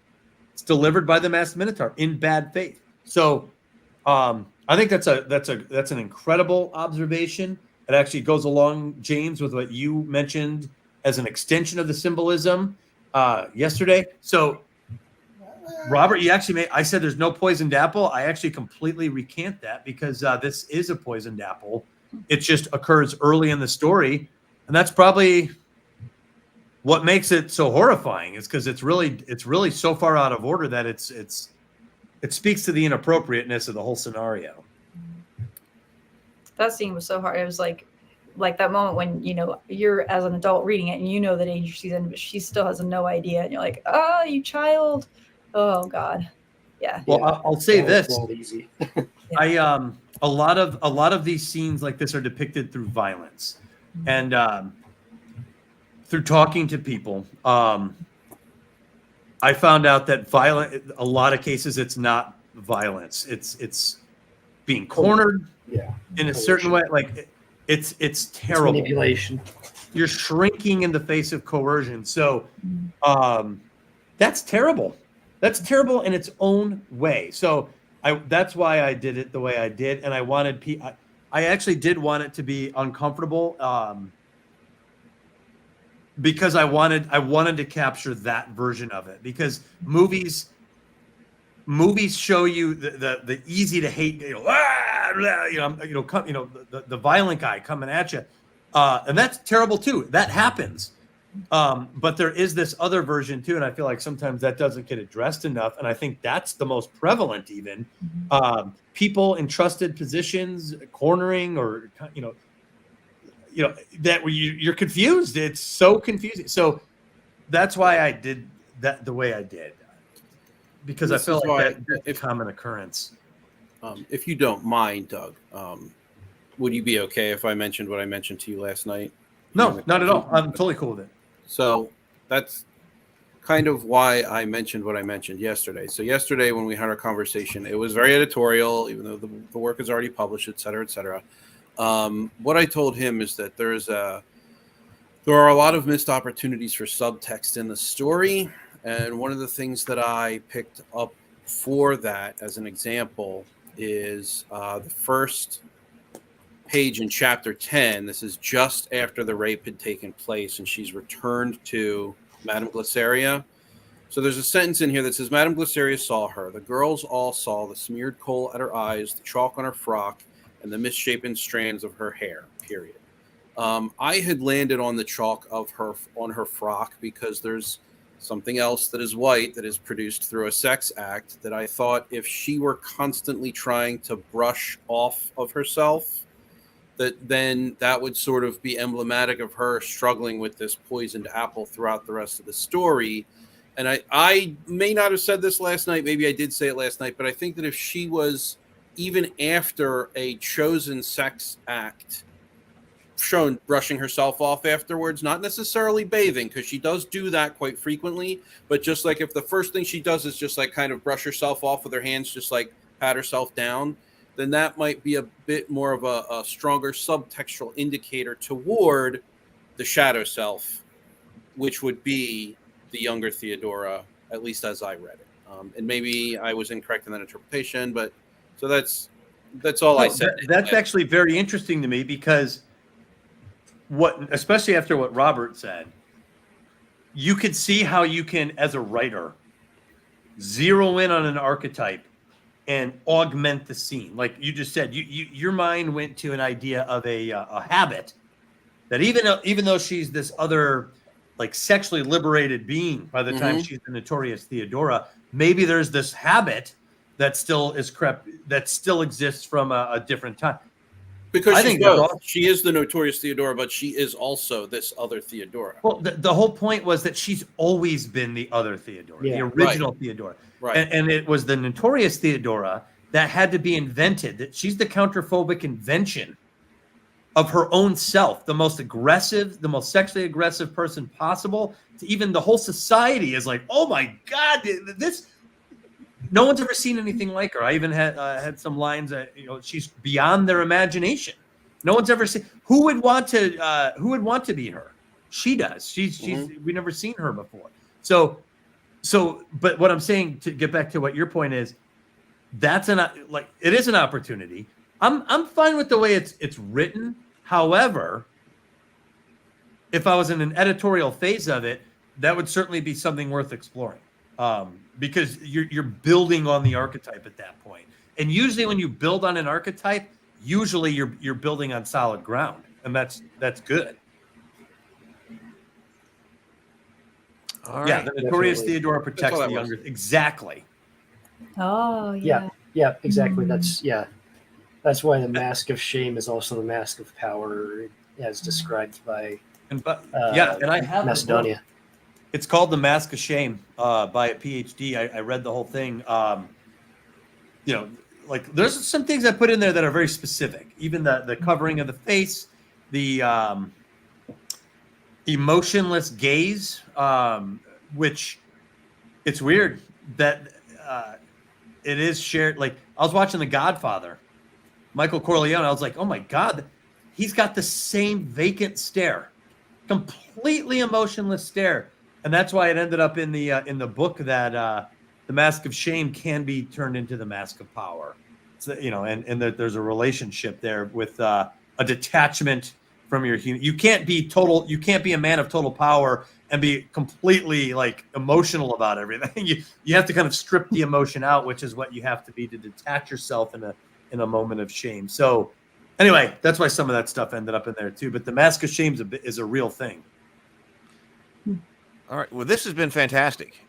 There's a lot going on. I think we should probably about wrap up, unless there's something else that somebody has got. I think we should talk for another hour. Let's do it. We got tomorrow. Of course, I'll be live tomorrow morning, but then on Thursday, Retro Nerd Girl is going to be on the show with me. Retro Nerd Girl and I have not been able to just talk one-on-one. She got thrown into the fire with groups of people on Dinner and a Board Game and with this. So Retro Nerd Girl is going to be on the show with me on Thursday. We're going to be talking, getting to know Retro. She's been Retro's awesome too. She's absolutely fantastic. Her insight into the stories has been wonderful. And then we might talk about He-Man after that. So we'll talk to Retro Nerd Girl, and then we'll talk about some He-Man on Thursday. On Sunday on this channel, Sunday afternoon, we're re-releasing because I'm moving material over from Heath's Geekverse to this channel. Doug and my discussion on Silence of the Lambs is going to be re-released on Sunday. Then Tuesday here we will do Vogler. Michael says, I can't believe we just spent 4.5 hours on one show. That's the way we do, man. We've done 5.5 hours. We did like Star Trek 6. We did 3 5.5-hour shows on Star Trek 6. So that's what's going on here on this channel over the next few days. But Doug, I'll leave it with you. Bring up Faraway Bird. If you want to make a last pitch, tell everybody to come and get it and rate it, and write a review here on Amazon. Yeah, please, if you've read it, please rate it and rate it exactly what you think it deserved.